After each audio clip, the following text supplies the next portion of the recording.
they call me boss. They said that I'm insane, but now I'm at the top. I'm making money rain, I'm making all that guap. I'm sipping on champagne, call me boss. I just beat all the games, now they call me boss. They said that I'm insane, but now I'm at the top. I'm making money rain, I'm making all that guap. I'm sipping on champagne, call me boss.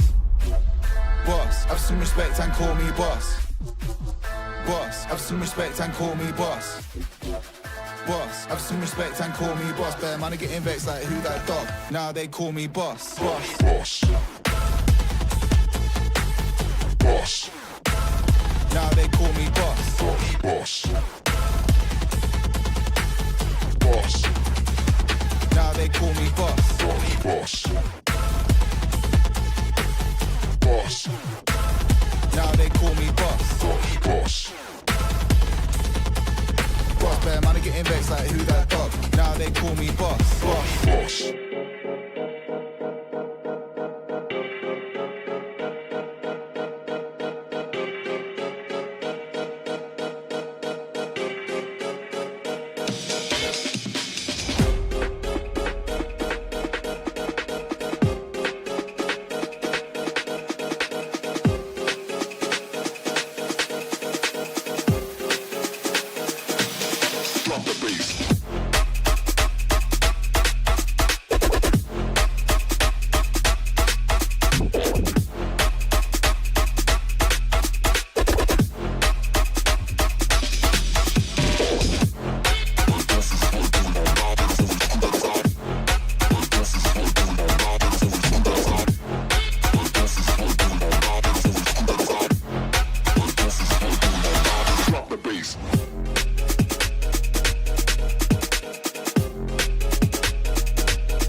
Rewind selector. Rewind selector. Rewind selector. Rewind selector.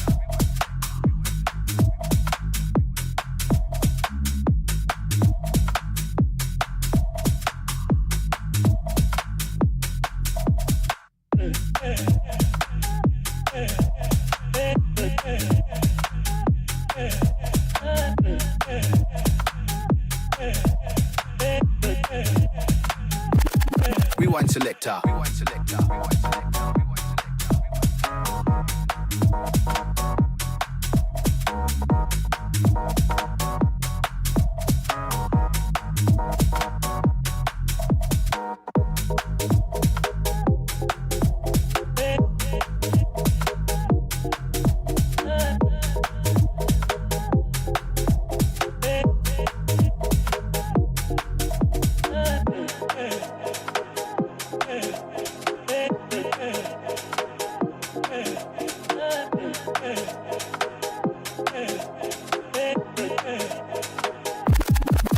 selector.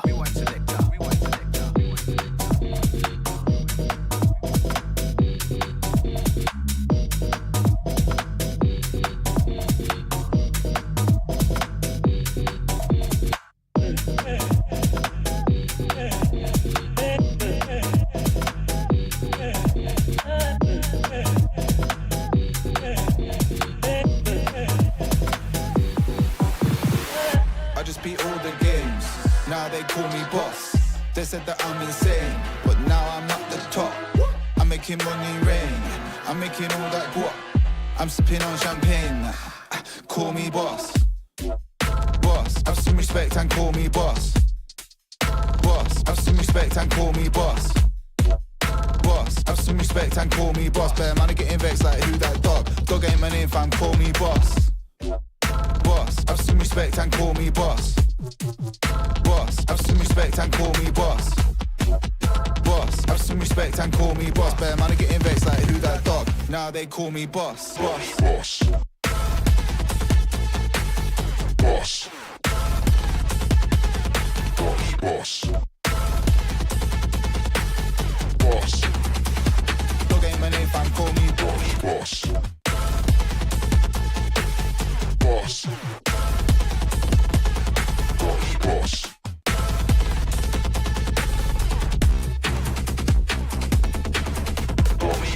I just beat all the games, now they call me boss. They said that I'm insane, but now I'm at the top.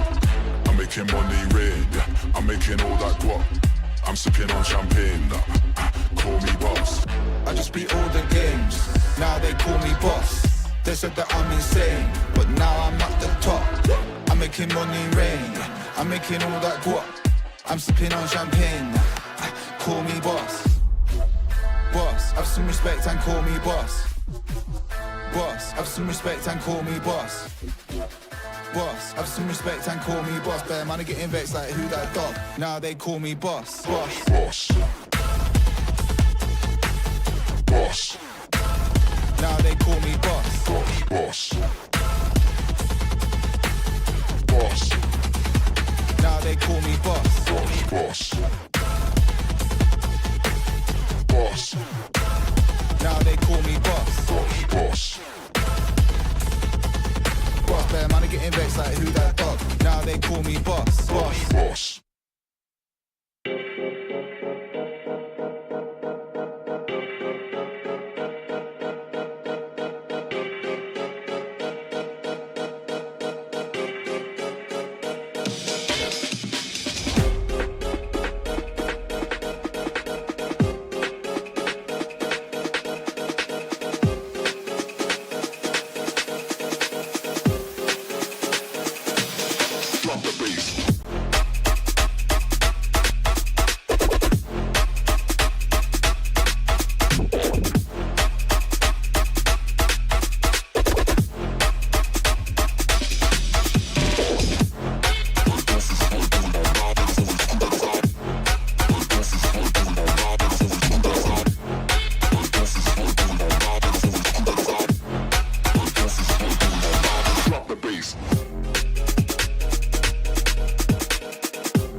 Rewind selector. Rewind selector. Rewind selector. Rewind selector.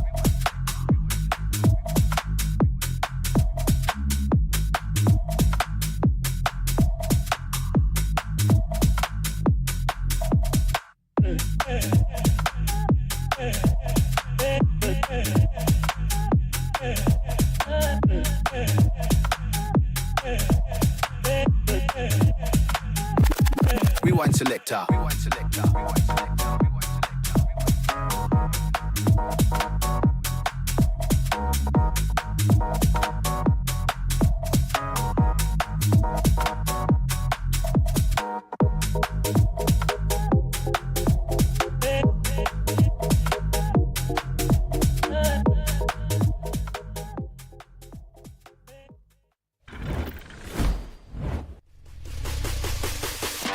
BGMI showdown grand final का पहला दिन, जहां पे teams ने 4 चांद लगा दिए अपने परफॉर्मेंस से, और उन्हीं में से एक मेरे साथ जुड़ चुके हैं ट्रूरिपर के जेली आजिल साहब खुद, और थोड़े प्यारे से इनके असॉल्टर की हो। सो डे 1 चलिए यहाँ पे समाप्त हो चुका है। जेली थोड़ा अनबैलेंस में बोल सकता हूँ आज का दिन।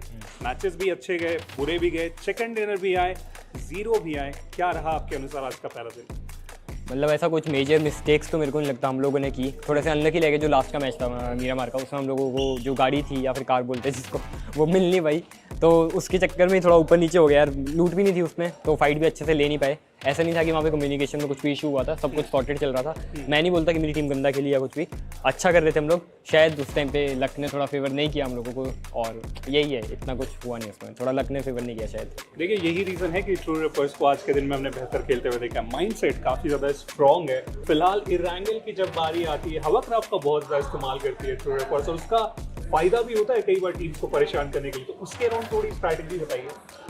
लाइक होवर बोर्ड हम लोग को इस चीज़ में हेल्प करता है कि कोई टीम जैसे मैं होल्ड करिए रीजस पे, तो उनको खदेड़ने के लिए, उनके इलाके से उनको हटाने के लिए हेल्प करता है। सामने टीम बहुत डर जाती है, उसका खौफ है, उसको देख के लोग डरते हैं, उसकी साउंड सुन के। उसमें ग्लिच तो नहीं है, आई डोंट थिंक सो, उसका कुछ वो है, उसका साउंड दूर से आता है। तो जैसे 3 किलोमीटर दूर जब कोई बच्चा रोता है तो उसकी माउस बोलती थी ना गब्बर आ जाएगा, वैसी टीम बोलती है होवर बोर्ड आ जाएगा। तो लोग हमें लोग एक दूसरे को कपड़े से पहचानते थे पहले, हमको होवर बोर्ड से पहचाना जा रहा है। 100% मैं भी इसमें बहुत ज़्यादा सहमत रहूँगा। जब भी हवाक्राफ्ट चलता है तो लगता है ट्रूरिपर्स ही रोटेट कर रहे हैं। आखिरी जो मिरामार था, नेबुला आपके सामने आए, लगा कि ट्रूरिपर्स कम बैक करेंगे, और वो मैच बहुत इंपॉर्टेंट था आपके लिए क्योंकि उसके कारण डिफरेंस बन चुका ओवरऑल स्टार्टिंग में। तो जेली को कैसा लग रहा है अब, क्योंकि वो मैच बहुत इंपॉर्टेंट था आपके लिए? देखो ऑब्वियसली बुरा तो लग रहा है, क्योंकि लेकिन ऐसा नहीं है कि मैं टीम पे डाउट कर रहा हूँ, क्योंकि शायद मेरे अकॉर्डिंग वहाँ पे हम लोग थोड़े से अनलकी रह गए कुछ चीज़ों को, जैसे कि हम लोग को कार नहीं मिली या कुछ भी। हम लोग जहाँ पे जाना चाह रहे थे अपने ड्रॉप तक, वहाँ तक पहुँच नहीं पाए, और थोड़ी ऊपर नीचे उस वजह से शायद चीज़ें हो गई। उसके बाद ठीक है, गन फाइट जो भी हुई, लूट कम थी, मतलब ये कोई रीज़न नहीं है देने का, लेकिन ठीक है, बहुत ज़्यादा टेक्निकल चीज़ें गेम के अंदर जो कि बाहर से नहीं समझ में आती है, लेकिन ठीक है, वहाँ पर थोड़ा सा चोक हो गया। होना नहीं चाहिए था, बुरा लग रहा है अभी, क्योंकि शायद वो जो लीड थी उसको हम कम कर सकते हैं, लेकिन अभी मेरे अकॉर्डिंग ज़्यादा लीड है नहीं, 20 या 26 पॉइंट्स की लीड है। वो एक चिकन में सब कुछ कन्वर्ट हो जाता है, और ऐसा नहीं है कि अगली टीम अच्छा गिरेगी। 0 पॉइंटर तो उनका भी आएगा ना, कभी लक हमेशा मेरे को थोड़ी वो करेगा। पॉसिबिलिटीज़ की बहुत ज़्यादा रहती है कि वो कैसे आप समझाते हो, क्योंकि मुझे लगता है आप वो अपनी टीम में एक ऐसे इंसान हो जो कि अगर मैचेस अच्छे जाते हैं तो भी आप बातचीत करते हो, और मैचेस अगर साधारण भी जाते हैं तो भी आप बहुत ज़्यादा बातचीत करते हो। क्या बातचीत करते हो उस टाइम आप? कुछ बातचीत नहीं करता हूँ मैं, इन लोग को इनके हालात में छोड़ देना ही बेहतर है। क्योंकि दुखी लोग होते हैं, इनसे ज़्यादा बात करोगे तो आप भी दुखी होगे, मेरा ये मानना है। तो मैं थोड़ा बहुत बोल देता हूँ कि थोड़ा यार एंड ऑफ द डे तो गेम है। बाकी अगर माइंडसेट की बात है तो 26 पॉइंट कोई लीड नहीं होती, इवेंचुअली वो 1-2 मैच में कवर हो जाती है। सो और कल 6 मैच है, और जैसे जली ने बोला कि हर मैच हर किसी को लक फेवर नहीं करता है। मे भी आज ओजी ने बहुत अच्छा खेला, बट क्या पता कल अच्छा ना करे, हम जरूर कैपिटलाइज करके कल हम कॉन्फिडेंट है अपनी टीम पे, हम खुद पे कॉन्फिडेंट है, हम जरूर अच्छा खेलेंगे। मतलब खुद बेहतर कर रहे हैं, लेकिन अपोनेंट की एक गलती का आप इंतजार कर रहे हैं। आज के दिन पे इतिहास में पहली बार आप सभी लोग रोंडो में गए थे, कैसा लगा उसमें अपने आपको? रोंडो बहुत अच्छा था। मैं पहले भी एक क्राफ्टर ने इवेंट करवाया था, वो भी खेला था, उसमें अच्छा एंड किए थे हम लोग, सेकंड आए थे। और मेरे को वही यादें आ रही थी कि यहाँ से इस रीजन से ऐसे करके गए थे हम, तो वही मेरे को अच्छा लगा, काफ़ी अच्छा मैप लगा। और सैनॉक जैसा बहुत ज़्यादा लक बेस्ड हो जाता था कई बार, जिसको जोन फेवर कर गया उसके लिए चिकन आता था, क्योंकि गाड़ियों वाड़ी बहुत कुछ है, टेक्निकल स्टफ है बहुत सारा उसमें। लेकिन रोंडो में ऐसा नहीं है, बहुत बड़ा मैप है, बहुत सारी चीज़ें करने के ऑप्शन है आपके पास अभी, और सारी की सारी टीम्स जगह एक्सप्लोर कर दिए तो और ज़्यादा मज़ा आता है, क्योंकि जब पुश आता है तो उनको पता ही नहीं होता करना क्या है। तो बढ़िया मैप है, मज़ा आएगा। काफ़ी मज़ेदार आज का पूरा दिन रहा, बट होपफुली ट्रूरिपर्स कल के दिन पे अपना बेस्ट बीजीएमआई हमें करके देखा है। बट आप मैचेस को इसी तरीके से एंजॉय करते रहिए।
हेलो एवरीवन, स्वागत है आप सभी लोगों का एक बहुत ही मजेदार गेम में, जहाँ पे यहाँ पे कुछ प्लेयर्स आने वाले। उनके सामने मैं रखूंगा एक सवाल, उसके बाद अगर वो एग्री करते हैं तो वो इस तरफ आके खड़े होने वाले। लेकिन अगर उन्हें लगा कि नहीं जो आप बोल रहे हो उसमें मैं बिल्कुल भी सहमत नहीं हूँ, तो वो इस तरफ आके खड़े होने वाले। और उसके बाद इन प्लेयर्स को मैं छोड़ दूंगा आपस में बातचीत करने के लिए। तो इस गेम को अच्छे तरीके से आप भी इंजॉय करिए। तो चलिए शुरुआत करते हैं, जहाँ पे हमारे साथ जुड़ चुके हैं मैडकिंग के प्रो, हेलो, K9 के स्लग, हेलो, फिनिक्स के वेरॉन, हेलो गाइस, और ओजी के AKOP। बोला अभी को कैसे होती? बढ़िया सब। तो रूल्स आप लोगों को पता है? Done. चलिए शुरू करते हैं आज का ये गेम। सुनने में आया है कि नई टीम्स पुरानी टीम्स की जगह ले रही है धीरे धीरे। अच्छा, जो नई टीम्स आ रही हैं थोड़ा बहुत एग्री, ज्यादा नहीं। वही पुराना प्लेयर है पीछे जो खड़ा है। कंफ्यूज। पुरानी टीम में तू भाई अकेली बताओ टीम ना, नहीं है, और भी टीम वही है। ये भी तो है पुरानी टीम में। ठीक है, भाई थोड़ा सब बहुत एग्री कर गए? यस, ये तो भाई मेहनत करेगा वो पहुंचेगा ही। वही ना। मुझे कुछ नई टीम तुम्हारी जगह ले रही है, मैं ये बोला। कहाँ ली जगह? भाई तो ले ली भाई, हमारी तो ले मेरी ली। तो 10 रुपए देखो, 10 रुपए। अच्छा कि सिर्फ अपनी खुद का भी लेके बताना उस हिसाब से। हाँ ऑब्वियसली। अच्छा फिर तो नहीं भाई। अबे वो तू कहते हुए भाई एक सेकंड भाई, अबे एक ये सेकंड, एक कैसे आ रहा है सेकंड इसमें? भाई, थोड़ा बहुत तो हम एक पॉइंट रहे हैं। अबे उधर रहे, उधर रहे, उधर रहे, उधर बोला रहे। कि मेरे को सुनाई नहीं। कुछ नहीं, वही रहे जो लास्ट में तो 0 पॉइंट निकालते उधर रहे। हुआ क्या? कुछ तो हुआ है। कुछ नहीं, बस अंडरडॉग। मैं समझा नहीं क्वेश्चन। भाई अंडरडॉग बोल दिया आपको। कोई बात नहीं, परफॉर्मेंस से जवाब देंगे सबको। अबे नहीं, जो इसको बोल के गए ना वो कहीं नहीं है। वो खुद नई टीम वो है तो वो बोलेगा ही। भाई ये कुछ तो है मैं इसमें समझा नहीं जो- सही क्वेश्चन क्या है, मतलब भाई क्वेश्चन ये है कि involved है उसमें। हाँ Yes. कि हमारी जगह ले रहे हैं। हमारी जगह ले रहे हैं। नहीं पुरानी टीम की, अब तू पुरानी टीम में गिनता है अपने आप को? नहीं, हमारी तो खुद की नहीं है, हम खुद की जगह तो वही बैठा है। ले रहे हैं। तो वही रहे ना। नहीं रहे ना, फिर एग्री नहीं, क्या करना, हमारी डिसएग्री है। भाई ये तो बहुत किसी की तो नहीं है। अबे तू नई टीम में ही है ना, तू नया पार्ट। अबे किसी का नहीं होता, किसी का नहीं है। ओए, किसी का तो हो जा। बहुत ओपिनियंस चेंज हो रहे हैं। अब सेंटर पे आ जाओ। क्लोज रेंज में शॉटगन का कोई तोड़ नहीं है। मतलब थोड़ा एग्री, नॉट पूरा। ऐसा नहीं। आजा 1v1 भाई बात करते हैं। किए हो कभी 1v1? अगर आपस क्वाली में? हाँ ठीक है। आज ही तो खोला है सर्वाइवल तुम्हारी टीम को, ही तो आज ही तो तुम्हारी टीम को खोला है, भूल गए? अबे हाँ। राइट से आकर बट नहीं, मेरे हिसाब से तो नहीं कर सकते, मतलब कर सकते इजी।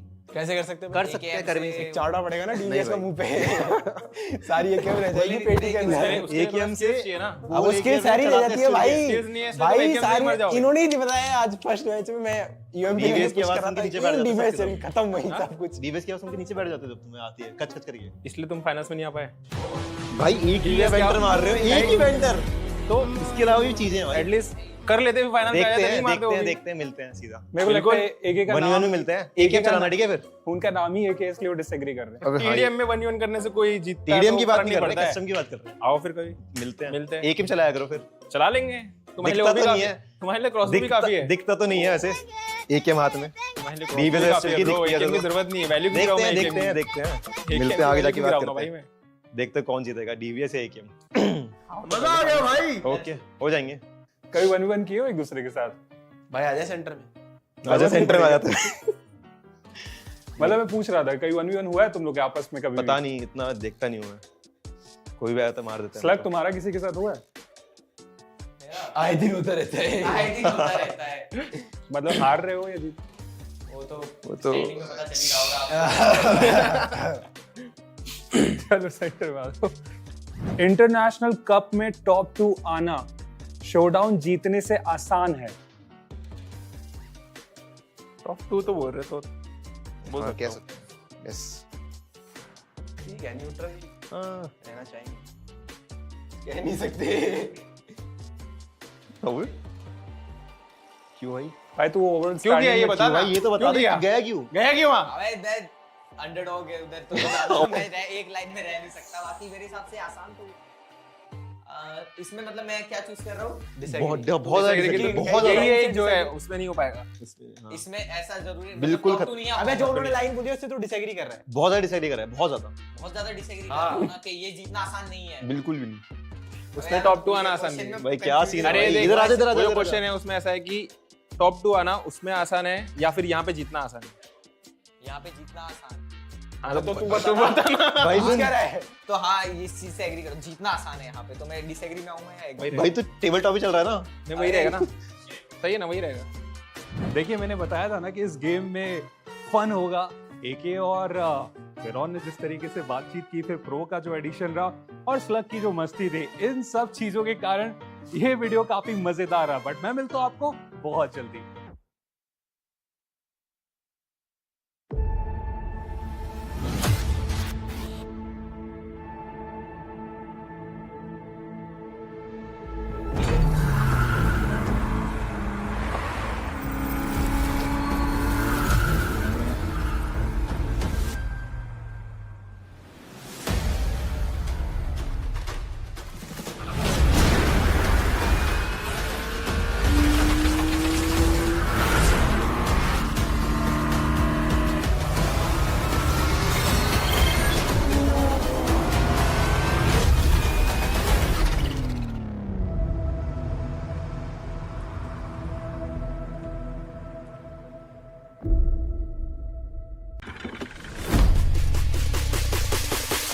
कुछ टीम्स का कमाल का स्टार्ट देखने को मिला, बट कुछ टीम्स के लिए थोड़ा डिसेंट स्टार्ट था और उनमें से ही एक हीरो एक्सट्रीम गॉडलाइक। मेरे पास उनके आइजल साहब और उनके सॉल्टर साहब जुड़ चुके हैं, थोड़ी बातचीत इनसे करते हैं। पंक डे 1 हमेशा हम लोग सोचते हैं कि बेहतर जाएगा, बट चीज़ें उसके अनुसार कभी हमें जाती हुई देखने को मिली नहीं, स्पेशली डे 1 में। और फाइनल का भी डे 1 उतना अच्छा साबित हुआ नहीं आपके लिए।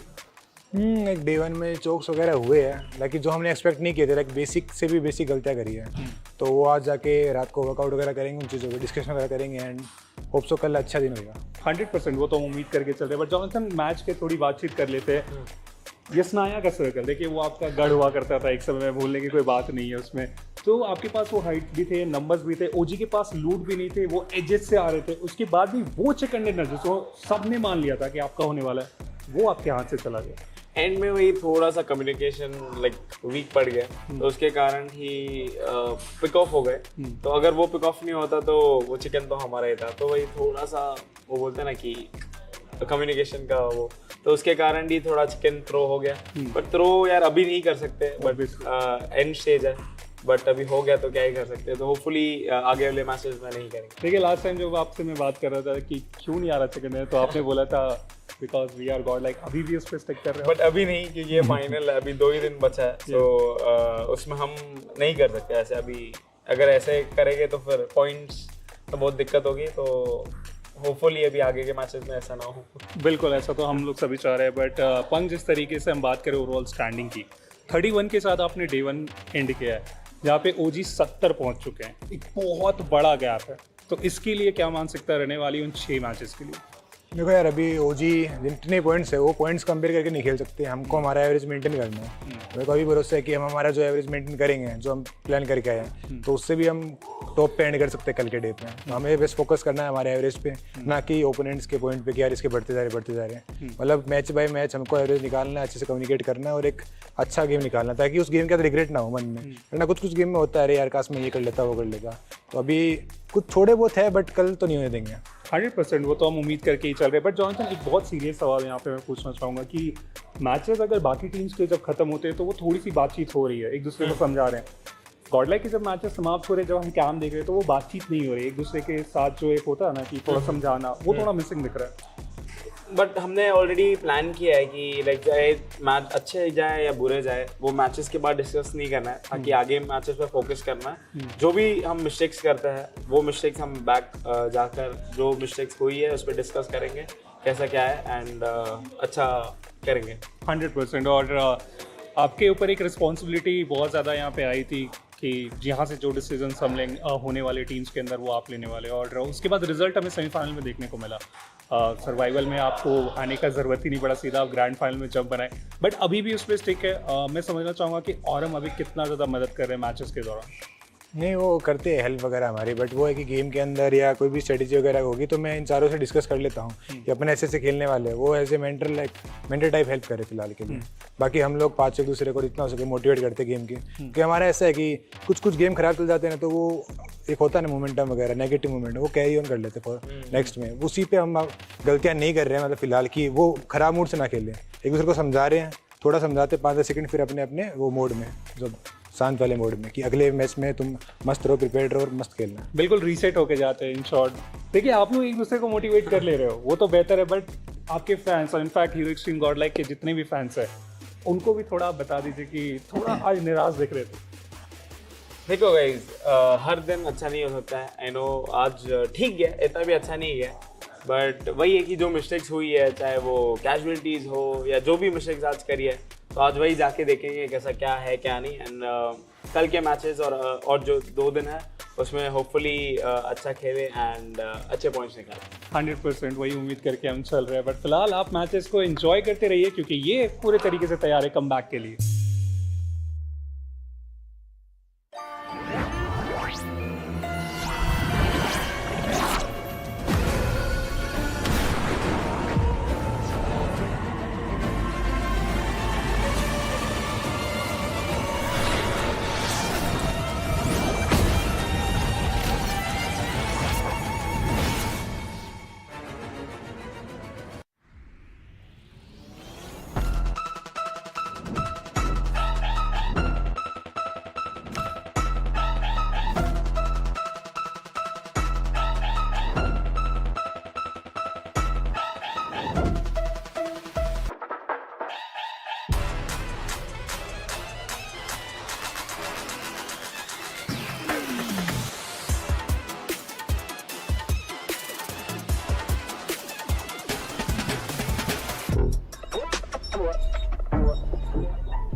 We are live, ladies and gentlemen, from Hyderabad. Hello and welcome to everyone who are here in the studio with us, who are watching us at home.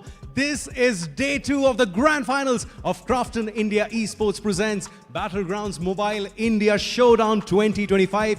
मेरा नाम है रोहित वर्गीज and day 1 में हमने देखा एक सेकंड या राइट नहीं मैं बता देता हूँ नहीं पीपल आर हियर या okay guys a very important announcement आपके लिए भी है बाहर कुछ लोग ये पेटिशन फाइल करने का सोच रहे हैं कि डे 2 को ऑफिशियली डे ऑफ कमबैक्स घोषित कर ही दे डे 1 डे 2 डे 3 नहीं day 1 day of comebacks day 3 होना चाहिए एंड क्यों ना हो यार इतिहास गवाह है and we have seen it LAN after LAN जहां पर डे 2 में कमबैक्स होती हैं सरप्राइजेस होती हैं लोग कमाल करके दिखा देते हैं जो उन्होंने डे 1 में नहीं किया अब देखिए डे 1 की बात करें तो हम सबको पता है नेबुला की अगर बात करें नेबुला ने भले ही चिकन डिनर अपने खाते में नहीं ऐड कर पाए लेकिन उन्होंने बहुत टीम को बहुत परेशानी दी ओरंगुटान की बात करें तो ऑफ कोर्स चिकन डिनर का तो उन्होंने बुफे सजा दिया और कहां सजाया टेबल टॉप पर एंड उसी टेबल टॉप पर नजर लगाए बैठे हैं team Soul with a difference of just 4 points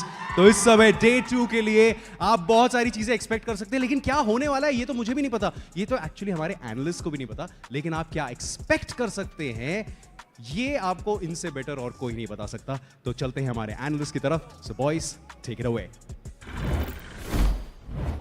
Thank you so much, Rohit. For a second, I thought something happened. Apparently, there is a very, very important announcement here because currently the top 2 teams are none other than OG. And so I'm pretty sure my gentleman right here, the one who's looking pretty fine here, Fixes, is going to be very, very happy with OG's performance here in day number 1. And of course, welcome to BMSD 2025. You guys are currently watching the English broadcast. My name is ICBB12. I'll be your host and caster as well. Alongside is going to be Necro and Fixes as we take you through some very, very important stats here because yesterday, we saw a lot of surprise games so far. In particular, Nebula starting the entire game as well, #1 spot, and then starting to fall short here in the map of Rondo. But of course, in case you guys need a little bit of refresher course, Necro, these are some of the top plays from yesterday. What really surprised you? To be honest, the way Soul was playing, of course, was quite surprising. And even OG, the consistency they showcased, it was absolutely insane. Joker, the man was popping off, but then we also did see that circle pan right next to School, and that's where we saw a lot of chaos unfold. God's Reign did have some glorious moments, but those moments were not enough. For me, really, yesterday, the best part was that we finally got to witness Rondo for the first time ever in an official competitive tournament. K9 was off to such a great start. iQOO Soul, they were doing really well there. Erangel games, they were slightly unlucky, but they made up for it in Miramar. But Team Orangutan, they were a cut apart from the rest. The way they played around Erangel, we also saw a little bit of solidity also coming from the likes of TrueRippers, even towards the end, Mysterious 4 picked the pace up. And now that Rohit has already touted this day to be the day of comeback, I feel like teams like God's Reign, Hero Xtreme, Godlike, 8-Bit, they're all set to make their return. Well, for all things considered as well, this was also a couple of plays where I did mention as well, TrueRippers, they are one of those teams that has been consistent, but this one time where TrueRippers got completely annihilated by one player, that was just very awkward though. What do you guys think about their performance today? Phoenix from Nebula Esports, the man just completely manhandled that entire team of TrueRippers. And to be honest, TrueRippers isn't doing too bad. They've got 44 points on the 3rd spot in the overall standings. Now I have a couple of questions here as well here. Nebula, they started the day really strong in Rondo, and then now they've been kicked down all the way to the 4th position with 44 points. Now, considering the fact that the gap between them and Seoul is about 22 points, and then towards OG, that's another 26 points. So, what went wrong and what went right for OG and Seoul? See, for Orangutan, they had really solid games of Erangel. 2 back-to-back chicken dinners. Even the 3rd one was fine. Even in one game of Miramar, they pushed through the edge. The final game did not go their way. But for Team Soul, the Erangel games weren't that great. But their Miramars were really amazing, the way they played it out. So these two teams are the top contenders right now. But when you talk about the likes of Nebula, after having such an explosive start, we saw them losing steam. Then there was Adi coming up for an interview where he was of the opinion that we went all-out aggressive. Now time to tone things down. That is where they started to play for positions. Well, considering the fact that they have done their initial adjustments as well, yesterday as well, we obviously have to talk about the top 2 teams that stood out the most yesterday itself. And obviously we have to talk about OG and Seoul. Again, 4 points gap. what went wrong for OG and what went wrong with Seoul, because it feels like OG had a completely dominating start, and then out of nowhere, Seoul comes in and closes the gap. What went wrong and what went right for them? To be honest, for OG, they pretty much had solid games in the first half, right? But then later on, yes, that Miramar comes into the picture. OG fumbled a little bit, but still, that first Miramar was good.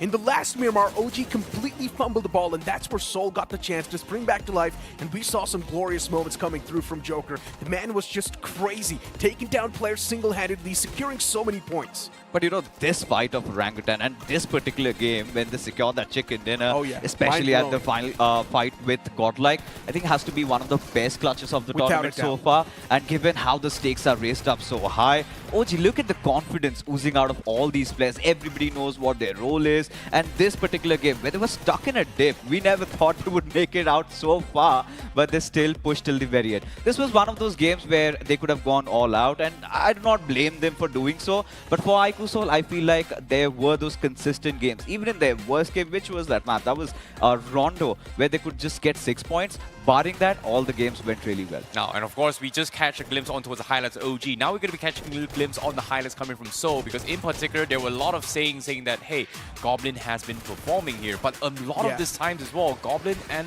Joker has been stepping up big time in Game 1. And just in this particular clip as well, we saw a lot of moments coming from Goblin here. So what's your take on this? To be honest, even Knuckle has been stepping up big time, right? Let's not take that away. The IGL, he's pretty much like an all-rounder. And for Goblin, somehow, the man is also doing a pretty decent job in performing. But Joker has to be the guy who's stealing all the limelight upon himself. He's taking those fights like no one else is. The man's on the Cloud9 when it comes to confidence, and to shake that confidence, it's going to be extremely tough for any of the teams. I think it's right to say that Joker should be given a title of Mr. Finale, because every time the Grand Finals comes up, this guy has something very different to offer. Well, fair enough, but unfortunately to say, he is not part of the top 5 as of yet here, because the tournament MVP is based on all their performance throughout the entire of BMSD, excluding Survival Stage and, yeah, pretty much the Survival Stages only. But at the same time, these are the current standings so far. Ninja Boy pretty much taking the #1 spot. Following behind here is going to be WizGod, Goblin, AKOP, and Beast. And the gap here is not really that far, but in terms of finishers-wise, Ninja Boy is at least almost 10 points ahead. Not really 10, but you get the idea. I think yesterday Ninja Boy did not have a great outing barring the first few games. But when we also take a look at the best IGL, I think that was inevitable. Aru had to be on the top. Jelly also has shown a lot of consistency. And finally, Knuckle has also picked up pace. Omega really needs to make that comeback. Even Mysterious for Bunny, they got that final chicken dinner. But coming back to the conversation around Joker, sure, throughout the tournament, he might not be in the top 10. But when you're looking at the stats of just the finals MVP, he's currently at the 2nd position, second to Phoenix from Nebula. Well, it seems to me, you know, if I want to have Fixers as a good friend to watch a show and everything, if I missed out a couple action here, he is the guy that will spoil things for us here, because like he said, Joker is part of the equation. He's currently on #2 for the finals MVP, but Phoenix is currently #1. And I'm pretty sure Necro is pretty happy about this. What are your thoughts? Of course, I mean, Nebula Esports, they were absolutely guns blazing in the first couple of games. Then later on, we saw them tone down the aggression a little bit, focus on the placement points a bit more, and that clearly did not work out for Nebula Esports. On the second, you see Joker right there, not too far back, just needs 1 finish point, and even he's going to surpass that position. Neo as well from God's Reign. The fact that God's Reign was struggling so much yesterday, Neo is over there performing so much, really keeps the team on a good pedestal. Yeah, exactly. And on top of it all, I had this conversation with Robin as well about Neo's performance overall throughout the entire BMSD. He always mentioned that Neo feels very, very...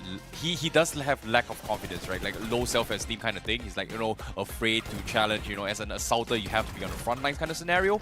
But when it comes to yesterday's performance, he was the reason why Seoul could not survive that map when OG actually took the chicken dinner. Almost twice. But, you know, limelight on this player kind of reminds you of Levi during the BMPS. Oh, yeah. Again, one of those rising stars, finally earning a right for himself. Same goes for Phoenix, such a young lad. We've seen him, he's been a part of Arankar in the past, but never had the spotlight on him. Finally, when the moment mattered, when Nebula needed a star, he has stepped up massively. I'm really excited to see how his next year also goes. Now, I actually like that you actually brought up Levi as well, because his performance in the previous tournaments was really, really amazing. And interesting enough, Levi is also actually playing in this group here. So before we dabble on towards that's happening as well, and for those of you guys watching at home, ladies and gentlemen, we have a switch up. Guess what? this is going to be Rondo to kick things off first instead of Erangel, and then we're going to have 3 matches of Erangel and then ending things with 2 maps of Miramar. Yes, ladies and gentlemen, in the grand finals, there is no more Sandhawk, and this is the official second Rondo about to begin. So we saw first game, a lot of chaotic moments. K9 and also Nebula Esports stepped up really, really big. Thoughts about this? That was one game where K9 Esports and Nebula Esports just pretty much secured the chunk of points, and then later on the performance was never seen the same way. And also at the start of the day, we locked in our predictions. Okay. I personally went with Seoul this time. I generally do think the momentum is not going to be lost from Seoul. Okay, seems like based on the prediction so far, we have only 2 Godlike, 3 Soul, a couple of OG, and 1 TrueRippers. So what do you think? You know, it seems kind of skewed towards the top 3 right now, no? I still feel like TrueRippers are Except pretty... for Godlike, I'm sorry. So TrueRippers are pretty consistent. Barring that, you now got Godlike into the mix. I think Godlike have been such a big problem for TrueRippers. Constant engagement, losing out on those plays. That is something they should be avoiding. Okay, that's probably why they weren't performing as well, because of that skirmish with TrueRippers here. Hopefully things will be a little bit over the day 2 here. But before that, let's send it over to host to get a little bit more insights. And इस समय मेरे साथ है कियो लमाओ from TrueRippers and of course Aru from Orangutan. And शुरू करते हैं TrueRippers के साथ. TrueRippers कल की अगर बात करें तो of course कुछ हाई मोमेंट्स तो थे आपके पूरे जर्नी में, लेकिन ओवरऑल अगर देखा जाए तो आप संतुष्ट थे with your performance on day 1? Like ऐसा तो नहीं है कि बहुत सेटिस्फाइड थे, क्योंकि काफ़ी सारे गेम थे जो थ्रो हो गए, अच्छा निकाला जा सकता था उनको, बट कोई बात नहीं, ये गेम का पार्ट है. और कुछ गेम में हम अनलकी भी हो गए थे, लकी तो नहीं बोलूँगा, बट ठीक है, आज अच्छा करेंगे. रोंडो मैप की अगर बात करें तो ऑफ कोर्स पहला मैप आज भी वही है, कल भी वो था एंड कल भी वो होने वाला है. रोंडो मैप में आप दोनों टीम्स ने 7-7 फिनिशेस निकाले, लेकिन आज के दिन क्या आप सीख कर आए हैं, क्या चेंजेस होने वाले हैं फॉर द रोंडो मैप? ऐसा कोई चेंज तो नहीं होने वाला, नॉर्मल खेलेंगे. बस वही है कि अभी लाइक और भी टीम्स को कुछ ज़्यादा इन्फो है नहीं उस मैप की, तो बहुत रैंडम चीज़ें होती हैं, तो मज़ा भी आ रहा है लाइक रोंडो खेलने में, क्योंकि अभी नया है. सो नॉर्मल खेलेंगे और जैसा जाएगा देखेंगे. एंड मज़े की अगर बात करें तो ऑफ कोर्स इस समय ओरंगुटान का तो बहुत मज़ा आ रहा होगा after day 1. So are you ready for day 2? Definitely, मतलब हम लोग को कल खेल के काफ़ी ज़्यादा मज़े आए थे. 6 मैचेस थे एंड हम तो जीते ही मूवमेंट खेले कि इतने बड़े स्टेज पे हमको बेस्ट टीम्स के अगेंस्ट खेलने मिले, तो मज़ा डेफिनेटली बहुत ज़्यादा आने वाला है. एंड कल कितनी अच्छी नींद आई थी आपको और आपकी टीम को after being the table toppers on day 1 of the grand finals? मेरी टीम को तो काफ़ी अच्छी नींद आई थी, बट मेरी थोड़ी तबीयत ख़राब थी तो मैं ज़्यादा सो नहीं पाया था, बट ठीक है, रेस्ट कर लिया है एंड रीसेट है हम लोग एंड रेडी आज के दिन के लिए. रेस्टेड एंड रीसेट हो चुके हैं इस समय. एंड रोंडो मैप की अगर बात करें तो ऑफ कोर्स एक्सपीरियंस इस समय लैंड फाइनल्स में पहली बार ये हमारी टीम्स ले रही हैं, आपने भी लिया. How was the overall experience of playing the रोंडो map in the land finals? मतलब मेरे लिए ये गेम को खेलने के लिए बेस्ट और इंटरेस्टिंग मोमेंट सबसे ज़्यादा यही हुआ है कि एक नया मैप हमको खेलने के लिए मिल रहा है. तो जितना मज़ा रोंडो खेल के आता है उतना बाकी मैप्स में नहीं आता, क्योंकि अब कहीं ना कहीं चीज़ें बाकी मैप्स में सैचुरेट हो चुकी है, सब लोगों को पता है कैसे खेलना है. बट ये जो एक नया एक्सपेरिमेंटल एज जो रोंडो डालता है बाकी टीम्स के प्ले स्टाइल में, वो मतलब बहुत अच्छा लगता है मुझे तो खेल के एज एन आइजल, क्योंकि कॉन्स्टेंटली हमको अडेप्ट करते रहना पड़ता है. एंड अडेप्ट कर रहे हैं, एंड आज कैसे करेंगे ये आपको बस कुछ ही पलों में पता चल जाएगा. तो चलते हैं अब हमारे कास्टर्स की तरफ. Thank you so much and all the best for day 2 and hopefully हम लोग जल्द बात करेंगे फिर से. जाइए अपनी टीम्स को ज्वाइन कीजिए. Thank you so much and back to you casters. Well, that's a little bit insider scoop here, but I'm really particular liking on Kyo's shades here. I've rarely seen him wear shades, but that's looking pretty cool. Stone cold, I would say. So Kyo has promised me today that he's going to get a chicken dinner. So last time we shook hands, that day I told them, you guys are getting a chicken. So they got a chicken that day. So we are again putting that thing into test. So if TrueRippers and GDR get a chicken dinner, I think I will be gloating in pride. But for OG, I think they look well rested, not speak a lot, did not want to give a lot of strategies away. And that's the right thing to do at this point of the tournament. You know what? I heard like Aru actually mentioned that he actually had fun in this lobby. And like it's good to have fun and enjoy the game, but think about this way, this is I would say arguably the most stacked lobby all year. Like the best of the best, the fan favorite teams are all in this lobby, and he's still having fun. So is that like a soft diss, or is it, you know, he's really genuinely having fun, you know? I don't really think that's what he mean to say. I'm pretty sure he's just having a lot of fun playing the games as well. Okay. He's of course trying hard. It's not like he's not trying hard. It's not like the game is just taking its own course. Ari's of course bringing in those strategies. He's trying his best, and he's also having fun doing it. But we also did see the fan favorite voting on the screen a while ago. You guys as well can do it. All you need to do is head on towards craftindiaesports.com, and you guys can root for your own player. Your favorite player. And obviously Jonathan and Goblin is currently in the lead here, and this is going to be a very, very interesting one as well here, because some of you guys fans actually made a calculation or an analysis here, which is very, very interesting, because this is the first time ever that both Goblin and Jonathan has faced off each other in the grand finals, and currently Soul sitting on the top and Hiroshi Godlike kind of sitting on the slumps here. And when it comes to a day of comebacks, I feel like this might be the moment. It's now or never, because top 8 on the line for the internationals and the trophy for BMSD on the line. Without further ado, let's not waste any more time. Let us jump in towards the map of Rondo.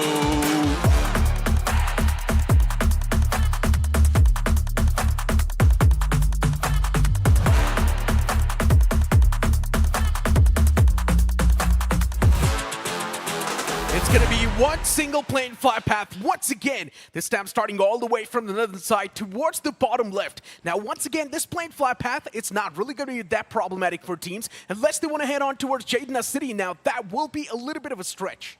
You know, to be honest, my eyes are fixated on that town of Danxing. Yesterday, if you remember, we had an early collision of iQOO Seoul taking on Orangutan, where Team Seoul suffered losses. But this time, just 4 points separating them. And imagine if that happens once again. Yesterday, we also witnessed around the Neo X Factory, where we had the likes of Victoria Sumus, Madkings, White Walkers, 3 teams dropping down. Understanding this is the second Rondo of this year, and for all these players, again, I want to see how many anti-stratting has been done. Do we get to see something different? Whatever the case is, it's going to be fun.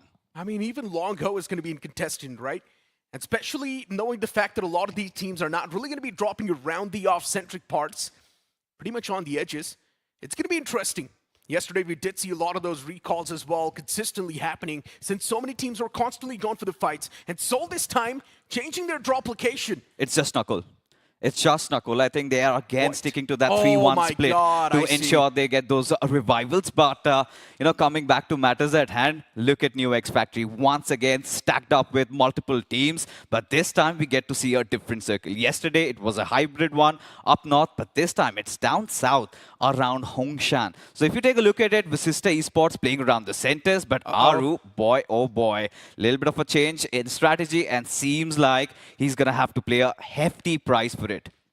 The man's in trouble, but Seoul, they already kicked things off, and that's going to be the first man down for Madkings. Unfortunate start, and it's the idealistic start for Team Seoul. Since you brought up that entire split, and look at Clutch caught. The man's instantly going for the recall. Oh, that's a little bit cheeky. The elimination point was just secured, and Pro is back up once again on the field. But unfortunately for the players of Godlike, things looking a little bit dicey. Aru is somehow single-handedly doing a fantastic job in dealing with the entire squad. And now for Godlike, they've only got 2 players in the front. And Aru, he needs to deal with both of them. Soon the man's going to be ambushed. And the fact is that Aru is not even really punished in this fight. If he gets taken down, the man's going to be recalled once again. So there's no problem. But for Godlike, they need to be a little bit careful. They're also going to be feeding points to OG if they do end up eliminated. Oh, both Seoul and OG having 1 finish each. But this was an easy affair for Punk.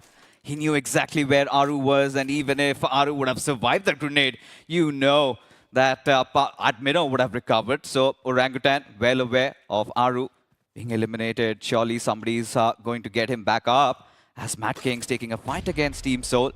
Shadow trying to climb the stairs, legit right in front of him. He's got his AUG locked and loaded. Clutchcord does not really have a good angle on them. So this time, it's an all-out brawl that's happening over here at the factory.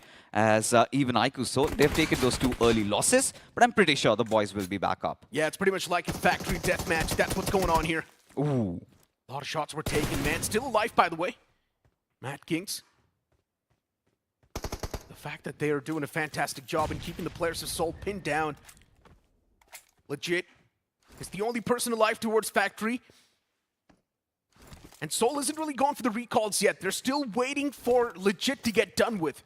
At the moment Legit gets eliminated, that's when the recall is going to be triggered. Seoul's going for a big game here. If Legit's able to find even 1 or 2 frags, that's going to mean a lot. That's going to be an important pick right there. And the Nate's going to be able to find one. Just look at Legit just charging on forward. He does not care what's going to be the outcome. He wants to press upon the matter, get that 1 elimination point secured, and that's going to be the confidence booster for Soul. There's another man on top for Madkings, and Legit, he's going to vault in. The man's up close and personal, and the remaining players of Madkings are right around the wall, and Legit's making that pounce. Still playing around with the food. He indeed is. Does know exactly where the players are, does not have utility. Despite that, wanted to go pushing in.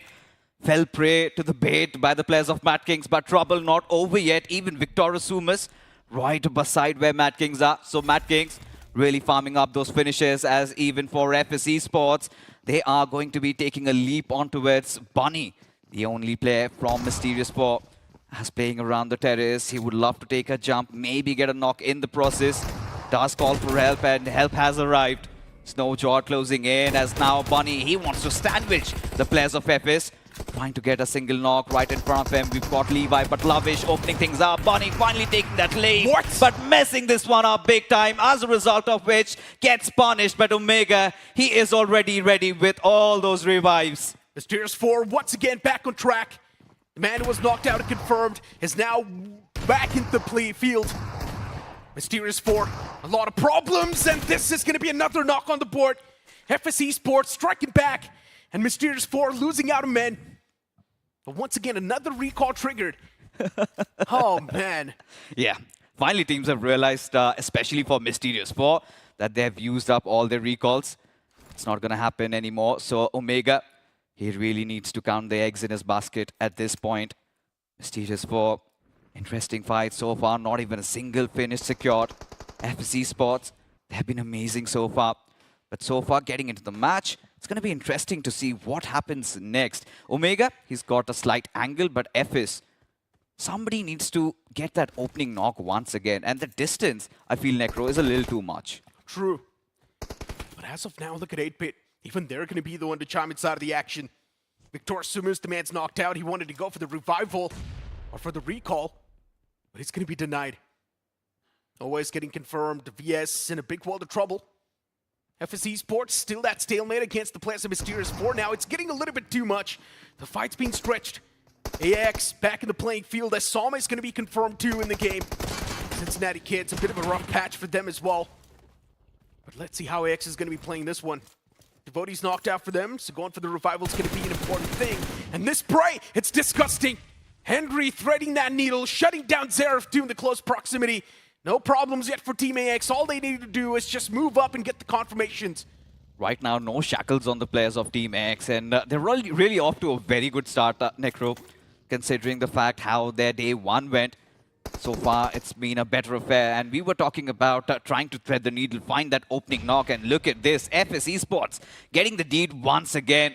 Snowjaw down on his knees, Omega on the backlines, Hero completely disconnected. But Mysterious 4, let's not also forget the fact that they have used up all their recalls. What are they going to do now? True. Mysterious 4, they need to be extremely careful. And there we go. They've already kickstarted things. That's going to be the first man of FS Esports down. Utility is able to find the right mark. And Mysterious 4, another nade tossed out in the front, right behind the compound wall. But at least Lovish is going for the revival, so it's not a problem yet. But for Mysterious 4, they want to get Snowshot back upon his feet. Things will be looking good and dandy. And to be honest, for Mysterious 4, I'm not exactly sure how they're going to be playing this fight. Yeah, they don't even have that leeway. But look at this, Vasista Esports, they've been hunkered down to the center. TrueRippers also had the same idea. Kyolamau closing in, Xylope, he gets caught off guard. As a result of which, Kyolamau, this time not with the shades, but got the swag. Gets that knock, quick trades coming in, even from Vasista Esports. Pro OP finds that opener. Well aware, Vasista Esports could not get a lot of points this time. Looking for a lot more than 10. But Codex, his HP quite low. Mysterious 4, it's a mad scramble that's going on, and it's been prolonged for a lot of time. And look at this, TrueRippers, even they have their players recalled back. So nothing to worry about. True. The next zone, once again shifting all the way towards the bottom right. TrueRippers on the southern side. And Then they've also got FS Esports now charging on towards Mysterious 4. It's getting a bit too much, and the flashbang was perfect. The man was blind, he could not see anything. FS Esports, they need to find a way to make a comeback in the fight, but Snowjawdy just gets the confirmation that easily. But now the fight's up close and personal, and he still out-aims the other guy. How did this even happen? FS Esports, even though with the shotguns, they still lost that battle, and Snowjawdy diffing both of them. But look at this, still not out of harm's way. White Walkers, they've heard that commotion. They want a third party this one. And given the fact that Omega, he gets caught off guard, that somehow quadruples the tensions building up in M4. Snowjawd, lovely clutch. Yes, use the UMP perfectly. But right now, Mysterious 4, they're out of those revives, those recalls, not available. And Omega, he takes that final breath. And let's see, Mysterious 4, so far, haven't really done much, if you ask me. Just 2 finishes secured. And given the fact that they ended the day yesterday with a chicken dinner, they should have been at least aiming for 8-9 points, which I feel is going to be quite a long shot. Once again, we haven't even seen a single team getting eliminated yet. Yeah. So much action, but no one eliminated yet. So many teams outside the blue, Necro. Yeah. Nebula Esports, Soul, one of them, Mysterious 4 as well. And the concerns now start to rise for Mysterious 4. They've only got one man standing, and they've burned through all the recalls. Problems after problems. Victor Sumus, 2 finishes on the block for Mafia. The remaining players as well, they need to start stepping up big. And Snowjawd, he starts popping out once again, but this time he will be eliminated from the game, and that's going to be Mysterious 4, eliminated from this map, Rondo. Yeah, Arthur does not miss his mark, not with that S12K, but Neo again continuing on with his onslaught. Gets a knock onto with Snowy, but instant trades comes in. Phoenix, he dabbles around, and this is the guy that is right now leading the charts in terms of the finals MVP. Yesterday we also saw, had 7 finishes to account for, and this time Nebula. Of course, they've lost out on Nomi, but nothing much to worry about. I'm pretty sure he can be recalled back. Yeah, they've got the recalls available. Things good and dandy. Look at God's Reign. Even they're going for the recall. Neo's back in the playing field once again. It's all good in the hood. Looking at the players of Soul. Giving the revivals towards the fallen comrade. Still all the way back in the blue. And for Soul, there's another team stacking up around them, and that's going to be the players of Victor Sumus, so they need to be extremely careful. Riddle me this, Necro. What are so many teams doing outside of the circle? I mean, this is something that we had not witnessed yesterday. What could be the reason? Maybe they're just waiting far off around those recall towers because they know inside the circle it's going to be very difficult. But that being said, K9, they've got such a nice advantage to play with. They are around the center. They've got a nice split. But yesterday we also saw that was their kryptonite. One of those games of Erangel. Those splits did not work out. True. And K9 Esports, all the way towards Tooling. They've got a major split going on. It's Omega, a little bit far away from the pack. Slug, Ninja Boy right next to each other. Nebula Esports as well going for that recall towards Nomi. The man's back inside of the playing field once again. And we all know the recall towers will be activated till the stage 4. The moment stage 4 ends, the recall tower is done for as well. I feel the lobby is going to be extremely chaotic towards the end because teams are not really showing signs of intent of engaging, because we all know yesterday when they wanted to go out for an all-out brawl, we saw so many third parties, and teams really want that good start, hence a little bit of that hesitancy in engaging in those fights. So for now, Vasista Esports, they're also quite dandy. K9, they haven't really started firing shots, but Cincinnati kids locking horns with the likes of Arthur, and Arthur succeeds once again. White Walkers now would be re-evaluating their options. They know this is a push, this is a fight that they can take. Cincinnati kids had a really great time yesterday in Rondo, but this time they are in a heap of trouble still, deciding to fight back. As Some, once again, he gets to be the hero. That's insane stuff from CK, somehow charming back from this fight. And now for Cincinnati kids, they just need to worry about the fray around them. Get the revivals on towards the fallen comrades, and then think what they exactly do want to do in the future. As of now, though, for Soul, they definitely need to deal with the players of God's Reign. It's getting a bit too awkward in the compound. God's Reign nearby the players of Soul, and even for God's Reign, they're desperate for points, and Soul just wants to make sure they're at least getting the average. They want to keep themselves pinned down to the top 2. Soul's lost out one man, which is Knuckle a while ago. And I highly doubt they can even go for the recall. Yeah, That's the main concern. Indeed, Soul has to play with 3 men, and yesterday we know what Neo did to them, whilst Orangutan really enjoying themselves. Oh, he's back. Oh, he's back. That's a good news. But Phoenix right now has been a bad news for Orangutan so far. Viscott down on his knees, but there you go. AKOP really fantastic with those trades. Gets those knocks, and Viscott, he's also going to spring up back to life. As OG, now they're off to another great start. 5 finishes to account for. That was such a great pre-shot from the guy. Just pre-fires that angle. Phoenix gets knocked out, but it's all good in the hood. Adi's got the recall instantly. So the man's once again back inside the playing field before 8-bit. Problems after problems. They stack up. Madkings were the one to take that fight, and 8-bit's already eliminated from the game with just 3 points. That's a bit problematic. And for Madkings, they of course have a lot of elimination points secured. 7 already on the board. Soul still in problematic grounds. How are they going to make it out alive? That's my question. Goblin gets knocked out and confirmed as well. Soul, they need to find an escape option, and that's what they're going for as well. And Knuckle, no options but to somehow re-engage. But Joker, little mistake, has been punished. GDR want to capitalize on this, want to double down as they keep pressing on. As iQOO Soul running out of options, running out of breath, as Knuckle has no other option but to tuck his tail and run. And that's what he's going to do. Just backs away. My question is, do they even have a recall available? No, not anymore. I don't think so. Yeah, and they it's don't. stage 4 also now. Recalls are still activated, but it will be deactivated at Has the to end go of the outside stage the 4. zone. He has to go outside the zone. There's no chance he's getting anybody back up inside that circle. He's going to get pummeled down. But for now, Henry spotted out Slug. Slug really fast with his rotation there. Wants to rendezvous with his teammates. And K9 again trying to play for the center. In the meanwhile, Cincinnati kids, we saw in the previous fight, Some being an absolute hero there. Stopping that push coming in from White Walkers, and now even Cincinnati kids, they can start to dream. So far, there have been a couple of teams who are off to a really good start. OG, GDR, even Madkings have 7 finishes. Team AX. The revival's back there. So now the things looking a little bit decent, but for Vasista Esports, they're fumbling up the ball. Silo P, Scary John knocked out. They've still got 2 more men standing. That's going to be Pro and Hector in the backlines, but they're not even providing cover. They're also getting pincerfed from the backlines by the man of OG. AX, they've got him locked in a sandwich. It's a deadlock, and VE just can't escape that. Vasista Esports in troubled waters. Hector's confirmed as well.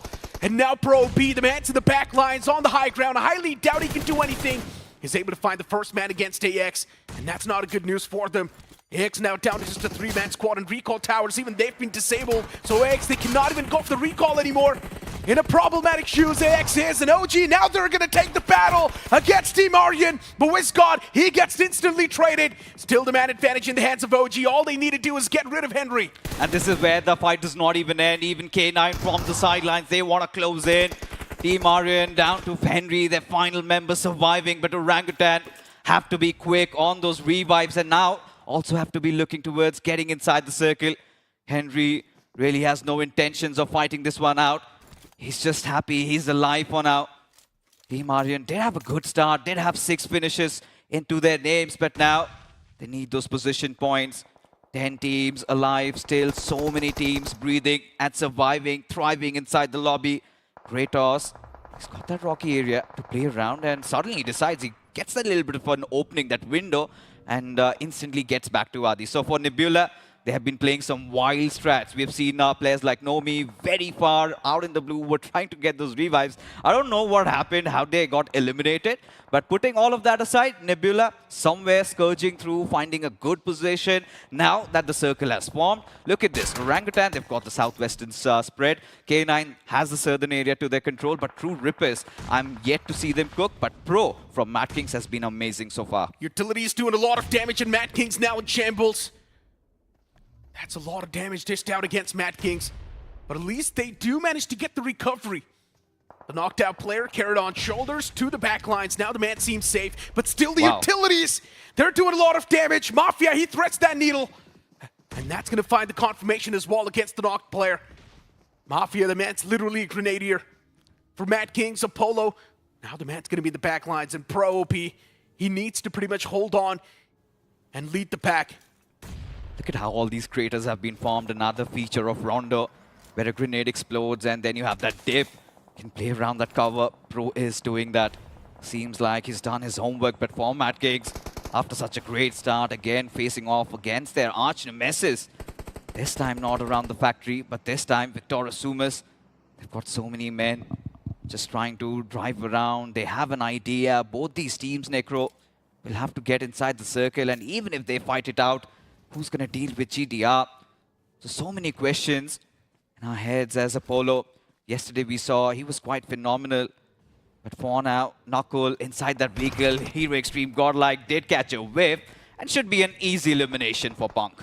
It indeed was extremely easy. But Punk himself now gets caught off guard. The moment he found that elimination point, even he got instantly traded. Godlike, they just can't really find that breather. The moment they enter inside of one fight, there's an instant third party, and Godlike, they need to read the room. No proper intel, and that's why they're always getting punished. But TrueRippers, just look at the spread they've got. In the open fields, they do have the vehicles to play with a few of those riches as well. But that might just not be enough. 3 players in one single vehicle, TrueRippers now. They just want to make it out alive from that spot. But where are they exactly going to go? That's my question. You know, more than survival, what's important for TrueRippers is they start getting a lot of finishes, man. If they need to recover, this is the map where you're supposed to recover those points. And TrueRippers really going passive from the start, really focusing on the chicken dinner. Maybe they're looking at the bigger picture. Maybe they want to have that momentum swinging in their favor. But for now, Hero Xtreme Godlike, improvement if you ask me from what happened yesterday in Rondo. They still have all their 4 players alive, but Apollo trying to engage it from the lower grounds. Keo Lamau had his numbers as Madkings. They also go deep diving on the players of Hero Xtreme Godlike, who are sandwiched. And now at Minnow, left with no other options as Jelly once again dismantling the players of Hero Xtreme Godlike as he continues his onslaught on the players of Madkings as well. TrueRippers are just so brilliant. Wrapped up all the way from the back to the players of Hero Xtreme Godlike, and Godlike got completely shattered. Shot in the back, Godlike never even saw that flank coming through. TrueRippers, that was some phenomenal stuff. Clever. But now they also need to deal with the remnants of Madkings, and that's what they're exactly going to do. Pro P and Shadow OG eliminated from the game, and that's going to be those 2 elimination points secured. TrueRippers playing a picture-perfect game. Coordination's on point, the communication as well seems extremely good. But now for Godlike, they've only got 2 men standing. And these 2 players that don't even have a lot of elimination points backed up. You know, still Sim the Savior is alive. Let's see if he can save Godlike from a really bad position at this point. 34 points, just for Hero Xtreme Godlike, and pretty low by their standards. Should have been in the top 3, did not have a great outing, but TrueRippers, I was kind of sad when I saw those 0 finishes, but now these 6 really make me feel happy. But now, God's Raid having a great start. Victor Sumus pinned down. Sam needs to patch himself up, and I feel like Neo might not be having those grenades, but Justin sure did.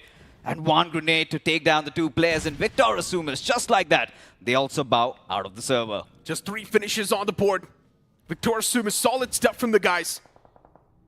To be honest, could have done a lot better, but since it was the map of Rondo, we can let them slide. OG still alive with 10 finishes on the block, and the fact that they've got all the 4 players standing, it's insane. Someone needs to stop them. And even Soul, they're out of the game. So now OG has a beautiful chance to build up on that lead. TrueRippers still alive.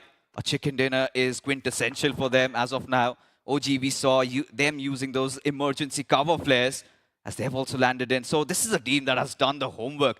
And now everything seems to pay off. They have been rewarded. 10 finishes, rightfully collected. But Slug, he can really throw a spanner to the works of the players of OG. As I feel like OG do not have information on the whereabouts of Slug. And even if they engage in that fight, you could see, right?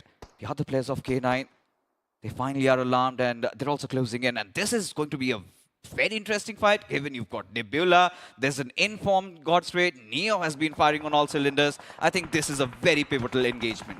It indeed is. Godlike, Simp is eliminated from the game too. Ooh. I'm not exactly sure what they can do to save the day, but yeah, the first game's down the drain. Not a lot of points secured from Godlike, but for OG, this definitely seems like a day with destiny. 10 finish points already. That's going to be 83 points in total. which is absolutely insane if you think about it. And if OG keeps on moving up with the same average, it's probably going to be their game. And of course, they will be leading the pack and crossing that 100 points marker soon. But for OG, now they also do find and snuff out that one player of K9 Esports, which is Slug. The man's eliminated. The remaining two players of K9, they would want to play a little bit on the passive front, and that's what they're exactly doing. I mean, I loved it how they baited Slug in that situation. And K9 could do nothing about it. And K9 was the team that was dominating the semi-finals. And even Beast, he's been dealt with. TrueRippers on one side, GDR on the other, and then OG. So we've got the top three teams that have been performing exceptionally well in this game. But for Nebula, they're still breathing. Adi, not enough. As Hydro, he finds an angle, and suddenly, even Adi, he's down on his knees. Everything rests on Kratos. As of now, Nebula survived with just that last player around the center. He's kind of hunkered down. And OG, look at that. They've got the southern side clear. So GDR and TrueRippers might be engaging against each other. OG will maybe try to play it a little bit safe. Let these teams fight it out. And whoever remains, OG goes for the chicken. And for TrueRippers, quite a decent start in this game. Possible contenders for the chicken dinner are TrueRippers and OG. I could have said God's Reign as well, but they've only got 3 men standing, so the man advantage is with them. God's Reign, though, they've managed to acquire 8 finishes on the board, so it's a good thing. But for TrueRippers, they're playing this game extremely safe. And they also do find the first knock against OG, and that's going to be the confirmation too. The man slips up big time, and TrueRippers slowly and steadily making that climb up. Elimination points are necessary, and TrueRippers, they've already secured 8. For OG, they've done enough. They've already got a lot of points in total. But now for Nebula Esports, Kratos, the man needs to try and survive for as long as possible. Interesting, OG, they're playing a wide spread. I think they're not really eyeing on the chicken dinner, rather eyeing on a lot of finishes. And given the situation they're in, they've already secured 10+ finishes. AKOP, 5+ already in the bag. Atanki, he's got a nice flank angle, and I'm pretty sure Jelly might have to say a thing or two about it. Kratos, he knows his position is compromised, but no team is really overextending in that situation. AKOP trying to thread the needle, maybe stop the players on TrueRippers, trying to spray them down, and he succeeds. Harsh instantly gets locked in and knocked out of the server. Need to find that finish, and TrueRippers, chaos all around, but Hydro, that has to be a 3.5 Necro. I know, right? Crazy stuff. But for TrueRippers still, I think he was able to thread that needle and shut them down at least for a few more seconds. That's going to prolong the fight even more. Unfortunately for that one guy of Nebula Esports, he was not able to survive for too long, but AKOP, he needs to be back up soon. If OG wants to stand a chance to win this game, I think he needs to give that revival to AKOP, and that's what they're trying to do. But look at TrueRippers. They're starting to wrap around once again in the fight. OG will be surprised soon, and if they're not done with the revival right now, TrueRippers will have the advantage. This is absurd. Why are everybody showing so much respect to Orangutan? There was so much space. God's Reign could have actually gone for the push. Yes, there was just WizGod trying to provide cover fire. But GDR, they're starting to feel the nerves. TrueRippers, 8 finishes so far collected. And AKOP, he is back on his feet. And this is going to be quite concerning. GDR, looking at the bigger picture, WizGod, he's got that slight high ground advantage, has 3 grenades to work with. And he wants to lob that into perfection. 13 finishes for Orangutan. The apes ever roaring. And now currently, I think he wants to close in. He wants more of the bodies. Now wants to go for the push in tandem with AKOP. WizGod providing cover fire from the backlines. That grenade is beautiful as Justin blows one up. As Atanki even falling down. Courtesy to Neo. And all that remains of OG shall be WizGod. But for how long? That's the big ask, Necro. There's still God's Reign around the block, so they need to be a little bit more careful. But for TrueRippers, I'm loving this split they've got. You've got Keo and Hydro right next to each other. And TrueRippers, they're just waiting for the right moment to strike. The moment OG is eliminated from the game, that's when TrueRippers will go for the strike. But Delta, a bit too ahead of himself. But he still comes out on top in that fight. It was such an important duel, but Delta does win that. Threading the needle. But for OG, they're probably going for the reset. The Fallen Man is going to be back up soon on the feet, and no one is even caring about OG. Someone needs to stop them. That revival is coming through. God's Reign is too busy taking the fight against TrueRippers. Oh my god, nobody's really looking at those bigger pictures there. Again, You give them that space. You give them an inch. They take a mile. Orangutan still alive, and suddenly Delta, he finishes off Kyolamau, leaving Jelly quite exposed. But this time, Justin, he does not miss his mark, and he knows where Atanki is. Jelly being shot from the sidelines, exercising extreme caution. He has to do it for his team. GDR absolutely pumped in this situation, but Atanki is really eyeing out for that finish. OG, no, they've got the minimum points. Now they want all those finishes. That will be that added bonus. Surely will be looking to breach past that 90 marker in this one. Neo down on his knees, and Atanki out of options in a wee while. He'll be out in the open. Justin, he's got his number. Delta might have some visuals, and there you go. Delta getting that final nail in the coffin, and GDR kick things off with an amazing chicken dinner. A comeback indeed coming from God's Reign here with 15 finishes and the chicken dinner in Rondo itself. It seems like the competition is getting spicier here in day 2 of the BMSD 2025. A day of comebacks indeed, because every single team was bouncing back here to try and catch up some points. But nevertheless here, what's consistent so far is that OG is still at the top of the game right now. And I am very, very concerned with this. But this is a very, very good recovery here coming from God's Reign here. Necro, what do you think? I mean, look, for God's Reign, yes, a comeback was needed, but they're still pretty far back in the overall standings. To be honest, for OG, if they keep on building up the lead like this, it's not going to make a lot of difference in the overall standings, man. Someone needs to try and stop OG. If OG's constantly getting 15 points per game, what's the point in making the comeback off from the bottom half of the board? So we started this day off with a 4-point difference between Seoul and OG. I think given the fact that Team Seoul were eliminated pretty early, I feel like the difference has now gone past 20. But TrueRippers, that was such a nice recovery. I feel like they've also closed in the gap with Team Seoul. So now they would be on that 3rd position, feeling quite solid. But K9 and Nebula, we had such high hopes from them. But God's Reign really stepping it up. And Delta, he had promised me. Destro shook hands with me. He told that you're my lucky charm, and today I'm going to get a chicken dinner. And I told that before the broadcast began. So yes, I win. Well, speaking of lucky charm right here from God's Reign, Delta and Neo definitely stepped up big time here. Yes. 1,000 damage across the board from both of these players individually, whereas well, I don't know what happened to Destro. He's got only 41 damage, so it's fine. He got them the zone, he got them the chicken dinner. What else do you want? Okay, fair enough here. But all things considered here, when we talk about Rondo, Rondo is arguably a comeback map. Think about this, right? How often do you see teams getting a chicken dinner with 15 finishes? You see it very often in the map of Rondo as well. But on top of God's Reign taking that as well, you can see that almost every single team, well, not all single teams, like a couple of teams here, has break past the double digits mark, which just means that the points is going to be very, very boosted and inflated in the base of this map. So I hope that the teams that are really eyeing for it to come back, can they do a little bit better for next map here? Well, you guys got to stick around to find out, because we are going to be taking a short break right now.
back after that short break, and now it's Johnny and Fixes with me on the panel, and God's Reign securing a major 25-pointer. That's of course going to be an initiation for the comeback, but to be honest, for OG, they're consistently getting that 15 points in the marker, and to be honest, if OG is getting that many points, it's really going to be tough to throttle them out. That's the thing. That is becoming a problem. We spoke about this yesterday as well. After the first 3 games, that was the only team that was consistent in terms of the teams that are performing inside of the top 5, and someone needed to stop them. And it seems like today's game number 1 is not going to be any different. This team is now just running away with the lead. I hate this. You know, so many teams are showing so much respect. They're giving OG so much space. There were so many instances where Orangutan could have been clobbered down, but everybody just seemed to have backed off, especially GDR. There were moments where TrueRippers could have also taken them down, but not really dealing with them. Look at this, 19 points.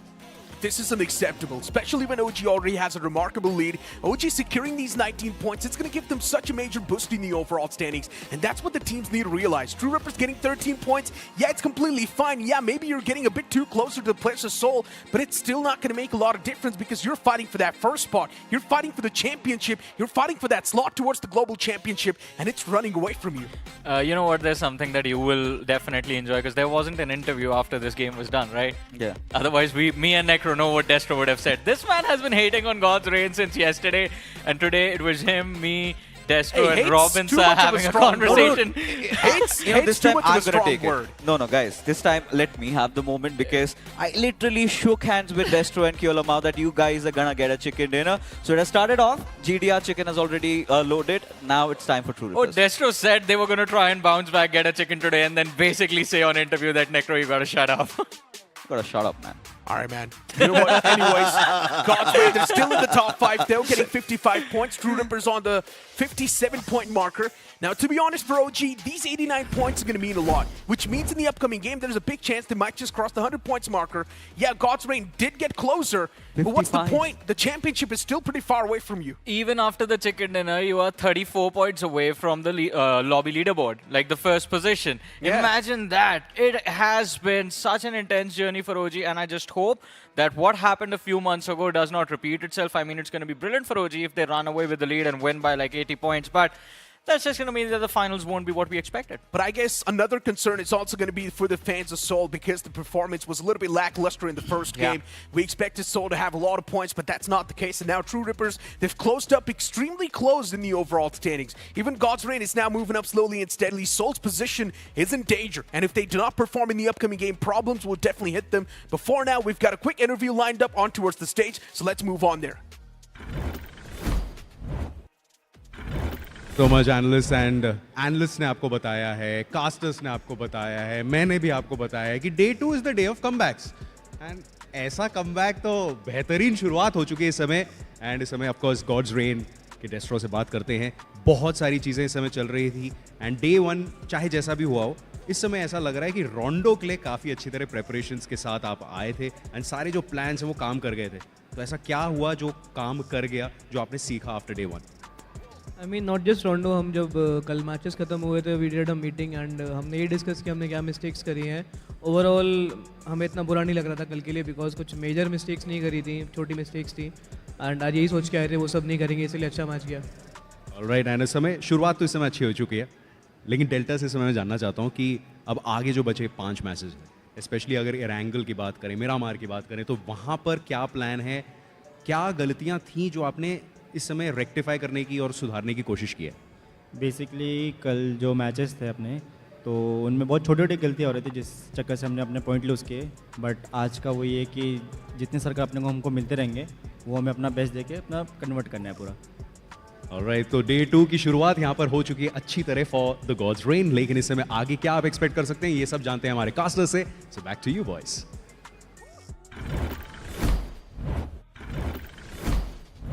For God's Reign, consistency has always been an issue, and if God's Reign do not really perform, we all know once again all that good work, all that hard work they showcased in the first game itself, it's going to start to fade away soon. We were talking about Seoul before this entire interview, and for Seoul as well, pretty much the same thing is happening now. The lead's fading away. Yeah, it's like 22 points again. And that is something that where they need to cut down the difference. Not for Seoul. For Seoul, the lead is going to be slightly higher considering this game 1 did not really go their way. But we had this conversation yesterday. Rondo is that one map where you can actually catch up to the other teams. Yes. This time, God's Reign did perfect in terms of utilizing that opportunity. But this was the one game where Seoul could have actually cut down the difference against OG. Now that opportunity has slipped away. Now only one thing can happen. OG needs to drop the ball in the upcoming 5 games, and then at the same time Seoul needs to step up. Now looking at the stats and figures, Orangutan has been the best team so far in Erangel. They got 2 chicken dinners out of the 3 games of Erangel have been played, and Seoul did not have a good time in that one. So for iQOO and all the boys, I think they need to get some anti-strat this time so that they can recover in those Erangel matches, because Miramar I feel like is quite sorted for Team iQOO because they have the highest points over there. So Erangel should be a test. Now they should be eyeing on maybe even drop clashing on Orangutan, because if you give that much respect to OG, I'm pretty sure if they have that 30-40 points lead building up, then it's pretty much done. To be honest, I was having a conversation with the players as well, and a lot of these players were of the opinion that they do not really want to target the table toppers. They do not want to go up against OG. And I mentioned, if OG keeps on building up the same lead, then what's going to happen? You guys are going to lose it. Then they say it's completely fine. I mean, that was literally the answer. I agree with you on that. I mean, because if you're not going after them, that means you're allowing them to win. You're allowing them to just increase their lead.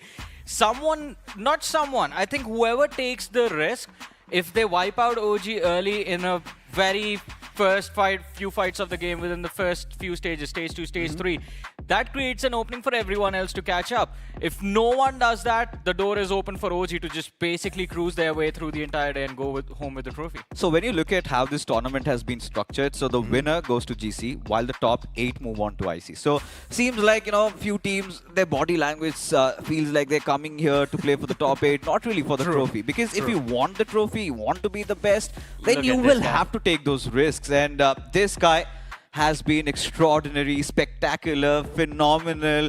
Adjectives fall short to describe how amazing this player has been, and this entire team. And he's been given a revive like around 3 times, and every single time he's back up, he answers back. iQOO was just squeezing in the maximum performance, getting so many elimination points for the team in the previous game. But yeah, once again, back towards that topic, right? If the team's already saying they're completely fine with OG taking the championship, that really made me concerned. I was like, wait, what? You know, targeting OG is the only possible way that you can win, but they're still saying if OG is going to be considered on day 2, they deserve to win. I don't know what kind of mindset that is. Yeah. But to be honest, you know what? Without wasting any more time, now it's time for us to head on towards the upcoming game of Erangel. A lot of these predictions are, of course, falling short, but Seoul, they need to continue the consistency. Will that happen or not? Well, let's find out in the upcoming game.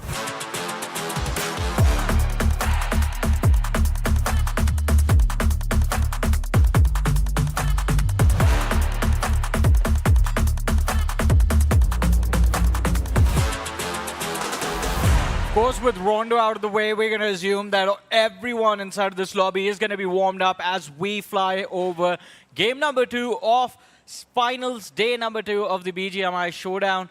This is going to be the map of Erangel. All the 64 players locked and loaded. And in fact, Fixers, we have a pretty decent flight path with us in this game as well. It starts between Milta and NovaRep9 and ends towards Georgopol. I like how Scary John was so animated there, still smiling, given the fact that Vasista Esports way too low in terms of the overall standings.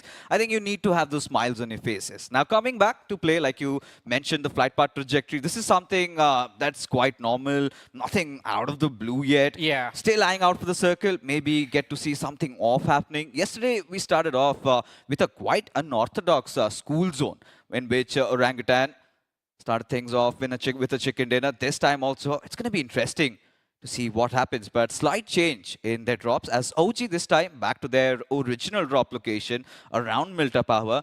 And they've got Hero Xtreme Godlike on one side. And what's up with AX? They've constantly been trying to poke the players of OG. Yesterday also they tried and they failed. No, it's because of their drop towards Milta. It's a forced fight that AX also refuses to give up. It's kind of the same situation that used to happen for Seoul when Seoul was playing school. OG went Rozhok, Water City, and then there was Reckoning Esports in the middle of nowhere.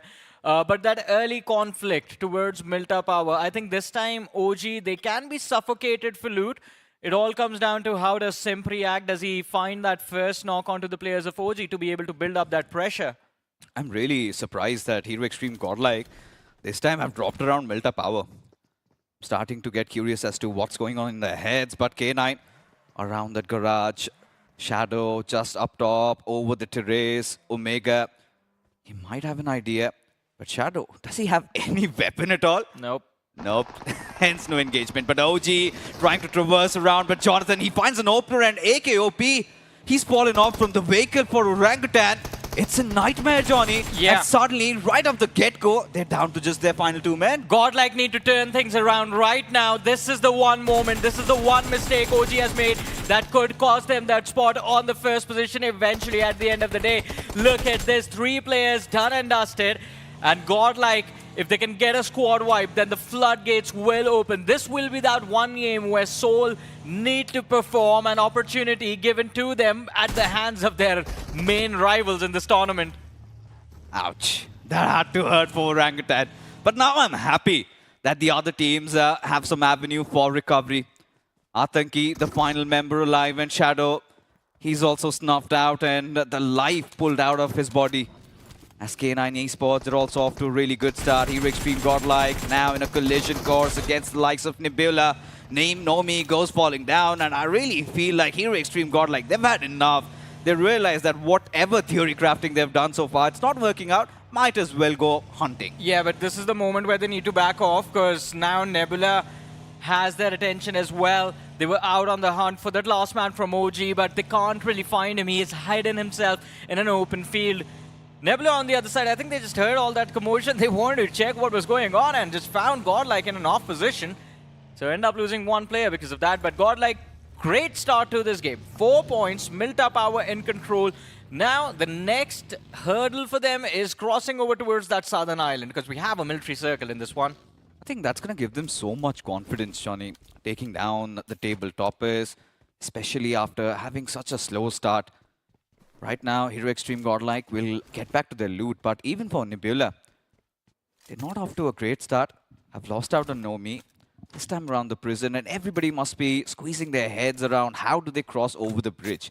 Team X, they're around built up. They should have no trouble crossing through. But these circles, these certain circles, we have seen TrueRippers, they've really mastered it. There have been so many cases where you get that certain zone and TrueRippers tend to walk off with a chicken dinner.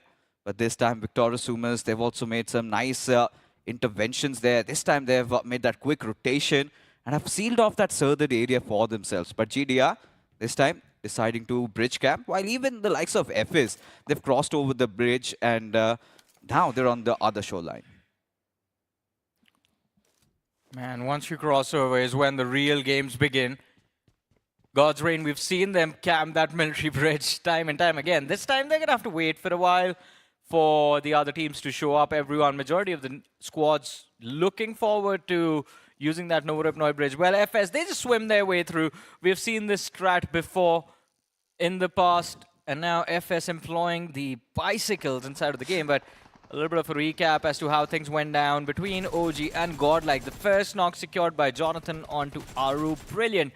And then just one small little mistake in judgment from AKOP costed them 2 more bodies. And you could see the fans all riled up. And this is again a variable coming into play, right? You do not often see Hero Xtreme Godlike dropping around at these areas, and OG were not prepared for it. And another thing is that monster truck. The 2 players sitting on the back seat, they were completely exposed out in the open. So yeah, this is something that OG really need to know, that they cannot lose that momentum they built up. Now, since they're almost on the verge of getting eliminated, now even a couple of survival points really matter, but then it all goes to win if the likes of Team iQOO Seoul do not pull through, if TrueRippers does not get a chicken dinner, the difference still remains pretty massive. This is going to sound pretty harsh, and this is going to sound like a hot take to a lot of people, but at this point, I don't care. I want OG to drop the ball today, because if you go into an international competition by just stomping your way through the rest of the teams, which is supposed to be, by the way, this is not me, this is the public that deems this lobby one of the toughest in the officials we have had this year. In a lobby like this, if you just stomp everyone and move through to the international circuit, yeah, I don't know how you feel about that. Might get a little complacent. Doesn't really, a team that moves forward like that doesn't really get pushed to their limits. And we would want whoever moves forward to do their very best. That is why this finals being closely contested, no matter who wins, is going to be of the utmost important. You got to fight your way through. So you want to make things difficult for ORANGUTAN, basically. Not just them, whoever's at the top, man. You know, at this point, even the majority consensus is of the belief that OG, they have been working pretty hard. We have seen that in those recent tournament performances. They made it to the finals, and them sticking together. That has been the secret sauce. Sticking together, putting their heads low, grinding it out. And this is all finally paying off after years. There have been so many tournaments. We've seen those disappointments, and it is high time that OG get the limelight that was long overdue. And that's happening. And Hey, if man. teams can't really catch up to them, who's to blame but themselves? I mean, yeah, sure, fair enough. I mean, if no one else can catch up to them, then it's just on the other squads. But let's see. I mean, this time, again, because of those early casualties, opportunity is there. And we see the players of Seoul quite close to the team that actually gave them that opportunity. It's going to be Godlike spotted out down below. Yeah, shotgun's not going to hit those shots. Switches over to the M4. Spray down coming through from Joker, but whiffs the entire clip. Again, it's a Seoul versus Godlike fight. It's going to be interesting Oh, they to have see the how flank. they really get this one into play. Because Goblin, like you said, he's got that flank angle to play with. But iQOO Seoul also needs to figure out ways to get inside the zone, and that's a bigger problem that they have to deal with. In fact, both the teams. Now, on the western side, we've got Vasista Esports, GDR, both are hunkered around the bridge. On the eastern side, Team Aryan, they should be also moving in as the zone has shifted. But look at Victorious Sumus' position. Very early on, we saw them take those the southern side of the Susnovka military base. They captured it, and now they find themselves in such a solid spot. I mean, look at that circle shift, man. It's still like half water, just about 45 to 50% land. And Victorious Sumus, as you spoke about them, prime spot to actually just frag out of their minds. If there was a game that got them out of that bottom 3 position, this is that match. But on the other side of things, Vasista Esports, well, Victorious Sumus, my apologies, are doing well. Vasista Esports need to drag themselves out. And as I wanted to talk about them, there is going to be a problem in this paradise for them. That's going to be 8-bit moving in from the rear. Yeah, even 8-bit. I think it's the first time we do not talk about 8-bit quite often. They've not given us those moments so far. Not that solidity we have seen from their side, but few major interventions. This is what I was getting to, because Nebula, they have decided to take the waterways. I'm kind of keen if they do find any vehicles around the southern island, TrueRippers, they'll also be going through that southern highway and maybe try and backstab the players of Victorious Sumus. And there have been certain teams like Team FS that have closed in on VS, but GDR still waiting. How long has this been? Like, what, 5 minutes? Nobody has passed through. No, they've kind of let a few teams through. Have they? Yeah, Victorious Sumus was the first one. And then Cincinnati kids just swam there. I'm pretty sure if GDR had positioned one man on the hill towards the west, then they could have spotted out Cincinnati kids. But look at that cluster moving in from that military bridge. There's going to be a 3-way clash, and GDR might just be able to capitalize depending on whether they have smokes or not. Towards the eastern side, Seoul in the water. I don't know what to make of that, to be honest. I mean, still looking to climb towards Milta for some reason. If they decide to cross the bridge, that's going to be a scramble and a half for them. What happened to 8-bit? Somraj slightly showed himself, and Mysterious 4, they got that whiff, got that knock, and now he's also going to be dealt with. 8-bit again off to such a rough start, and this is something that we need to address, Johnny. What's happened to 8-bit? I mean, I have no idea internal issues inside of 8-bit, the heads of the players not being completely straight and focused on this tournament, I guess. But anyways, this is what I mentioned a few moments ago. This is what I wanted to draw your attention towards, that military bridge conflict. It's Vasista, it's 8-bit, it's Mysterious 4, and now Godlike are looking to join this party as well. This is just going to be detrimental to every single one of these squads. You delay a rotation, the next circle shifts down south, and then you are done and dusted. The blue zone damage from stage 3 is just going to be swinging these fights left and right. Anyone is going to be getting the edge. The trades are going to be so unpredictable, and there you go. I think Hero Xtreme Godlike, they've decided to apply the Blitzkrieg strategy. They just don't care what happens. They want to spread carnage throughout the lobby, showing signs of intent of engaging in fights. And this is also what their fans want, right?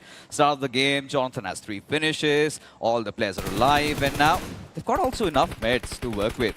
And given how the circle has been shifting away, Mysterious 4 and Hero Xtreme Godlike locking horns against each other, Jonathan being clueless over there. He gets punished. Simp would be looking for a trade as Hero. Also aware of Simp's position. Punk also being dealt with. Snowjot will be quick on securing that finish. And look at his power from the far of Frey. He also wants to have it go. Yeah, 8-Bit just want to find anything that they can for themselves over here. But Mysterious 4 caught off guard. And they are going to be done and dusted. Godlike as well are going to be left bleeding, and 8-Bit, we saw that first loss, one more man knocked out. For them as well, it will be difficult to recover. The only team that survives this onslaught is Vasista Esports, who actually do not get involved. They just move towards the eastern side of the map. We'll have a little bit of a run-in with Madkings, but let's see how that one goes. Yeah. Also, by the way, another big fight was towards Nova Repnoi Bridge, where you had K9, White Walkers, Team Soul, locking horns, and well, AX was there as well. They've been camping this bridge for ages. But again, just like the fight towards the military bridge, the Nova Repnoi fight as well deems no result, apart for AX, who do end up securing those 3 finishes and are still left with a 4-man roster, unlike yesterday's first Erangel. Now, why are teams so stubborn? Sometimes I wonder, you just could take the amphibious boat and hovercraft and kind of get to the other side without really having to deal with all that bridge skirmish. For Team AX, it's a good thing that Devotee's got 3 finishes, all their players are alive, they should have an easy time crossing over the bridge. But look at the circle center. It is primarily occupied by all the teams that are still in the service. So far, we're already halfway through the 3rd stage, and it's just that one squad that has been eliminated. 15 teams still in play, and it's just K9. And we need to also talk about K9. I think the way they started off yesterday with the chicken dinner, where's that K9, Johnny? This is a team that's built around pace and on Erangel, just because they, I don't know why, but they like to start from Severny, avoiding every single early conflict. They are forced to play extremely slow. When you're the last ones with feet hitting the ground, the last ones to loot, the last ones to move towards the southern circle as well, there's going to be squads waiting for you. For now, though, it was Pro from Madkings waiting for the players of Soul, and as Legit looks to pounce, he gets shut down instantly. Soul getting punished. Here come the players from Vasista Esports as well. They are going to take out Pro first and maybe then go after the players of Soul.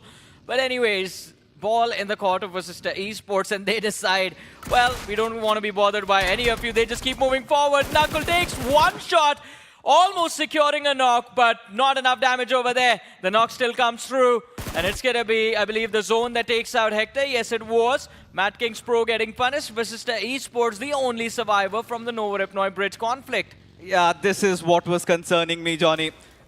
Team Orangutan getting eliminated early on. I was hoping that even Team Soul recovers. And rightfully, Rohit even said, today is the day of comeback, and 8-Bit. Oh, there has just been setbacks for this team. They have been completely missing throughout this entire tournament. I'm even surprised they made it so far. But as now, TrueRippers, they have a golden chance, but GDR dropping the ball there. Fight against FS. Roman just shreds through the 2 players, and GDR, after having such a nice control, again they fumble, Johnny. 3 losses for FS, but they would be hoping for those revivals. But you could see, you could sense that trouble, you could sense that tension. So many teams around FS, and they have read the room. Cincinnati kids, they're right at the SPAC center, and they do not really want to act on it. They do not want to go for the push. They do not want to relinquish that position, which means FS will have all their players back up. Yeah, but who cares about FS when TrueRippers is still alive in the game with a prime spot, the southwestern edge of the map under their control. And let's not forget that win from the previous game puts them in a position where they can actually challenge the players of OG and take that first position away. OG, they are out of the game. Soul is out of the game. None of the teams inside of the top 4 are there. The gate is open for TrueRippers now. The gate indeed has. They just need to break past it, stomp their way through, secure that chicken dinner, close in that distance on TrueRippers. Victor Sumus having that slight high ground advantage. There you go. Mafia taking a dig. Nebula, they've already lost out on one of their players as Mafia being pushed upon. Should be easy for him. As Nebula again, they've lost a lot of steam. 3 finishes for Victor Sumus. Should not be a difficult task to get the revives as Victor Sumus. They will also be eyeing out on getting inside the zone. But Team AX, look at how quickly they're closing in the distance. Well, I mean, the map control is there, and for Victorious Sumus, Mafia, he had 7 rounds remaining on that M4, so he needs that ammo as quickly as possible. But AX, with how they're positioned, I think it's going to be quite difficult for them to actually directly engage into a fight against Victorious Sumus. 2 scouts on this hill. They're going to call for backup first and then maybe look for a 4v4. But Victorious Sumus, this gives them enough time to reset, to bring their numbers back. And look at the radar. TrueRippers are there towards the west, so they will have an opportunity to third-party this fight. They haven't gotten themselves involved in any fights till now. And since we're down to the top 7, 22 players still alive, if there was a time for TrueRippers to chime into the action, to pick up a few finishes, now is that time. 100% agree with you. TrueRippers, this is their circle. We know they've got nice certain conversion ratio. So right now, all they have to do is have their heads in place. They know Team Soul, they have been eliminated. They have read the finish feed. OG is not there. A golden chance for TrueRippers to convert this one. But the circle taking another shift. Cincinnati Kids, all right, they had a little bit of a split to work with. But I'm pretty sure they would want to rendezvous, get back together. But Skips, he's been eliminated. Mysterious Four still around the edges. Victorious Sumus, Team AX around those eastern shores. They will be also looking for closing in. But TrueRippers, how do they challenge Cincinnati Kids? That is a big ask. Yeah, it's going to be a big challenge. Cincinnati Kids, their position is good, but it's Cincinnati Kids, so you just push them and finish them off, I guess. Is it that easy? I mean, they're making it look that easy for everyone. Just 35 points to work with. So, but some recovery still cannot rule them out. You never know. Sometimes we've seen those glimpses. Skip, Some coming back to life. And this was that early fight where we saw Team Soul taking down 3 players of K9, and K9 completely caught off guard. And Soul fought it down to the end. But again, while rotating around, them being picked off like that, wanting to engage in those fights initially with Pro. And yeah, K9 got taken down pretty early. But Team X, we've seen. Final day of the Survivor stage. What a comeback and a half it was from their side. This time also having those numbers intact. Let's see what they can conjure. Oh, I feel like with how they're playing right now, there could be a possibility that we are going to see AX break inside of the top 8 today itself. So they went on to scout the players of Victorious Sumus, realized could not really fight them anymore. And now they move towards the shoreline. If there were players still present to the shorelines, you would be hearing those sound cues. You would be hearing those gunshots constantly, keeping in mind the position of FS as well. But there was no commotion there. AX realizing the shoreline is going to be empty, take that position. And now the only 2 individuals that can challenge them are going to be Arthur and Hero, but they aren't going to survive if they get spotted out as well. AX relying on the fact that everyone from the northern front is going to fight each other. CK, TrueRippers, and Victorious Sumus. FS can't really do much. They need to hold on to that spot inside the house. And if AX makes it into the top 3, this should be their game as well. Could be. Quick prediction, Johnny. Do you think Arthur or maybe Hero could maybe spell trouble, maybe flip things up for AX, or is it just AX anticipating them? I think they are the first pixel that gets spotted by both these 2 men. They are just giving their points to AX. They barely have their heads above the water. Yeah. Mysterious for White Walkers, and now Arthur, his position compromised. So Henry, he's going to wait it out. A fisherman waiting for his fish. There you have it. Arthur, he's snuffed, and seems like even Hero, he's just counting his moments. I mean, with that fisherman analogy, I just feel bad AX don't have the wireless fishing rods. Necro has it, no? Necro invented them. Yeah. He's the man in charge for the genius. And he chewed it up. No, he gave them to some other team 2 years ago. They haven't returned it. Ouch. And Necro's not going to be happy about that. Yeah. Sure, he must be bashing them somewhere. But AX is not going to be happy. They have wasted like 3 clips on just trying to finish Arthur. And Cincinnati Kids. Lord Juicy. He's got that center to himself. TrueRippers. Again, being very cautious.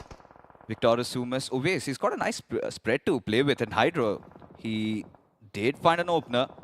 Henry, he's dealt with. But Harsh gets exploded. So Henry's done the damage. But TrueRippers, so far, they're still kicking. They're still fighting it out. Kiolamau, just around the hovercraft. He knows that this control is very important. And he's not going to be fiddling around. He's going to be staying put. He's just going to wait for maybe Team AX to get challenged from FS, and once that window opens, he might strike. But TrueRippers, they'll have to be careful because they've got the lower ground. While Cincinnati Kids, they're still having that concrete cover. So it's going to be a tough game for TrueRippers, but still a convertible one nonetheless. I mean, it could have been a convertible one, but now things are going to get tricky. But Victorious Sumus realizing it's the end game in a few moments. Make the pounce onto the players of Cincinnati Kids. Some somehow avoids getting taken out by the molly, lobs out a nade, trying to see if he can catch Victorious Sumus off guard, but Ninja just a little bit quicker on the dodge. This is a 4v3 situation. Cincinnati Kids fighting with a man disadvantage. 2 versus 1 for Juicy to deal with, as Ovace is leading Sam indoors. And Cincinnati Kids, they're going to feel pressure that they haven't felt in this game before. TrueRippers are also looking to pounce. You can see Hydro and Jelly slowly and steadily crawling up that ridge. They've called their third man as well to try and push up with the hover crowd, but here they go. Victorious Sumus, they make the pounce. And in fact, instead of opening things up, they're going to be on the wrong end of this stick, of this conflict, as Ninja gets knocked out. Mafia as well, looking to engage. Could be in a risky position, but finds the trade, drops down Sawmain out, all down to Juicy from Cincinnati Kids. In the meanwhile, Mysterious for Hero, he was trying to swim his way towards the southern island. He gets finished off, but Juicy with the run over takes out 2 of them. Reverses into both. My goodness. That's Lord Juicy Sama for you folks. Cincinnati Kids, they suddenly have flipped the script over here as Juicy and Cincinnati Kids, they've got 4 finishes, but Victorious Sumus still breathing away. Sam, slightly apart from each other, but now they just have to lie in wait. Wait for the other teams to fight it out, maybe play for the possession points. FS, wide out in the open, TrueRippers. They've got that shoreline to play with, those rocky terrains as cover. Team AX have all that information. Cyrax relaying all of it. Arthur still swimming around like a dead fish in the water. But Cyrax, he wants to bounce. He wants to seize an opportunity, a moment maybe. And this is a rivalry that has been going on since the BMPS, FC Sports and Team AX. As Lavish with a 1-2 split and Godlike providing cover from the backlines. And if you ask me, this is also a game where FS Esports can get the chicken dinner. Yeah, right now it's all going to be down to who messes up first, and it seems like FS are going to be the ones making the first blunder as Juicy spots out Roman, picks him off, secures the finish point for his team as well, and that opens up a little bit of this map, a little bit of this cliff for AX to climb up. But the circle again shifts to where the players of Cincinnati Kids are. Look at that, and this time, if FS wants to move down south, they're going to be in the vision for Victorious Sumus as well. This makes their game plan extremely tricky to execute. Okay, Cyrax wanted to close in. Godlike, we were talking about that high ground advantage has finally come into play for FS Esports, as now Team AX, they are being bombarded. Nice smokes deployed to obscure the vision of the players, and now Team AX will find that little room to get those revives. Devotee needs to patch himself up. The circle squeezing through. FS still inside the zone, but Team Aryan, they'll have to find a way. They need to enter in. Cincinnati Kids, Victorious Sumus still holding on to those compounds as Lavish has a go at it. No shots connected. Firing shots in the dark. As Levi, he's got that angle, but it's going to be Godlike once again. Nice recovery once more from FS's side, and this time they will be feasting on the players of Team X. Devotee does find a trade, but Levi, he gets the closure, and FS, they're also kicking off with 7 finishes in their bag. Yeah, big chicken dinner is going to be a turnaround for FS, helps them get inside of the top 8, maybe the top 5, but TrueRippers, what is this team doing, man? Jelly needs to realize without a big game, he can't really catch up to OG. And in this match, they just have 1 finish point so far. They're going to get a few more placement points, but they need to clean house. There is 7 potential points on the board right now, added to the 1 they already have. This could be an 18-point chicken dinner, and they still won't be first. So they have to go ham. There's no other way about it. I think they finally realized that push has come to shove. They've got to take that fight. Jelly, he knows exactly where Sam is. Gonna take a jump and have a go at it as TrueRippers jousting with the players of Victorious Sumus. Sam, he's been dealt with. FS, They've got that high ground to play, but now they will be coming out in the open. That means TrueRippers, they find another window of opportunity. Always still hunkered down, not even moving a muscle, does not have any resources to play with, no utility to Always. So he has to make do with what he has, a shotgun and a dream. Luckily for him, TrueRippers don't know where Oasis is. I think he's just standing there, overlooking that window, spotted out Jelly, but even in a position, that angle does not really allow him to take those shots. Top 4, 9 players left. And FS, with the man advantage, can run over TrueRippers if they are going to be this passive. Plus, Lavish, he's been left outside the play zone just so they can retain that high ground advantage and gather some information as to where all these other teams are positioned. But that Molotov, Oasis getting flushed out, and well, TrueRippers finally clean up. 3 finishes for TrueRippers. And we're down to the top 3. Cincinnati Kids as well. This is going to be their game where they can start building up momentum, but I do not know if the dream for the trophy is still going to be alive for Cincinnati Kids. In the meanwhile, FS, no one is blocking FS, and they are going to take full advantage of that. Find the opening knock against TrueRippers, and now the gates are open for FS to move in for the circle. I want to see Juicy acting on it. He needs to throw those grenades. He needs to apply that pressure. But even if FS, they're not kept at bay, they're going to be committing in for a push. They have that high ground for themselves. TrueRippers want to get those revives, but Juicy trying to spray down the players, and suddenly he misses. It is going to cost a lot. As for Cincinnati Kids, they would be hoping, had they had those few extra players, this game could have easily been theirs. But who's to blame now?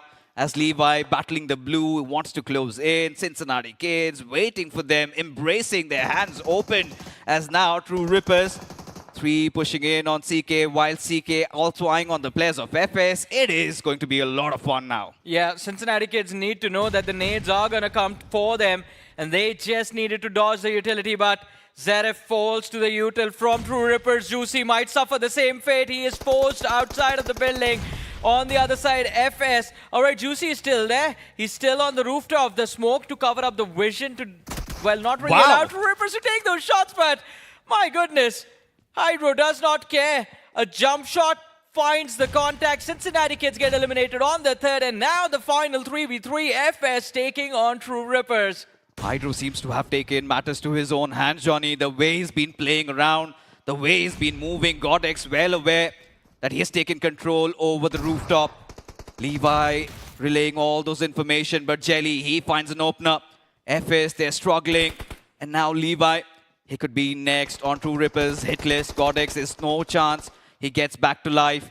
And with the circle closing in, things aren't looking that great. Levi just bleeding through. He's going to fall to the play zone. Surely does not want to give those crucial finish points away as Lavish, he's trying to patch himself up, and that has been denied. But TrueRippers, finally a chicken dinner in the making has been completed, and they know that it's not going to be enough right now, but still a step in the right direction. That's some crazy stuff from the side of TrueRippers. Consistency on top from them. Even the previous game at Rondo, TrueRippers did have a lot of points. Now this game as well, they get 16 points funneled in, which means the gap that we were speaking of between TrueRippers and Soul, it's already faded away. Soul messed up this game big time. But it's still going to be over 20 points. I think so. They were in the 50s, right, after the game of Rondo? Yeah, they had crossed 55 plus and 16 points here. 71. I think they might have crossed over Team Soul, but Soul also had a couple of finishes to their name. I think 3 finishes. Soul was at 88. No. No, not Soul. Sorry, my bad. OG. Yeah. So they've already crossed over Soul, or maybe extremely close, just 1 or 2 points differentiating that. So for TrueRippers, they've already managed to pretty much close out that gap in the 3rd and the 2nd spot, which is extremely good. Now, if you start looking at the latter half of the board, we did see Victor, Sumus, and CK as well in the final few moments. For those teams, the way OG has been playing, I do understand they fumbled up this game, but still the lead they've got, it's immaculate. Everyone needs to send a thank you note to Godlike right now. I know, right? Someone did lobby, it. yeah. Someone did it. Someone had to do it. Someone did it. And for OG, this one flop game, it's going to give a second shot to life for especially the teams in the top 5. But then again, when you look at how OG has performed in this particular tournament, the moment they have a bad game, they instantly answer back with a chicken dinner. Yeah. And this has just not happened once or twice. We've seen this numerous times, even in the semis also. You remember those final days, they were not having a good time, and suddenly in that third game, they come up, get the chicken dinner, secure qualification, and move on ahead. But you know what's going to be best after what has happened on this Erangel? Imagine a flight path from Georgopol to Yasnaya. Godlike chooses one of their main drop spots, and OG is like, all right, you know what's up? We're going to take revenge for that previous game. But another thing, you know, what I want to bring to all the viewers' attention, TrueRippers, 2 games, they have been extremely consistent. Top 3. Even in Rondo, they were top 3. Now they get a chicken dinner. So they're looking at the bigger picture once again. They know that if they can build this momentum up, if they can have the players all pumped up and everybody starts believing in each other, you never know, even TrueRippers might end the day on the top spot. Now look, it's a slow and steady climb. As I mentioned, they've already closed the gap towards the second spot, and I'm pretty sure in the upcoming game, if TrueRippers gets the same game followed up, they will pretty much move on to the second spot. For OG, they once again need to fumble up for TrueRippers to be extremely close to that, towards that first spot. I don't think that's going to be the case. OG now knows what exactly needs to be done, and they're going to try their best to avoid Godlike, or maybe get the revenge as well against him. Yeah, I mean, I hope they go for revenge. I'm going to enjoy that showdown between the two sides, but we have the stats of this game. Hydro getting the MVP, even though TrueRippers started getting involved in the fights extremely late in the game. To be honest, even you've got Hero coming in from the side of Mysterious 4. Not that much of a solid game, but at least the man got some points squeezed in. Devotee as well from AX. To be honest, for AX, that was some immature stuff all the way towards that Brit side, still camping out the teams. AX could have done a lot better, in my opinion, but yeah, at least they got 8 points in the game, so you can't say that's decent enough. But at the same time, for AX to make that climb to the top 5, it seems extremely far away. Even for FS, there's been a slight recovery, 13 points just to make up and stay in around that mid-pack, right? If not the top spot, they could be still hoping for a top 8 finish at least, but Team Soul and even K9 not doing that great. GDR, after getting a chicken dinner, what's up with them? This was supposed to be their circle and 0 points. Hey, are you surprised? God's Ray, the moment they get a chicken dinner, they instantly get a 0-pointer in the next game. It's not happening for the first time. They've been doing it for such a long time. And in the overall standings, Nebula Esports as well dropping down a few positions, and TrueRippers, they've already compromised Soul's position. TrueRippers moving upon the second spot, and Soul pushed down to the third. The fans are now definitely going to be hoping that Soul makes a comeback. From 6th to the 14th position, just 8 points separating the teams.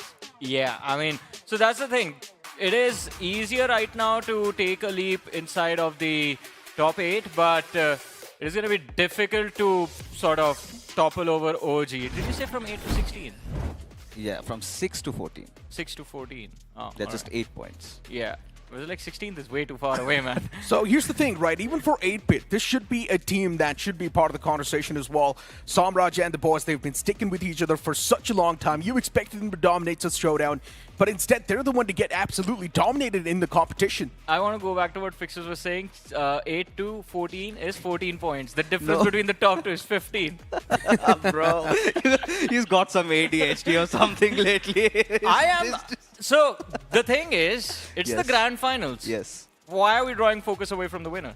Okay, so, fine, I get it.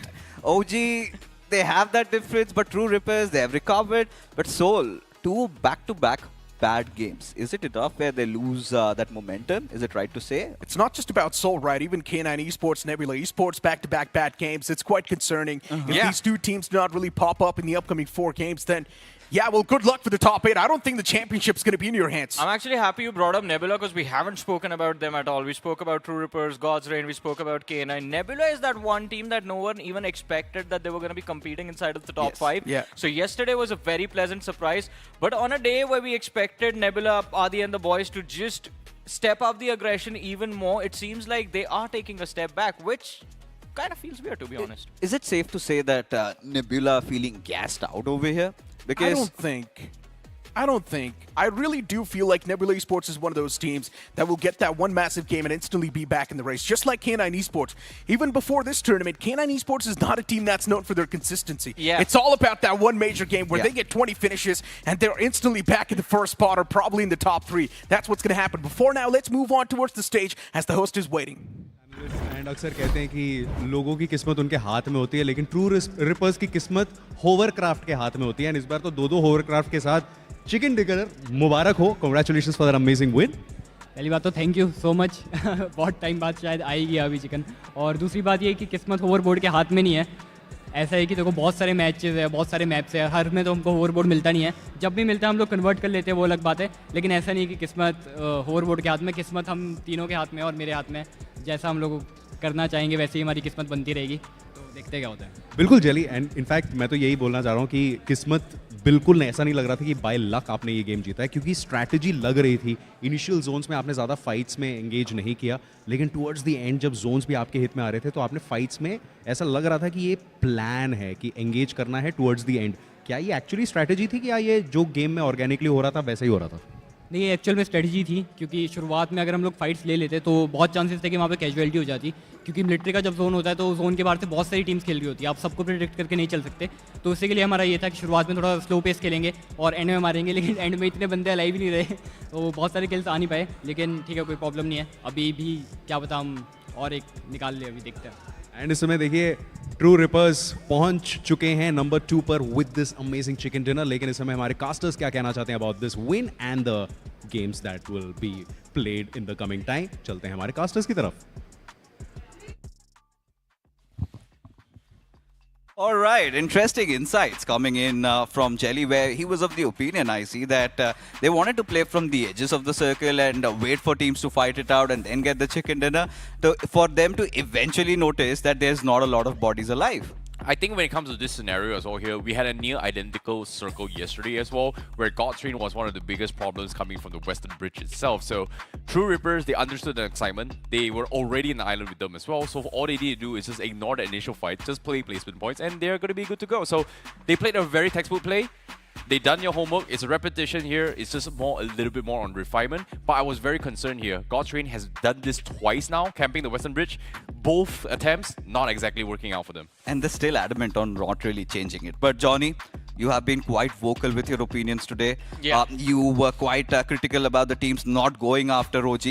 Now another game of Erangel.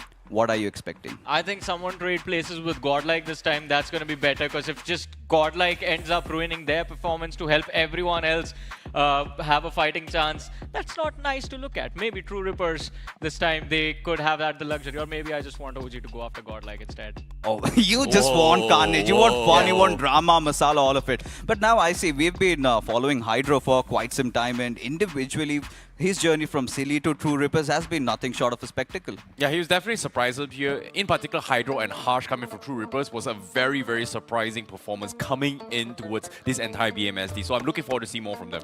And Vasista Esports, eyes will be on them. They have not been making a lot of moves, but maybe their fate changes in Erangel. Along with 15 other teams, eyes will be on OG if they drop the ball or they go for an all-out war. It is time for battle. Gentlemen, take it away.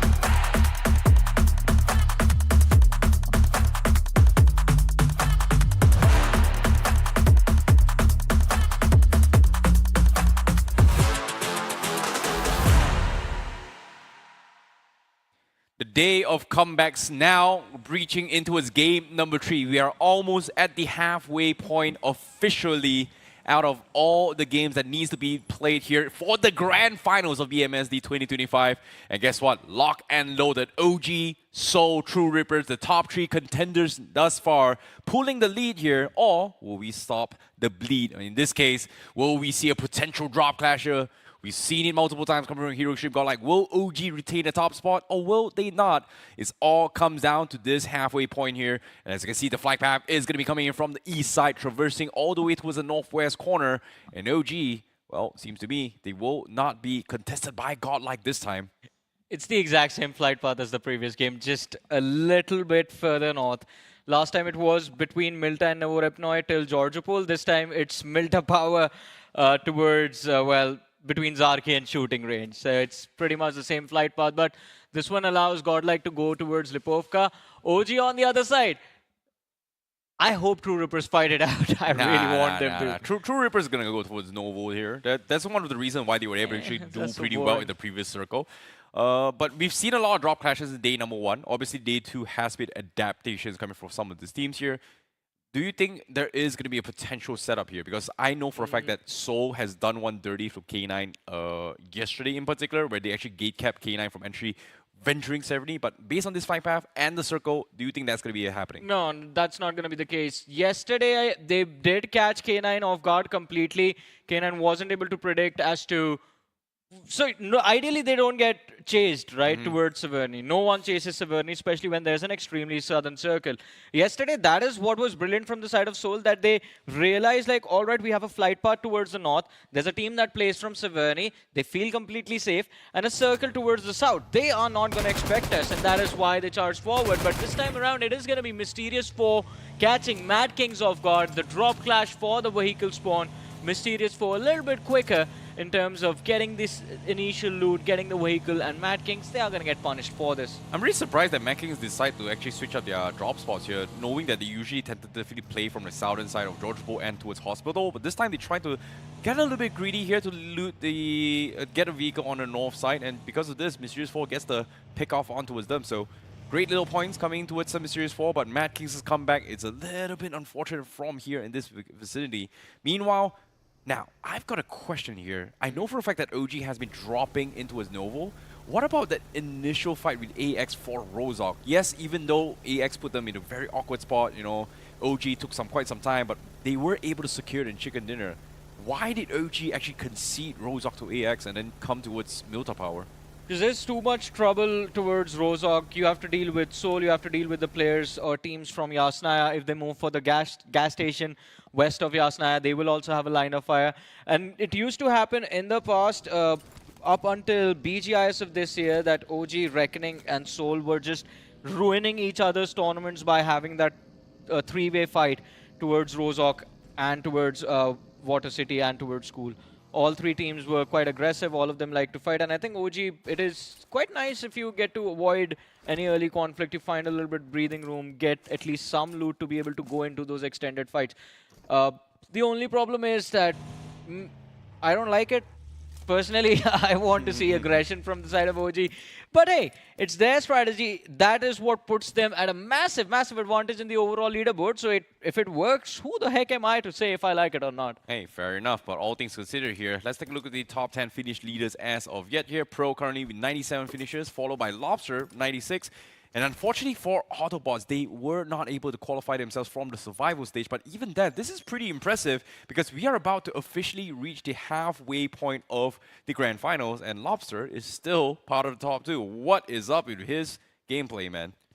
I mean, it was impressive while it existed, but not anymore. Well, he's still around. He's just no longer competing in this circuit right now. Yeah, the All-Spark got stolen by Decepticons, and Autobots vanished. Okay, fair enough.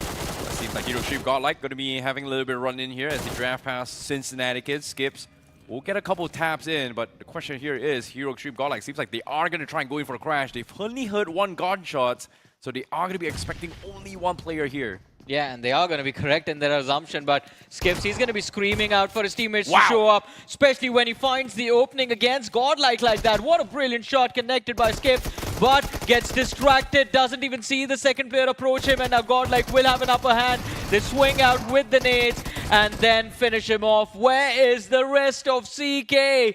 There was no backup. Skips found an opportunity to strike Godlike as well. They could have pinned them inside this building and finished them off, but man, oh man, that widespread from CK. This is the thing. You do not... Teams are getting too complacent, they are getting too comfortable just because they think it's an off drop, no one's gonna come after us.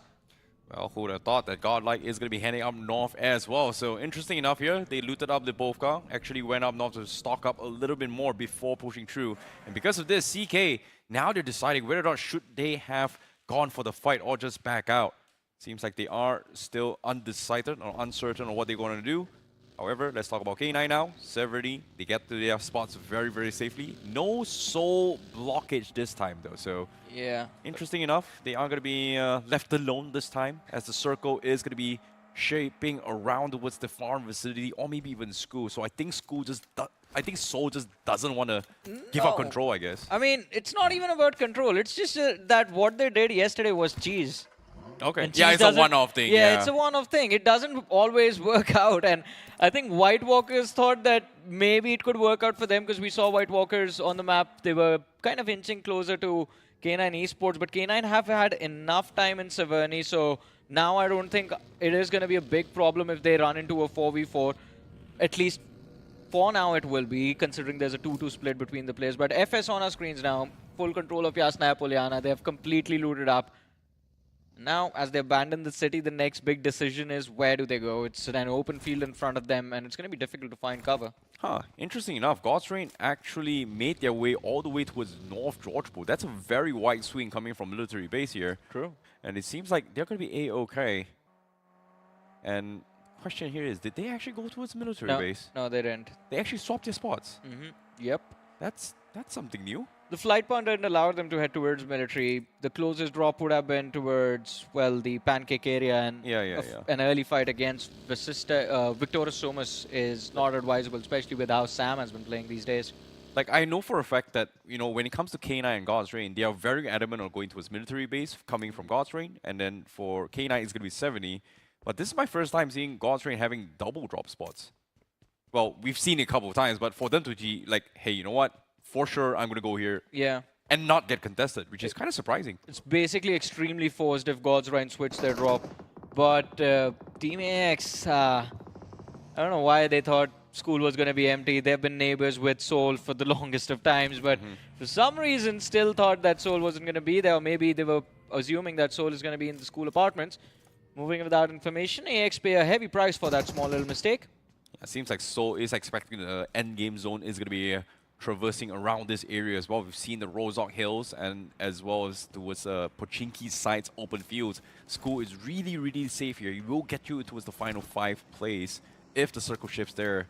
But with this circle shift, you can see Seoul is also going to be on the move as well. Preparations have been made, and guess what? It actually lands up north, so no reason to leave, but seems like despite me saying they might retain in school, seems like Seoul is going to be rotating around trying to find a better place. They've switched up their drop spots, or in this case, their camping spots, I would say. Yeah, pretty much. And AX did get punished for that as well. But now the question is, you've got to get towards those high ground for the school apartments, and you are getting surrounded. Look at this Nebula. They were charging for the center, getting spotted out by FS. Instant player loss. It's going to be the IGL picked off. Now, seems like we might see a Seoul fight here, because legit he got picked off as while they were trying to greet things out to rotate around here. Madkings goes in for the slam. Pro Apollo is down, and Shadow OG left alone all by himself, and Joker is going to keep him at bay, while the rest of the teams from Seoul is going to try and pick them legit up. But while they're trying to do so, Goblin got shot from outside. The third parties comes from far, and Seoul, just like that, they lose 2 players because they were a little bit greedy to try and get too much space. And now Shadow OG also going to be joining So as nosy neighbors inside school. No way out, no way in. But Goblin, from the sides, he got picked off from the sides. Now he becomes a 1 versus 1. Joker versus Shadow OG. It's about to break down. Joker on the hunt. He wants to regroup with Goblin, try and get him up as well. But Shadow OG, he's going to try and distract them on its way. Yeah, it's the auditorium where this fight is taking place. Well, where Joker is right now. And Shadow can't really do much, just needs to track that player and keep him distracted. Deny the revive and it's all going to be good as long as it's a 1v1. But again, as we said, you can see on the map as well, too many teams in the surrounding buildings. That's K9 towards the northeast, God's Reign, moving towards Rozok in school apartments. There's AX, then there's Nebula on the hills down south. So there's a massive cluster of teams, but I don't know if Seoul will be able to stay alive. There's too many windows in the main school building. Well, seems like the shot tower coming in as well. Great smoke zone denial by Goblin and Joker. They're trying to get in, but Goblin, he hasn't exactly popped himself up. But Shadow OG gets the pump in, takes Joker down. 1 versus 1 with Goblin. Goblin down towards his last health as well. And Shadow OG is baiting him, waits for the right timing, picks at the right time, shuts down Soul. Shadow OG survives the onslaught, but he will be all by himself in this lonely school. Yeah, what a great 1v2 over there. Calm, composed, and collected. Just like the veteran he is. Smooth swing out around the corner after he saw the man just go in for that first hit. He saw him reach for it for a second. Before he could cancel, Shadow was done and dusted with that fight. But school mail building, holding that alone without your team is going to be the toughest job in this entire game. And I think Madkings, if all these teams just keep fighting each other, then maybe Shadow OG from Madkings can make it into the top 6, the top 7, but that's a big what if. Yeah, but at the same time here, the circle does shift apartments in play as well. So the apartments on the east side of school is going to be a very, very hot spot just for Rats K9. and also for zone control here. So you can see every single team here is going to try and scramble away to try and dodge their way through. They do need those vehicles, but interesting enough, I did see OG go for a 2-2 split around the roads as well. So they are expecting it to be divided because of the road as well. They aren't the only ones. K9 as well went for a two-player split. 2 players holding just towards the compounds on the crossing bridge and 2 players closer to the school apartment. But on the hill, it is 8-bit taking on Mysterious 4. Trades from either side. It's down to a 1v1. Snowjod versus S-Power. And it is going to be S-Power making sure that 8-bit are still in this game for another fight.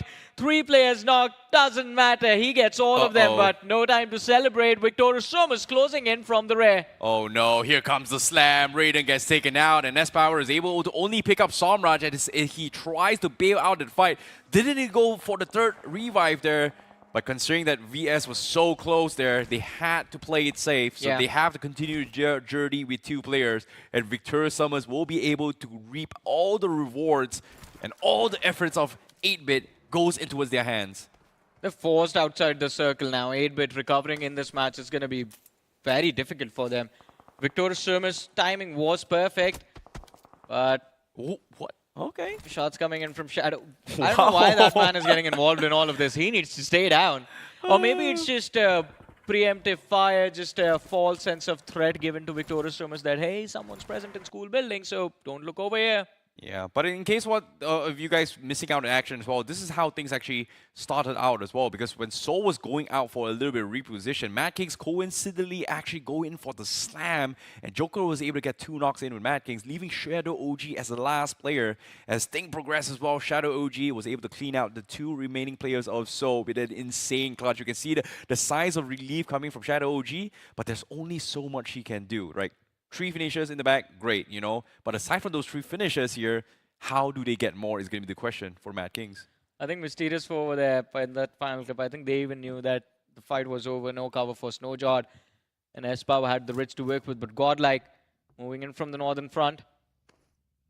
White Walkers, I believe, with how Jonathan is positioning himself, there is some information with Godlike about the presence of White Walkers in the compound up ahead. Although the next shift of the circle will dictate whether they charge for a fight or just hold their position.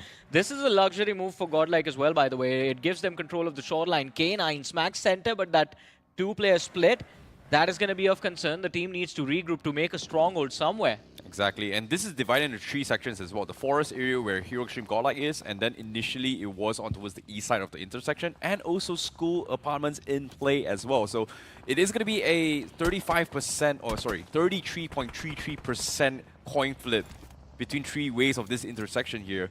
But based on the power spots here, I would say K9 does have a very, very strong position here. As long as they fend off everybody else alongside with Nebula, everybody else is going to be caught out in the open. Or maybe forced into its apartments as well. So that's going to be a problem eventually. Meanwhile, on screen, Vasista Esports, they are going to try and push into the zone. OG coming from the south side as well. But look at this congestion. Further up towards OG, there's also another team as well. Yeah, there's going to be 2 positions where these teams charge. As you mentioned, either it's going to be towards school apartments or it's going to be towards that eastern edge. There's a lot of open space, so you can see the threats before you go in. And I believe that is why FS are really keen on making sure that their backlines are going to be clear. They have information about where the players of Nebula are. It's just OG, TrueRippers, and CK that can cause a lot of harm to FS because they're quite exposed. But Godlike somehow do manage to inch their way into the compounds that were in control of K9 Esports up until now.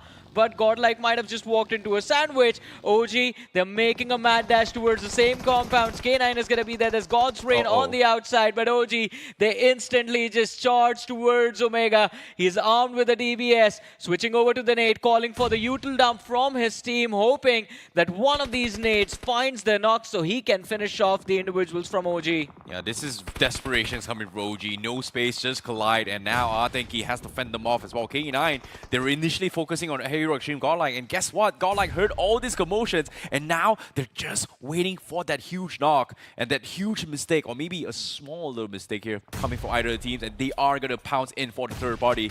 OG, they're laying low, not hard committing, they're trying to buy time and force some sort of reaction, but now exposed, Omega gets a nice little hello gift coming from OG, but I think he now left all by himself. He needs to 1 versus 4 this situation, but he cannot do so. K9, they take him out, and now here comes the third party from Hero Xtreme Godlike. For the second time in the day, OG are taken out early. Again, the floodgates are open. This is the toll booth for which the tax this time has been paid by K9 Esports. Now, TrueRippers, God's Rain, Nebula, FS, K9, all up for scramble. Win this game, drop a massive chicken dinner, and you get to catch up to the apes. Agreed, but at the same time, Hero Xtreme Godlike, as soon as they were about to go in for the third party here, White Walkers finds an off angle and actually gets a knock, and because of that, Hero Xtreme Godlike, they had to go in for the reset and they could not commit to the fight. Now, they've managed to pick up Punk, but God's Rain is also circling them as well. So Hero Xtreme Godlike, they are forced to take a little bit of standstill here just because these compounds are pretty much in the center of the zone. But now, this next zone shift is going to be impacting every single team's decision right now. But while this is happening here, FS and also TrueRippers still scrapping for those eastern shorelines. Oh, and Jelly was fighting for his team. 2 players from the side of FS did hit the floor, but not enough commitment from the side of TrueRippers, and FS will have a time to breathe.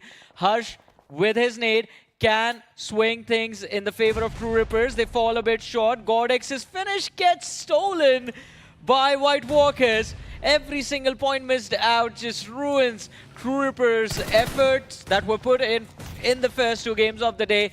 This time around, they are being a little bit more aggro. They are going for these finishes, but survival is going to be very difficult. They're stuck outside the play zone, and FS still circling, still just trying to keep them distracted. White Walkers, Arjuni has closed up so much distance. 1 nade in that dip and FS would have been done for. Yeah, this is a party right now here. They're all panicking. They know for a fact they're out of position and there's too many teams around them as well.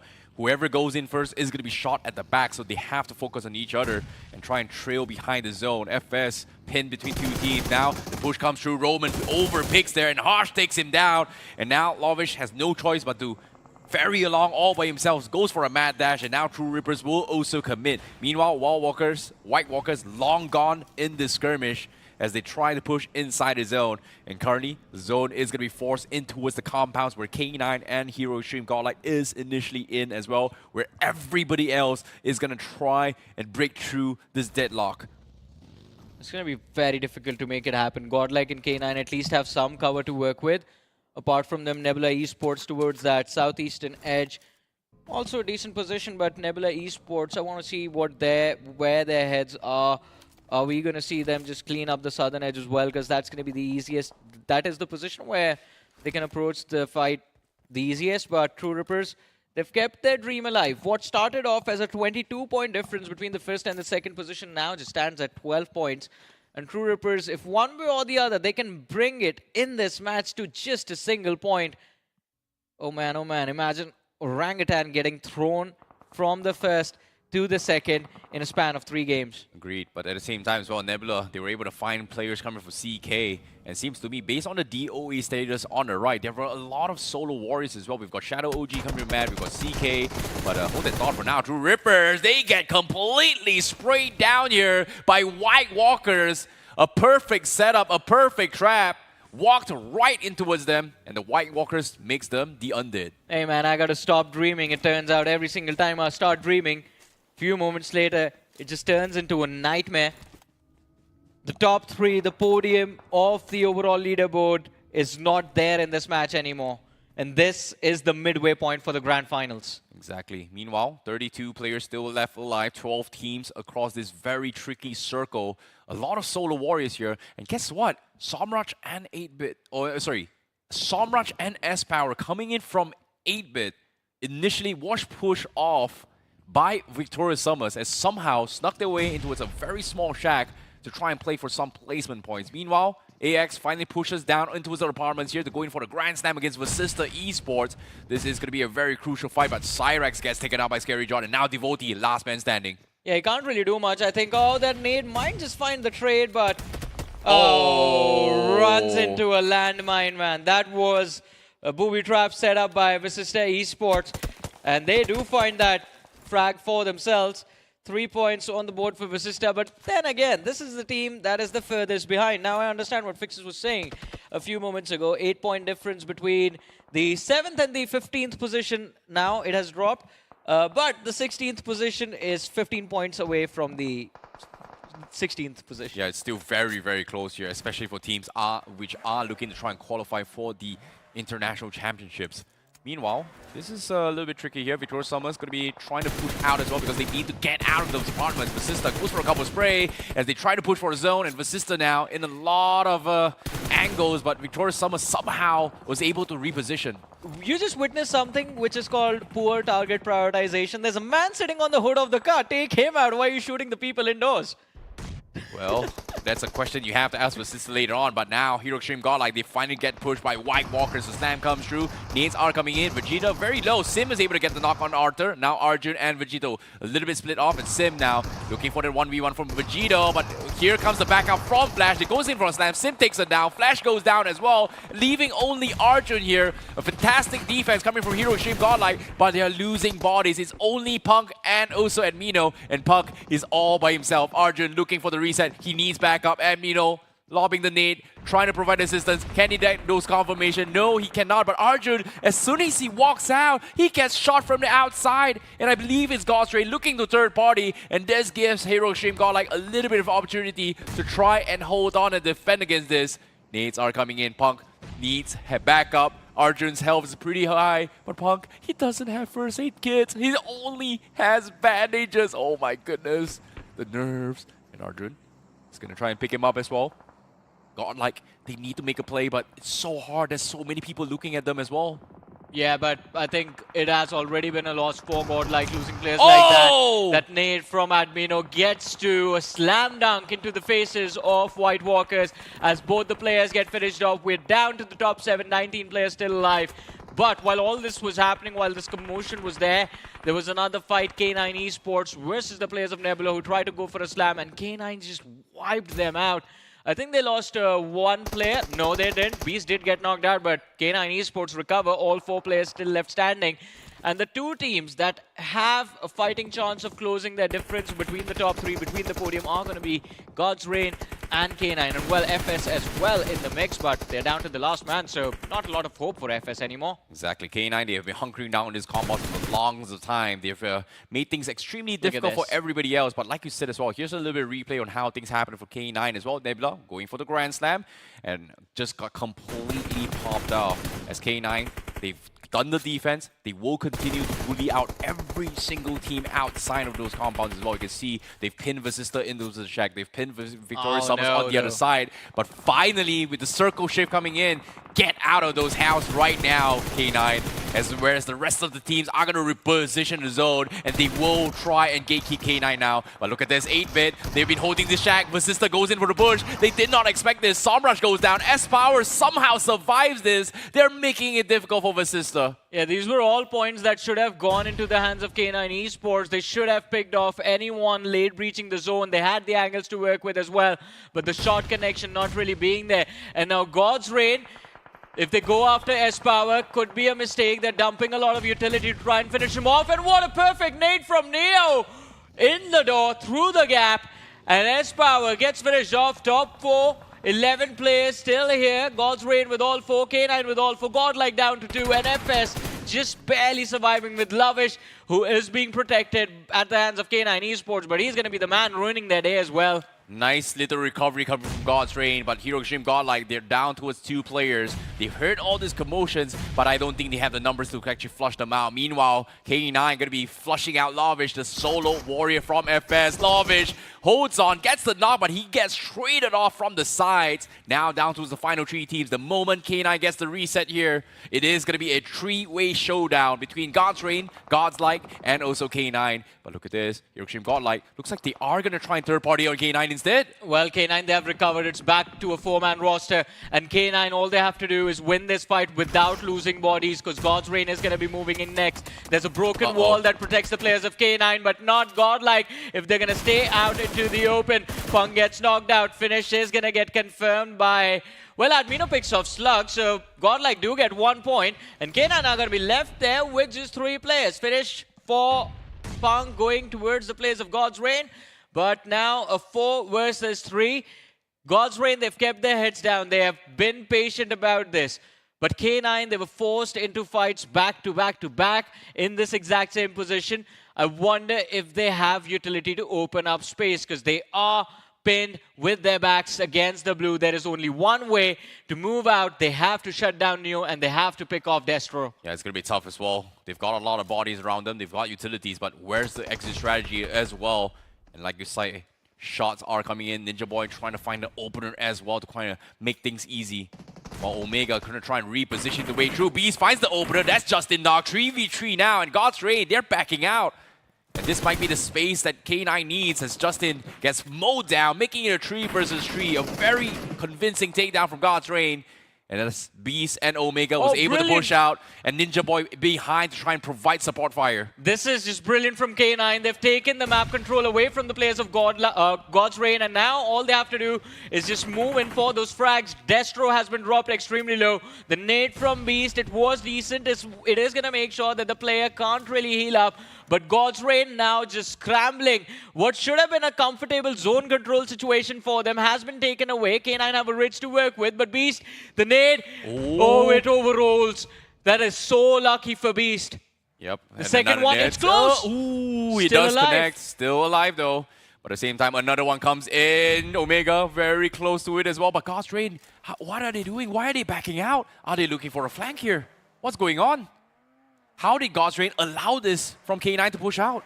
Yeah, that first frag from Beast and Omega in tandem was something they did not expect. Justin getting picked off like that. Now Destro, he needs to find the opening. Whoever gets the opening knock here wins this game, wins the chicken dinner, and both these teams are desperate for it. Both of them on the door of that podium position in the overall leaderboard.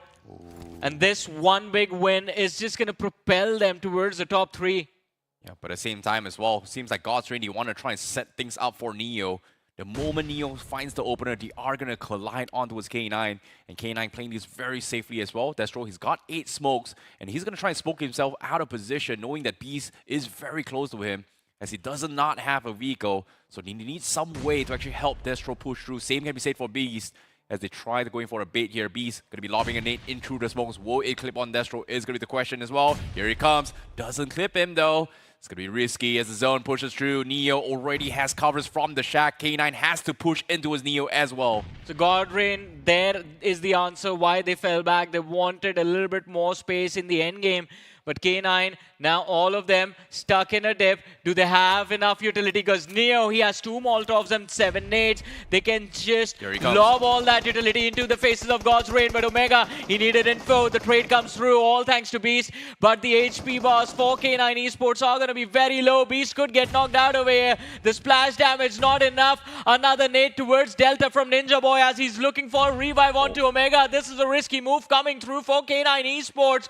And this risk, is this going to pay off? God's Reign, same instruction, Destro being brought back, but this is stage 9. You can bring absolutely no one back. It is time to fight it out, and finally the advantage is going to be gained by an instant trade and a 1v1, and K9 Esports somehow do manage to beat out the gods in what was an extended fight between the two teams and still secure a chicken dinner. 22 points from this game. But the question is, the momentum that was lost yesterday, has it been brought back? The temperature soaring through the Tesseract Arena. as K9 staged their comeback. Did go down to the wire, but in the end, it was K9 and the boys believing in each other. But for God's reign, what a nice game. Once again, just after having such a bad Erangel, this was a recovery and a half. You know, this is a very nice recovery coming from for both teams in particular Yeah. here, considering What? that both K9 and Godstrain hasn't had a good game. But for them to actually get a little bit top 2 here, they're also a contender now to fight for the top 3 slot, considering that OG, Soul, and TrueRippers had a pretty okay-ish game this game. My only concern is that last game macro coming in from God's Reign. What was that revive call? You have an opening, you took down Omega, you took down the scouter of the other team. Yeah, a trade comes through, but then you have information about where Beast is, and there's a man on the flank sitting there with 7 grenades. I think he lobbed like 1. Yeah, I think even for Neo, that was a very important moment where his nades just overshot. So Yeah. had that not been the case, had he just undershot a grenade, could have landed, could have been GDR's game. But regardless, I think this was much needed because K9, they had been losing so much steam ever since how they had such a great start. Yesterday, after 2 games, they were nowhere to be found. They were bleeding. But now this is going to ease on the nerves. But let's talk about the big news over here. OG, again 0 points. It's a little bit unfortunate as well, considering that, again, everybody says that, hey, if you want to take the number 1 slot, to take the GC slot, you got to stop OG. And guess what? There are a lot of contenders for the number 1 spot right now. I'm just happy that the responsibility is being shared by the entire lobby. Last time it was God's Reign, this time around it was someone else. All of you put together can stop OG, but that's the thing. It's right now 1 versus 15 what's going on in the overall leaderboard, basically. And this time even OG was kind of unlucky with their splits, or maybe they are starting to overthink now because it's not paying off. Yeah. They really need to get back to their shell. But now when you look at the bigger picture, I see it feels like OG did not play well. Soul also fumbled, and same goes with TrueRippers, which kind of makes you feel like that vacuum that was building up, now I think teams are starting to catch. Yeah, the gap is definitely closing in. And with that being said here, after this match, we have officially reached the halfway point in this grand final. So I would say the starting grids for every single team to say like, hey, what can be better, what can be improved is going to be in the question in play. And with that being said, Ninja Boy now as the MVP of the match with 7 finishes here. But we have to also shout out towards S-Power because he himself, somehow was able to clutch things very, very big, survive into the final 8 zones and get themselves a couple of placement points as well. And they were also the reason why Vasista fell a little bit short. That top 5 was the list of the top 5 players in the country right now. Yeah. Pretty much, and I'm not even kidding, not just for this game, but overall. You're missing out on AK and Wiz. And Goblin and Joker. A lot of other players, but it's fine. Nah, man, make a team with these 5, I think they can win. Sure, they can. But now let's look at Unless these S-Power points. leaves. Yeah, unless S-Power leaves. But S-Power has also recovered so much form. But when I was taking a look at the point standings, don't you feel like even FS, they're not getting those chicken dinners, Johnny, but they're still quite consistent. I agree. Yeah. I mean, FS is one of those surprising names that, after how the journey before the finals began it was extremely difficult to decide where they were going to end up. But slowly and steadily, FS is keeping a constant pace and they're keeping everyone in check. But now look at this. The podium goes out very early inside of this game. I think they combined the top 3 of this overall leaderboard combined in that previous game had like 2 points.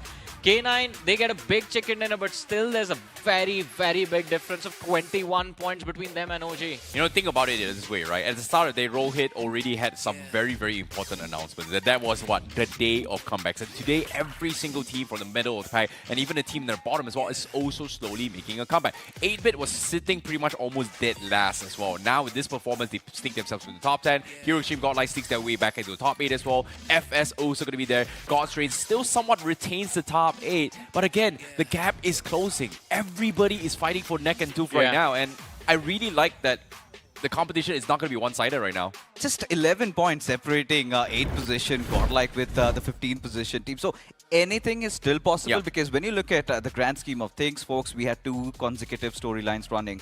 Who gets to represent the nation in GC and who will be the top 8 teams that will be fighting it out in the IC. So right now, Godlike, this was also a nice game. If you look at it, a little bit of a bounce back from their side. A little bit of recovery here. And this is really, really good as well because now we know for a fact that Erangel, Miramar, oh no, the moment you get taken out, oh, you're done for. Think about this way, right? The only reason why this teams is so competitive is that if you pay attention towards the Rondo map, yes, it's the second Rondo map so far, but think about it, at least 6 to 7 teams is close towards the double-digit mark. I think that is pretty much it. I think that's the one opportunity that's there on Rondo. You have to go for those finishes. You have to go frag heavy in that map. Get those. I mean, if you do manage to get 6 to 7 eliminations on Rondo early within the first few fights, within the first zone itself, I think that is what should be the target. Everything else you can succeed for later in the game. Go for double digits elimination, chicken dinner, get that 20 bomber. But you need those early frags because that is the only time when you will be able to get the maximum value out of your recalls. If you aren't going for those early fights, which actually K9 did in the first game today, they didn't go early aggressive. They just played passive. They kind of missed out on that opportunity to catch up on Rondo, and the result is that by the time the third game is done and dusted, they're still 20 plus points away from the leaderboard. But it's still clouded, right? Because for K9, that has been the thing we've all been discussing. It's all those explosive games they rely upon. Yeah. I think at this point, they should be looking at a little bit of more consistency. Yep. But one thing has been established for sure. Barring OG, all the teams that perform well in Rondo are now getting a lot of consistent points. If you notice, even TrueRippers made a comeback. GD are playing extremely well. And now this puts me in a position where I'm starting to wonder what went wrong with Seoul in just a span of one day. Because today, so far, they have just gotten single-digit points out of 3 games that they've played. Yeah, it's a little bit unfortunate as well. They got very, very greedy, in particular in just now that map as well. They thought they could, instead of holding down towards school, they decided to try to challenge towards the mountain. Guess what? Mountain terrains, especially in that zone, Mysterious Fall, Victorious Summers, and 8B, they love traveling there, and they were just caught out. And while that's happening as well, Madkings went for the slam, and because of that greed, Seoul got picked apart. So I would say now all they need to do is just, you know, gather and just figure out, just do we stick to basics or do we try something really, really out of this world? Because Seoul 8-bit tentatively does have those kind of habits, which is map 4, map 5, 2-2 splits, widespread, you know, kind of fake things out in a way where there's 4 guys here, there's 4 guys here, but actually there's 2 and 2. I mean, I don't know, man. I want the climax of this amazing journey to be as epic as possible. I want the things to get intense. I really want things to get intense as well, but we'll talk so much more after this short little break.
Welcome back after that break, ladies and gentlemen. And of course, the halfway point of the grand finals has been reached.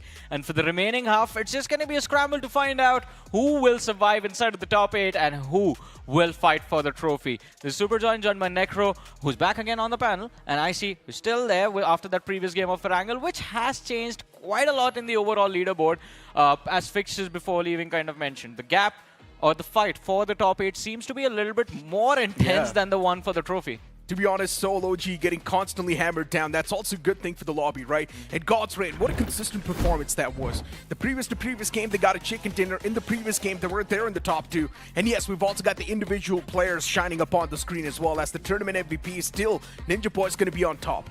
Yeah, this is taken over by 3 teams, by the way. It's 1 man from Seoul, 2 from K9, 2 from OG West, TrueRippers. Well, to be seen. Nowhere to be seen, I would say. But all things considered here, this is all the stats that has been gathered throughout the entire BMSD journey, excluding the survival stages. So I would say right now, Ninja Boy, especially with the clutch just now and 7 finishes here, he's definitely going to be pulling the lead as well. He's got 81 finishes alongside in the runner-up here with AKOP with 72. That's like at least a 9-point lead here coming for Ninja Boy. Meanwhile, for IGL, I think Aru is still there. Jelly is still there, so, you know, for all things considered, I think, like, you know what, Arib is still there. What are you talking about? That team got eliminated like wait, that's 2 days ago. Low-key flex, that's yeah, the 9 matches in. Yeah. What? How? What are the other IGLs doing, man? I know, right? No one's able to shine through. But to be honest, just before this game, we had a conversation about K9 Esports, and it's all about that one massive game. And K9 Esports has already got that one massive game. They're doing pretty good in the overall standings. We've also got the final MVP popping up on the screen, and for God's Reign, Neo has been the one to pretty much be the one to lead the pack, and he's doing a fantastic job so far. Yeah, even in that previous game, he was the one who was sent off to the flank all alone to try and pick off or shut down K9 Esports. Unfortunately, they didn't succeed.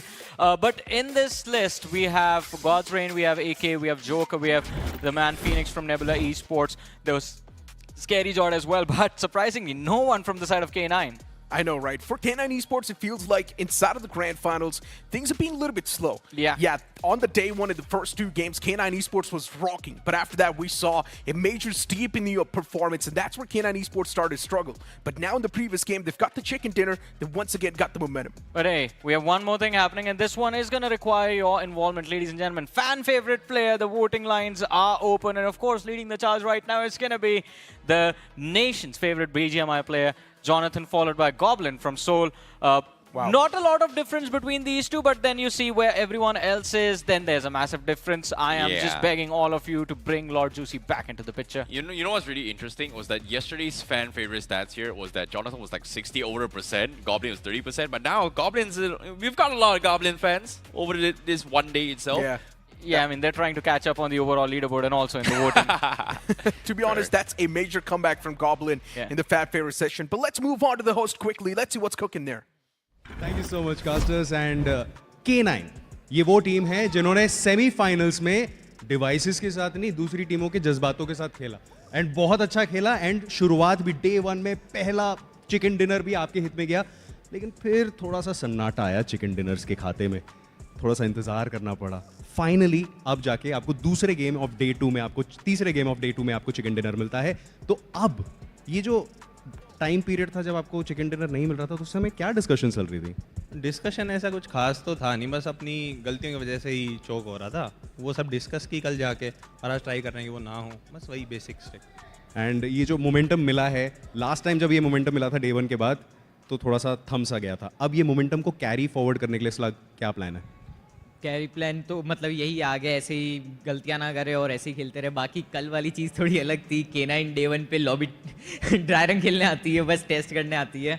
तो हम day 1 पे थोड़ा चौक करते ही है, obvious है. But day 2 पे हम हमेशा कमबैक करते ही है, एंड डे 3 पे भी कमबैक करते हैं. K9 always known for comeback. तो इस बार भी यही होगा, एंड फुल अपना 100% देके फॉर श्योर हम लोग ऐसा कुछ क्रेजी करते ताकि यहाँ पे सब खुश हो जाए. क्रेजी तो स्लग इस समय आपके 2 प्लेयर्स ऑलरेडी कर रहे हैं. They are in the top 5 contenders for the overall MVP. मैं निंजा बॉय की बात कर रहा हूँ, मैं बीस्ट की बात कर रहा हूँ. उनकी परफॉर्मेंस से कितने खुश हैं ओमेगा आप? हम तो मतलब MVP बनना है, प्लेयर खुशी हैं, पर ऐसा है कि हम चाहते हैं कि स्लग भी आए उसमें. क्या कहना चाहते हो स्लग? काफ़ी उम्मीदें हैं आपके IGL से. मैं भी चाहता हूँ IGL भी आए. सब आ जाए, बढ़िया रहेगा. इस समय K9 का एक जो चीज़ आ चुका है वो है कमबैक. एंड इस समय wish you all the best for the remaining games. And अपनी टीम का आप इंतज़ार तो कर रहे हैं, लेकिन बीस्ट का बर्थडे भी है. कुछ कहना चाहेंगे आप? Happy birthday to you. Alright, so wish you happy birthday beast and wish you all the best team K9. जाइए अपनी टीम को ज्वाइन कीजिए. एंड अब चलते हैं कास्टर्स की तरफ, चलते हैं for more BGMI action. Hey man, a few words from the cool kids on the block apparently, K9 Esports. And I love that interview. You can see there's no pressure about what is happening inside of the games. And as Slug mentioned, yesterday was apparently dry runs, rehearsals for K9 Esports. Yeah, that's pretty much like the testing grounds for K9 Esports, right? Day one, they're just testing the waters, testing the lobby. The lobby's testing them as well. And then day two, that's where K9 Esports, they decide to strike. But a few friendly shots as well on the stage. Yeah, I mean, pretty much. I'm pretty sure Ninja Boy and Beast would like to say the same thing. Slug, please step up. Omega, you also please step up. We need those finishes in order to get that trophy. But let's see if it's going to happen in this Erangel itself. Ladies and gentlemen, here we go. Match number 10.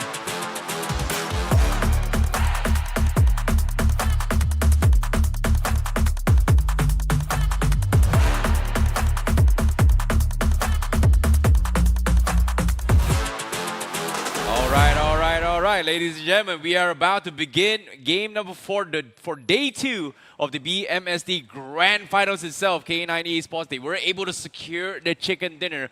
Will they get their back-to-back? It is going to be a question here. And it seems to me now, based on all the team's performance here, you can see the players' reactions. Some are pretty stressed, some are pretty happy, and some are pretty pressured here. And I am very, very excited to see how close the competition gets, as well as the fight for the top slot and the top 8 is on the line to represent your country right here, right now. And based on this flight path as well, it is going to be coming from the western side of Georgia, ending towards the southeast corner of military base. A pretty southwestern shift, I'd say, Necro. Yeah, if the teams do want to head on towards Yasna Polyana Savorny now, that's going to be an extremely tough stretch, which means for K9 Esports, they need to come up with the adaptations on the fly.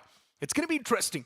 Godlike, they drop all the way down south, or at least towards the left side of the map. There's CK right next to Godlike, so potential chance maybe we can see a few of those clashes coming through. Nebula Esports as well, right next to Hero Xtreme Godlike, and we all know, Nebula Esports, Godlike, this definitely can be one of those rivalries that might be brewing up soon. Well, it might be the case as well, but it seems like White Walker is also going to be crashing onto his North Georgia Bull as well. Mysterious 4 hitting that direction. Curious to see whether or not are we going to see a little bit of drop clash. TrueRippers heading towards Novo, nothing super crazy. OG, however, interesting enough, they're not going towards Milta. It seems like they're making their way onto his Rozok, so we are going to be expecting them going up against Aryan again. Yeah, it is interesting. Okay. But to be honest, for OG, things are going to be a little bit different this time around. Since the past 2 games, they have been a major fumble for OG. I really want to see how well they will adapt in this game. It's going to be a bit of a tough pill to swallow that AX is pretty much in the close proximity, but adaptation is going to be important. Wait a minute. This is not Rozok. Why is OG in Watertown alongside with Aryan here? Seems like they have a little bit of mix-up, and they are going to be caught out in a different city altogether here, Necro. Yeah, it's because they could not really glide towards Rozok, right? The plane fly path was pretty far away from that spot. So they had to go for a pit stop, and it's a bit of that pit stop clash between AX and OG. And I'm not sure what sort of a game strat now AX is going to come up with. It's a big question mark. To be honest, looking at AX's game as well, they have been fumbling up too much. Not doing too hot in the overall standings. Pretty much on the second last spot. It's not what you expect from that banner. But look at Nebula Esports, already making that pounce against Vasista. But Silo P, he was able to find those 2 quick frags, but it's completely fine. Nebula Esports, they will get the reset. Yep, now the defense comes true. Scary Jaw tries to salvage the fight as well. He's going for a couple pre-fires, but after hitting the shot, he does have the UMP. He's going to secure those points, but at the same time, he gets pumped, got a little bit greedy, and Nebula Esports takes him out. Vasista Esports will be able to trade evenly alongside with Nebula, but I would say Vasista, they've taken a little bit of a tumble because of this commitment right now. Yeah, but even from Nebula Esports, just getting 2 points, it's a 2-for-2 trade. It's not worth it. It was just Kratos. The man was good for 2, but the remaining players in Nebula Esports, they flopped that fight. But as of now, for Soul, now they're going up against the players of Team AX. Team AX got outside of one pickle, but then they found themselves in the other. Wow. As Soul, they're doing a perfect job in gatekeeping AX. Arya, the man, wants to make it out alive from this spot, and he's actually escaping that as well, but eventually gets caught. AX, what a big blunder this was. For OG, they got a second chance to life. Yeah, great read coming from Seoul as well. As soon as they drop down, they realize that, hey, nobody's going towards Rozok. But surprisingly, there are teams on towards Watertown. Oh my God. But AX, God. they tried to bail and dodge the fight from OG, but gets picked apart by Seoul. What a sneaky strategy coming from Seoul as well. They went for the one-off against K9 before yesterday, but this time they tried to third-party AX or OG. But with that being said, 8-bit also making a very early rotation outside of Pachinki. They do catch Legit out in the open, and the sprays comes through.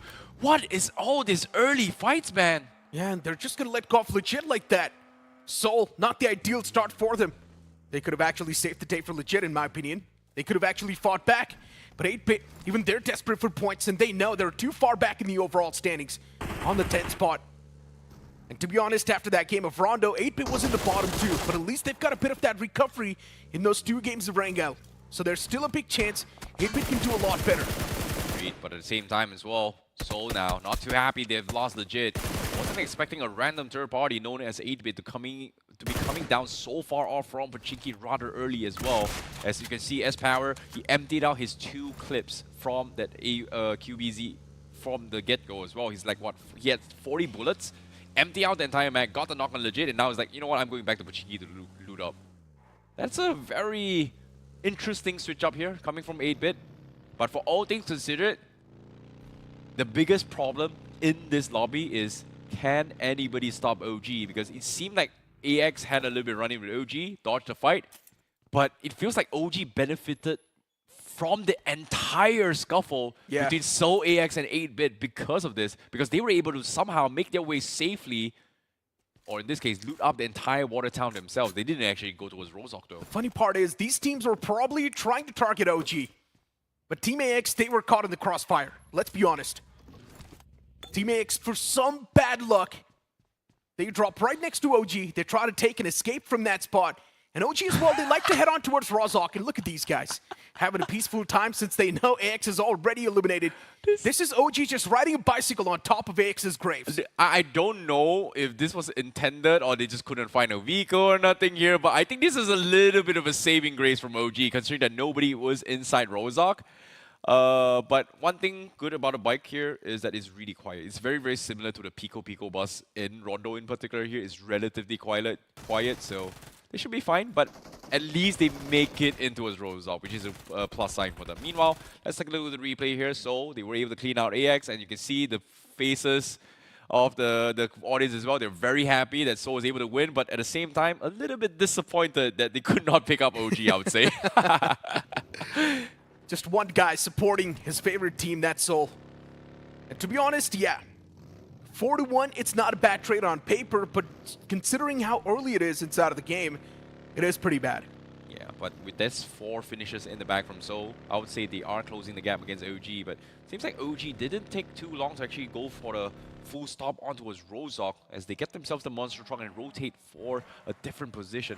Very surprised by this decision coming from OG, but I guess considering the fact that a lot of time has passed and they do not want to be caught out in like how they were caught out in yesterday's game against AX, they decided to rotate early, which is kind of surprising because despite all the delays that they had to overcome, the obstacles that they had to overcome, they still got the chicken dinner yesterday. Yeah. At the end of the day, look, what matters is a good performance. And I'm pretty sure a lot of these teams, they're also cracking down the lobby. The moment you see a team repeating the same strategy over and over again, they will be cracked open. And that's what's been going on with a lot of these teams. Even for OG, if you remember where Godlike was able to hunt them down, OG copy-pasted that same strategy, and that's why that happened to him. And Godlike once again targeted them and got them out of the game. Yeah, it becomes too predictable in that sense as well. It seems like OG going for the mix-up, hopefully things are going to be a little bit better for them because so far, they have been shut down for a couple of times, but meanwhile, TrueRippers completely ignored as well as they're too far off from anybody else from Novo. They will have a very, very easy rotation inside a zone as well. Meanwhile, every single team, everybody else besides the initial instigators have finally pushed themselves inside the center of the zone as well. FS Esports anticipating that the circle may shift onto the east side, but we may potentially see a Godka circle. I don't think we're going to see Everest. It's been a while since we've seen Everest, but Hiroshima Godlike is making a gamble there. Madkings also going to be playing there as well, but the circle actually shifts back towards the east side. Watertown in play, School in play, Rozok in play, Pachinki in play as well. This is 4 very, very different play styles to get go here. But one thing in common, it's all urban warfare. True that. And it's probably going to end around the open fields of School. There's definitely a big chance it might just shift towards that spot. You've still got 8-bit heading towards Pachinki, actually getting the loot done. Right next to 8-Bit, there's also FS Esports, TrueRippers as well, breaching it from that southern side. Everyone wants to be around that centric part, but of course not everyone can have a good position to play with. If we do see a curveballing shift from the zone, everyone's going to be caught off guard. Yeah, Seoul is going to double down on School this time. They made one mistake in the previous game. This time they will not give away control from School anymore, as they made one mistake, and hopefully things are going to be for the better as well, because this is going to be a 25% coin flip, in a sense where it is going to be 4 different sections in the next phase of zone. There's not really a lot of power spots in this scenario as well, because center control, obviously those compounds are great. Hold that thought for now. Xtreme Godlike looking for a late entry point in the zone. Actually scouts out Madkings. Apollo a little bit too late to descend. Now he's going to be on the run. Meanwhile, we do see a little bit of backup, but Xtreme Godlike says, you know what, it's just not worth it to be caught out in the open. But they are going to go for another tandem push this time. Yeah, the main concern is if the fight does happen, there's going to be an instant third party, so Godlike cannot afford it. And if there is a third party, both these teams will be dismantled. So taking a fight right now, this much out in the open, it's not going to give you a lot of benefit. Instead, just try and place yourself in a decent spot inside of the circle. That should be your main priority. Madkings with 0 finishes on the block, even they're quite desperate for the points. And we have seen that downfall from Madkings. Yesterday's day, Madkings was doing decent, but now look at them on the 14th spot. Yeah, they're not exactly out and running yet here, but it seems like fear is starting to creep in into each and every single teams here, because they are starting to play a little bit more tactical than aggressive this time.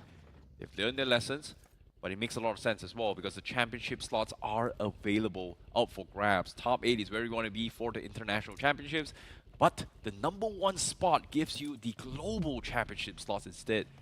And it seems like obviously OG, So, TrueRippers, and Godstrain still eyeing out for that, and even K9 in the picture. Whereas the rest from 6 positions here, they are fighting for the top 8. And Godlike are currently the gatekeepers at the 8th position right now. Cincinnati Kids, 0 finishes on the block. White Walkers, Flash gets finished off. For White Walkers, they've still got 3 more men standing.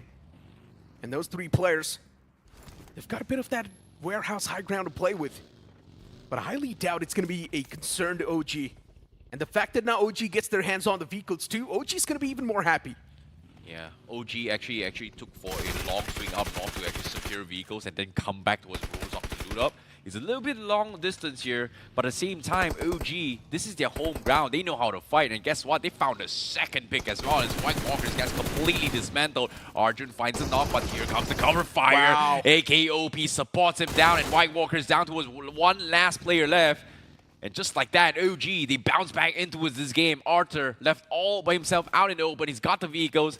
Seems like he is going to completely bail out of this fight. There's only so much he can do. It seems like going in towards the solo warrior strategy is going to be the way to go. He tries going for the exit, but guess what? Pummeling from afar away is going to be K9 as well. As Arthur has a lot of troubles now as he tries to go for a different spot. But as soon as he tries to stop back into his Rosa, look at this, the interception. Tenki says, no hiding spot, no reds available. As Arthur now forced to commit to this fight now. As nades comes through, Tenki backs off a little bit. Yeah, OG, they just want to claim the points, that's it. Not even let go of the one. Arthur has got 5 nades to play with, and Tenki, the man, needs to be a little bit careful. The nade, it's going to find a lot of damage, but Tenki's still safe. He's not knocked out yet. The remnants of OG, even they close up. Just 1 man from White Walkers. Can he really defend the ground? That's my question. And Arthur, soon there's going to be a lot of nades tossed through those windows. The man really can't do a lot. Now just trying to pull off these parkour moves. The nades extremely close. Arthur is still standing alive, but the Molotov, the floor's lava. And now the man's going to be forced in the back lines as he's popping a first aid. A few more utilities being cooked up by OG. And now all the players, they're pushing at the same time. Arthur just can't do anything. But if you look on the opposite side of the spectrum, K9 Esports, they get a few frags for themselves, and this time on the receiving side will be Godlike. Yep, but at the same time, Godlike, they've lost 1 player. Meanwhile, despite the initial engagement coming from White Walkers, AX and also Nebula Esports has been taken out. Not exactly sure what happened to them, but at the same time, things are getting a little bit closer as well, is because the circle is going to be shifting onto his Rosa. But in case UV missed out in action, it was Victorious Summers that actually cleaned out Nebula when they tried to go in for the crash compound. So very, very nice defense coming from Victorious Summers. But with that being said, now into this circle with only 13 teams left alive, I would say there's a lot more space than needed. considering that usually by this stage we would have 16 teams. K9 Esports. Ninja Boy with just one frag on the board. And to be honest, since the previous game was incredibly good for K9, we know they've already got the confidence. They're probably going to be high in a Cloud9. For 8-Bit, Victor Sumus in the front lines and probably do want to take the shots as well. I like the initiative taken from 8-Bit. Off the rip, they were so aggressive towards Pochinki, then later on, once again, went back towards their drop location, looted up, and now once again back on the hunt. Wow, Godstraight now that has one of the best God spots here in this zone, just because of the fact that it does provide a lot of cover and angles that will punish teams coming from the east and the west side in particular. But their only loophole is going to be the northern warehouses where Godstrain is. But the problem is, if any teams push from that direction, they are going to be shot out in the open from multiple angles, especially coming from Seoul, especially coming from where Vasista Esports is as well. So they are kind of safe, but at the same time, a lot of teams know that that is pretty strong, so they are going to be dodging the fights away from them. Meanwhile, OG somehow held on towards Rozok, Circle went towards there, able to win fights, able to restock as well, which is huge for OG. But now the question here is, how do they push out?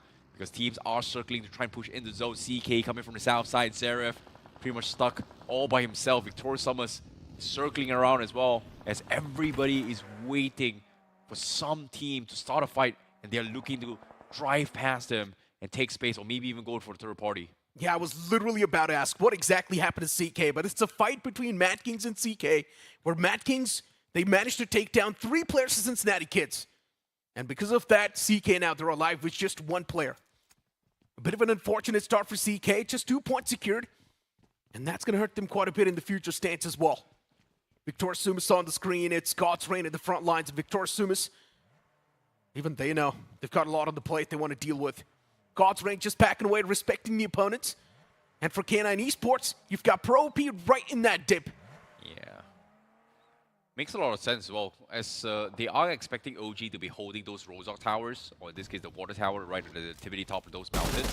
So Pro OP is using that dip as a natural cover in a sense where nobody's going to be swinging out in the open mountain there and just trying to commit to this fight unless they go in for the dip slam, which again, it puts you in a very, very awkward spot. K9 circling around as well.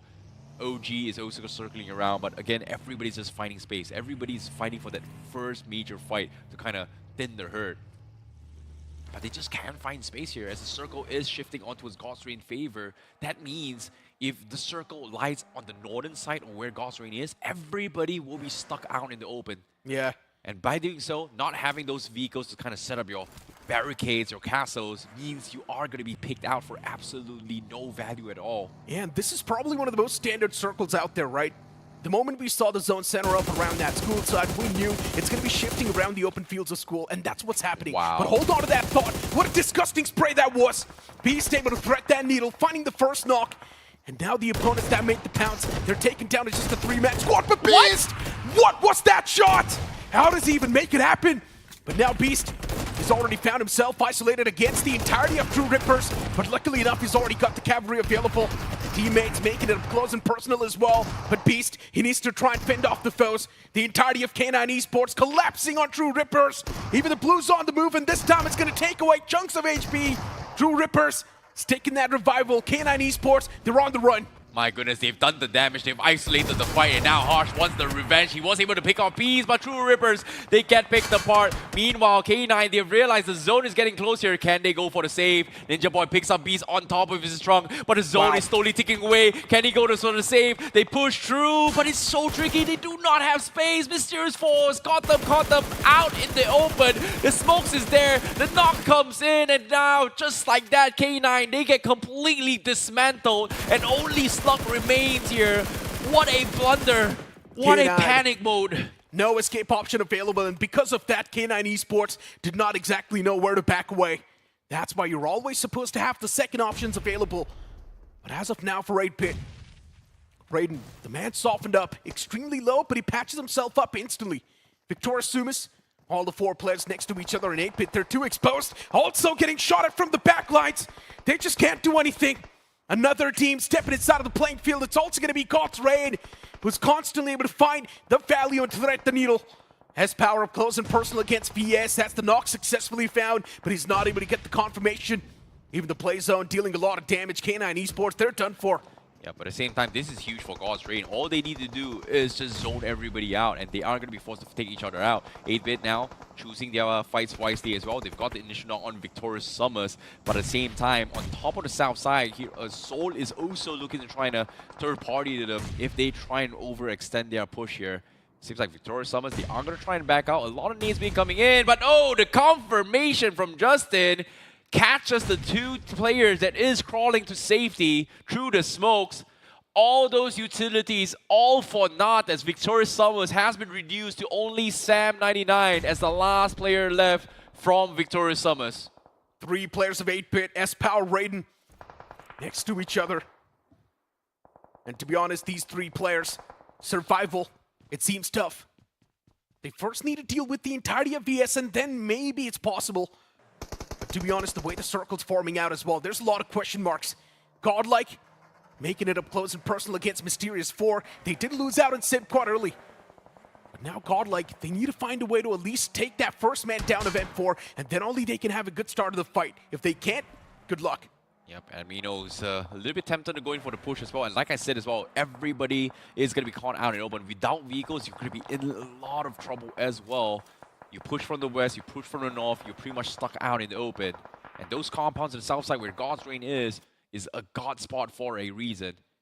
But as soon as we say this here, let's take a look at the recaps here. How Madkings got completely dismantled. They were stuck into a shack, and the nades from FS was able to clean them out. 8-Bit going for the slam was picked from Seoul, but this nade coming from Justin to clean them all out was just phenomenal. Crazy stuff indeed. 8-Bit, OG. Both the big dogs still alive in the game. 8-Bit, they're aiming for a major comeback, and OG, they just want to sustain the lead they've got. And OG, to be honest, they've already crossed that 100 points marker. Exactly with 100 points in the overall table, OG is. 10 finished points acquired in this game, and OG, they continue their wrath. They want to build the same lead they had yesterday, and this shot, it's disgusting. AKOP finding that crucial knock. Precision. That's what AKOP is known for.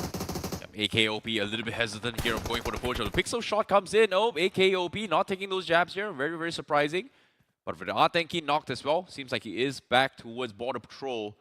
Well, in this case, he is going to be keeping things in check for Mysterious 4 in case they go in for the wild push as well.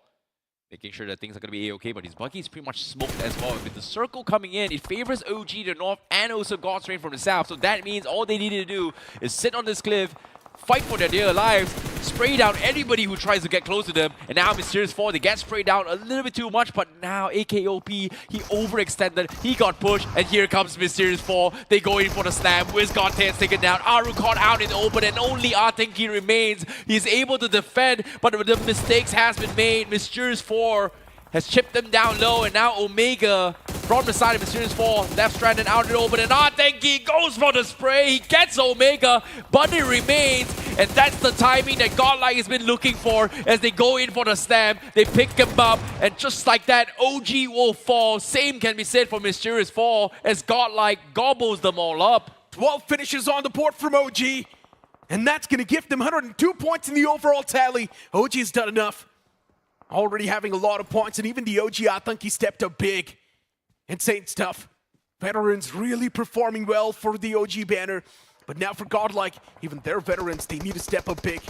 Seoul, they're out in the open. Joker, not really the best of the spots, but this man, he needs to go back to the same form he had yesterday. But instead, Joker gets knocked. It's not a good news for Seoul. They need to get the revival back up towards Joker, and that's why you will see Goblin closing up now. The Blues on the move once again. FS Esports out in the open, and Godlike tossing the utilities in the hopes of finding at least one knock.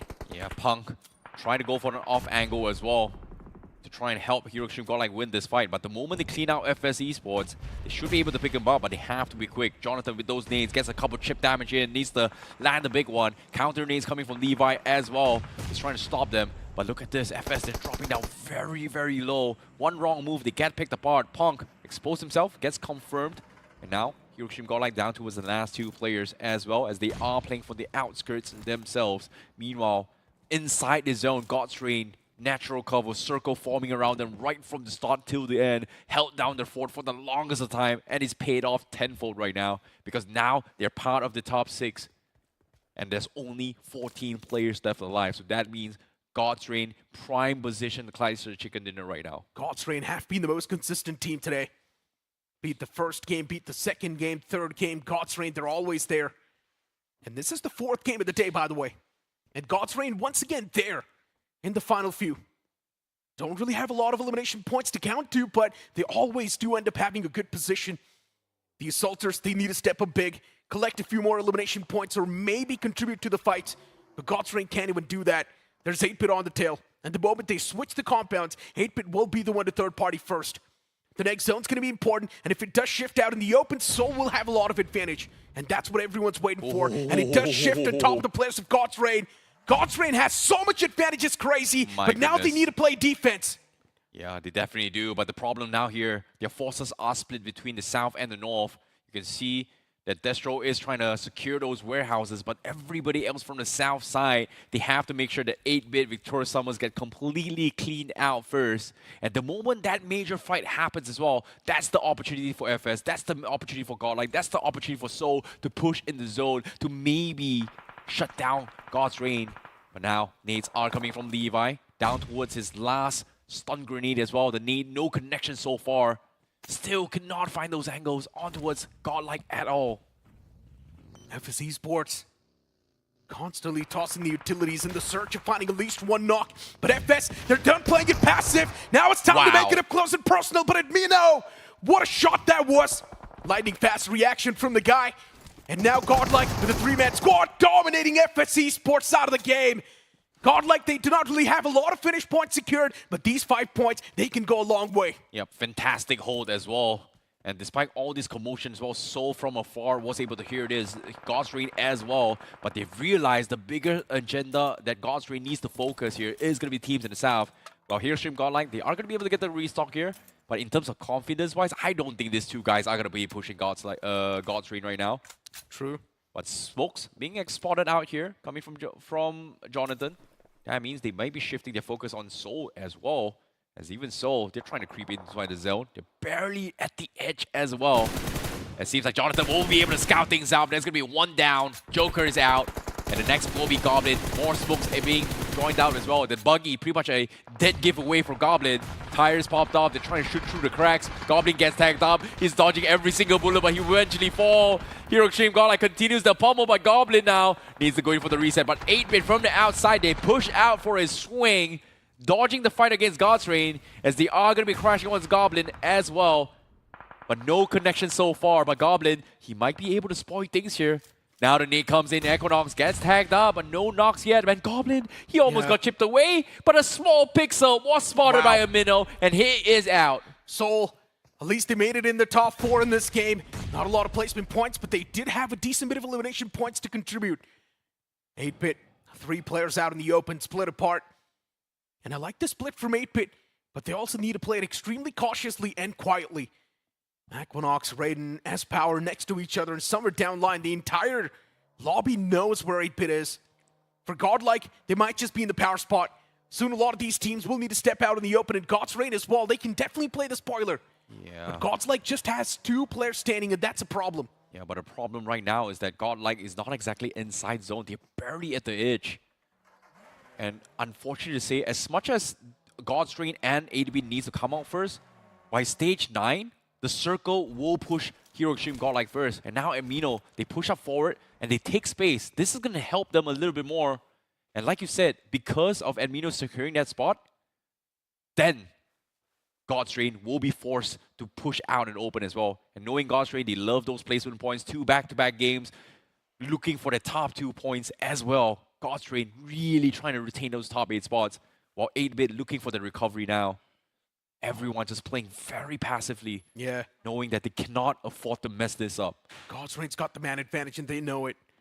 It's their game, God's Reign knows it. It's their game to lose. 8-Bit can be the only team that can definitely be the spanner in the works, but 8-Bit is struggling with loot. They don't even have enough meds to patch themselves up. That's how bad 8-Bit is struggling. And Godlike could definitely be the one to take the advantage off that. But God's Reign's been playing it as passive as possible. Not taking as much risk, not really going for those elimination points either. Instead, just camping it inside of that warehouse. Hey man, placement over everything else. That's Godstrain's SOP. And it seems like they are finally pushing out of those warehouses as well. And Mino a little bit afraid to push out, not knowing exactly what Godstrain is doing. But seems like they are on the cliff. He spots out Neo. The nade comes in, and Mino, does he get the connection? It looks good. That's the first tag. Jonathan goes for the tandem nade, and that's going to be the knock on Neo. Godstrain, full defense, full back off as well. But Hiroshima Godlike, they're a little bit afraid to commit to this fight. The third nade comes in, tags on Neo, but no confirmation here. But as soon as all those nade trails was spotted out, look at 8-Bit. They are going to try and take him out. That's going to be Hiroshima Godlike losing out on that Mino as 8-Bit finds the perfect timing to third party them. 8-Bit. They know Godlike is messed up big time. Admiros was out in the open right behind that airdrop. The man got caught off guard. And now look at Raiden just flanking Godlike. He's pushing so deep. But he's also quite exposed to a lot of threat. And look at Godstrain slowly and steadily gaining ground and gaining confidence in the fight. Jonathan still trying to play around that dip that he's got. But that Ridge is still soon going to be covered up as well. Jonathan's utility, it's on point. And 8-Bit, they're getting absolutely fiddled with. Another nade tossed out towards that same ground. And it's going to do the job. 8-Bit wrapped up in a sheet by Jonathan.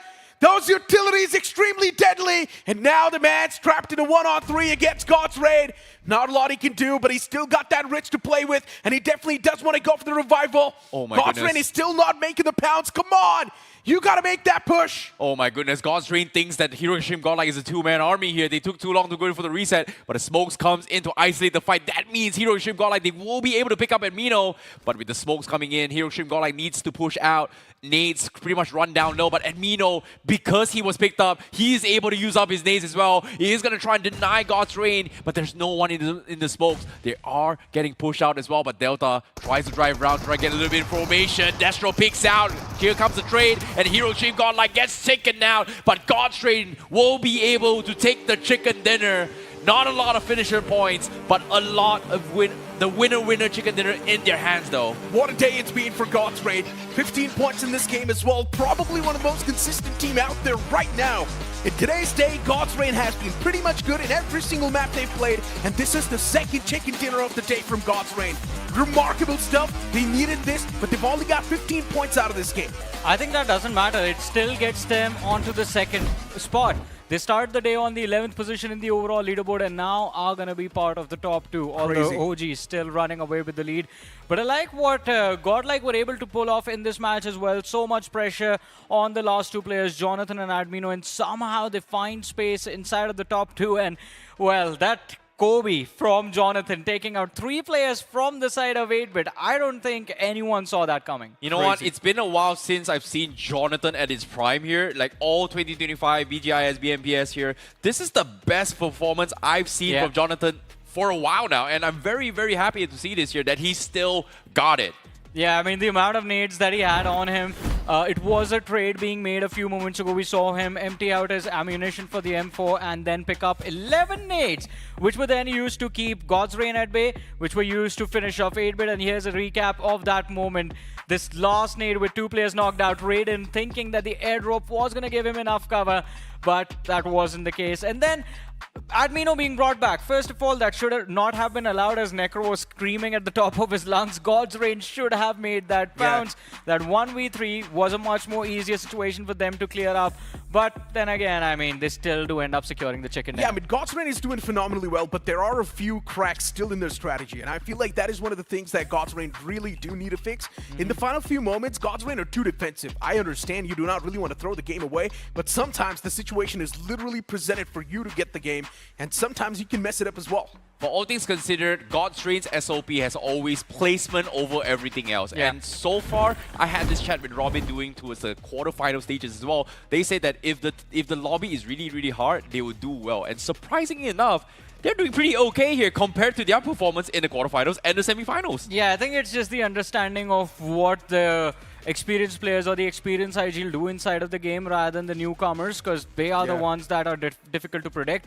But on the other front of things, as we were talking about it, now gaps, or not gaps, but brackets are starting to build up in the overall leaderboard. There is OG, then there is team sitting from the 2nd to about the 5th or the 6th position, and then there is everyone else all the way till the 15th.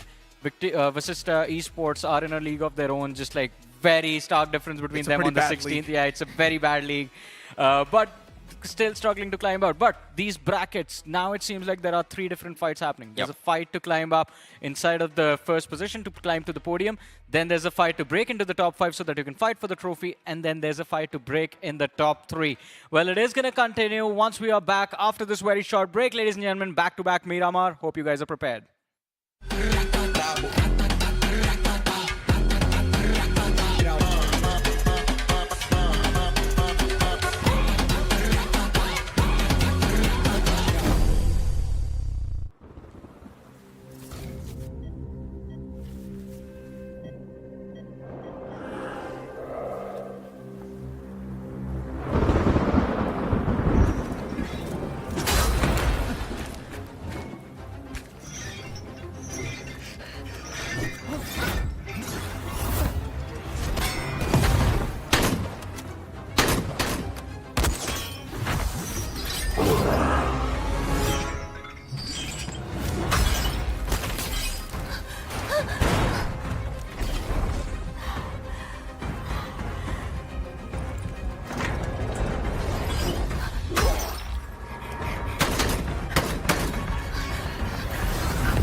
Hello everyone and welcome back to BMSD 2025 Grand Finals Day 2 itself here. My name is ICBaby12 at your service. Joined with me is Necro and Jody as we take you through the commentaries of the remaining matches thus far.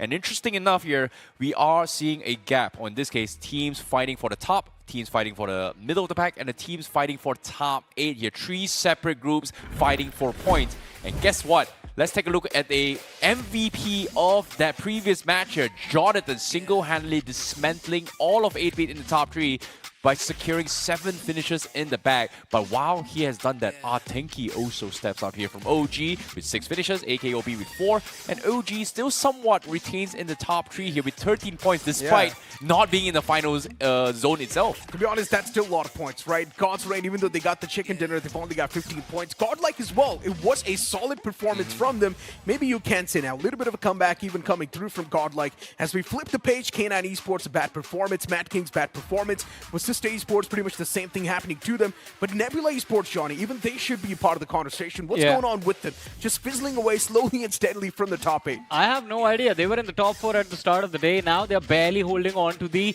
8th spot in the overall leaderboard. And I think if things continue along the same trajectory, then Nebula Esports after the next game are going to be outside the top 8 because there is barely any difference between where Nebula is and where White Walkers are right now. Now, interesting enough is we're pretty much done and dusted for all the Erangel maps. So that means now in the Miramar, it is going to be a little bit of a momentum shift for some of these teams here. We saw a little bit of adaptations from OG. OG, one of the quickest teams to adapt so far. When they mess up, they improve and switch up the strategies. And it's kind of worked out for them as well because technically, they're running with AX in the previous map should not have happened at all. But with that being said here, in the map of Miramar, this is completely different now. Yes, their last match of Miramar was pretty much coming from yesterday. What kind of adaptations do you think the teams has made those so far? Now, look, I feel like it all really comes down to the first and the second spot itself, right? There's a 17 points difference between the first and the second spot. We have seen a major comeback from a team like God's Reign. And as you mentioned, right, Robin mentioned one thing. If the lobby's going to be extremely tough, we will be good. And I feel like God's Reign's tactical nature really allows them to get a lot of info according to the teams, around the teams as well. And that's why they're able to execute this defensive playstyle. I mean, it does, but then we go back to the morning discussion you and I were having with Destro and Robin. We are about to head in towards Miramar. I think the one thing they're hoping for is to not have that cluster around Impala. Well, for all things considered, FS Esports going for a war cry or war cheer as well to pump themselves up. I hope you guys are pumped up as well because we are going in towards the map of Miramar right here, right now.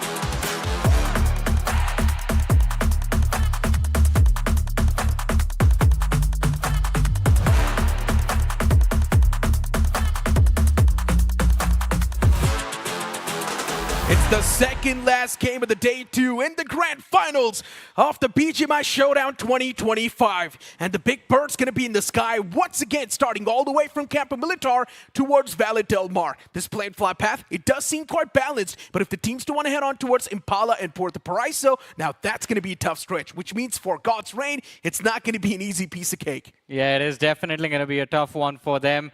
Getting towards Impala first, and before that, getting into that La Benedita conflict if they actually go for that position. But no, early stages, they're dropping for those vehicles towards El Azhar and Campo Militar, and that can still hold a little bit of risk. We've seen since yesterday TrueRippers utilizing that northeastern section of the map, and Victorious Sumus, well, El Azhar is what they call home ground in Miramar. You've also got TrueRippers heading towards Campo Militar, actually. A decent switch. Yeah, they're still around El Azhar, so it's not even a question. But God's Reign as well now, switching things up on the fly. God's Reign probably just wants to get their hands on the vehicle and rotate all the way down south, catch that big road. Mysterious 4 heading towards Truck Stop. Madkings as well towards that graveyard spot. Minas Generalis, that's where they're going to go. K9 Esports around Hacienda del Patron. Even Seoul is pretty much around that same block. A lot of these teams right next to each other. Godlike and White Walkers as well in close proximity. Yeah, but I don't think Godlike are going to charge forward for that fight. They have been avoiding conflict on Miramar every single time.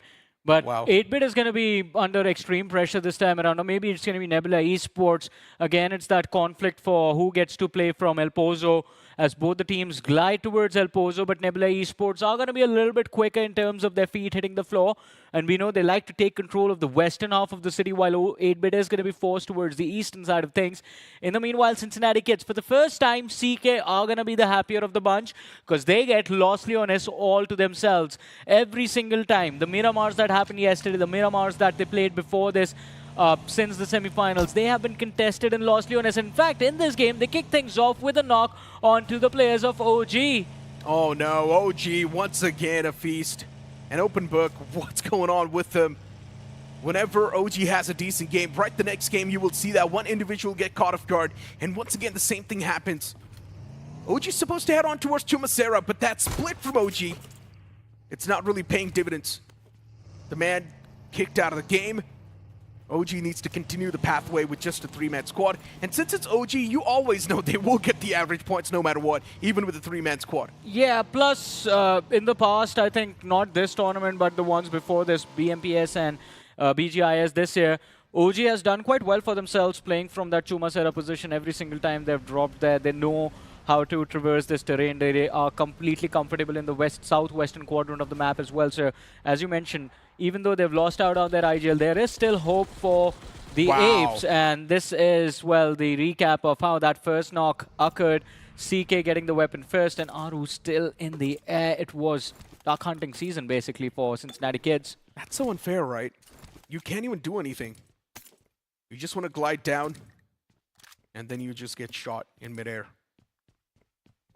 Should have been a little bit careful. Should have been a little bit quick. That's all we can say. Victorious Sumus, they should have been a little bit better. On the 10th spot in the overall standings with 54 points. Still, top 8 is up for grab. But for VS, if they do want to stand a chance to qualify or pretty much head on towards the global championship, they need a chicken dinner in this game itself. Yeah, right now the door is still open to find a spot inside of the top 8, but maybe that is going to change after this game is done and dusted in God's Reign. Look at them. Look at this man, Delta, just riding that moped all the way towards Impala. They did get shot at, in fact, this team from both Victorious Sumus and TrueRippers, but luckily for God's Reign, not a single player got knocked out, and they safely make their way home. Almost everyone. Neo is still isn't there, and Mysterious 4, they went towards truck stop. They moved out a little bit quicker. I wonder if there is any intention of Mysterious 4 of taking this fight from God's Reign, because we have a circle towards La Benedita as well. Impala is still a decent spot to play from. Okay, Johnny, I'm going to ask you this question. Which team do you want to win? Do you want to see win this game? Win this game? K9. Yeah. K9 Esports? Yeah. And which team do you think will win this game? That's going to be a difficult one to tell for now. I mean, depends on where the Just late game maybe a circle shot is. in the dark. A shot in the dark? All right, shot in the absolute dark. Cool. In the depth of space. Vasista Esports. All right, okay, buddy. All right. Well, hey man, they Vasista move for the Esports is center. too far early. gone, in my opinion. Yeah, you said this game. Yeah, I guess. You think Vasista Esports is going to be the one to come out on top? I mean, yeah, they're in the Smack Center currently, so maybe they can, but to be honest, the way they've been choking up the fights, it feels like there's just free elimination points on the block, and everyone that takes a fight against Vasista Esports somehow is able to win the fight in a flawless manner. That is true. I mean, even if they end up finding knocks, I think just not really converting those finishes has been haunting them. They give too much space to the opposing side, even in a situation that they have the upper hand in, where the opponents end up recovering, their numbers are back up, and then the counter pressure on Vasista is like, I don't think they're able to deal with it. Seems like a lot of comm issues between the teams. Yeah, not just comm issues. It feels like even the strategies are not sorted out. They're just not ready for the lobby. They do not know what team is going to be taking what rotation. They just do not know what they exactly need to do to try and counter a specific team. I mean, there's just no preparation. So here's the thing, if they are not ready for the lobby, then what are they here for, man? Sandhawks, but they're just not here. Sandhawks aren't here. I mean, look, Vasista Esports' playstyle is literally good for Sandhawk. All they do is place themselves in the Smack Center and then hope for the best. And once again, they're doing the same thing. Sandhawk is a zone-oriented map, and it's going to work out in that map itself.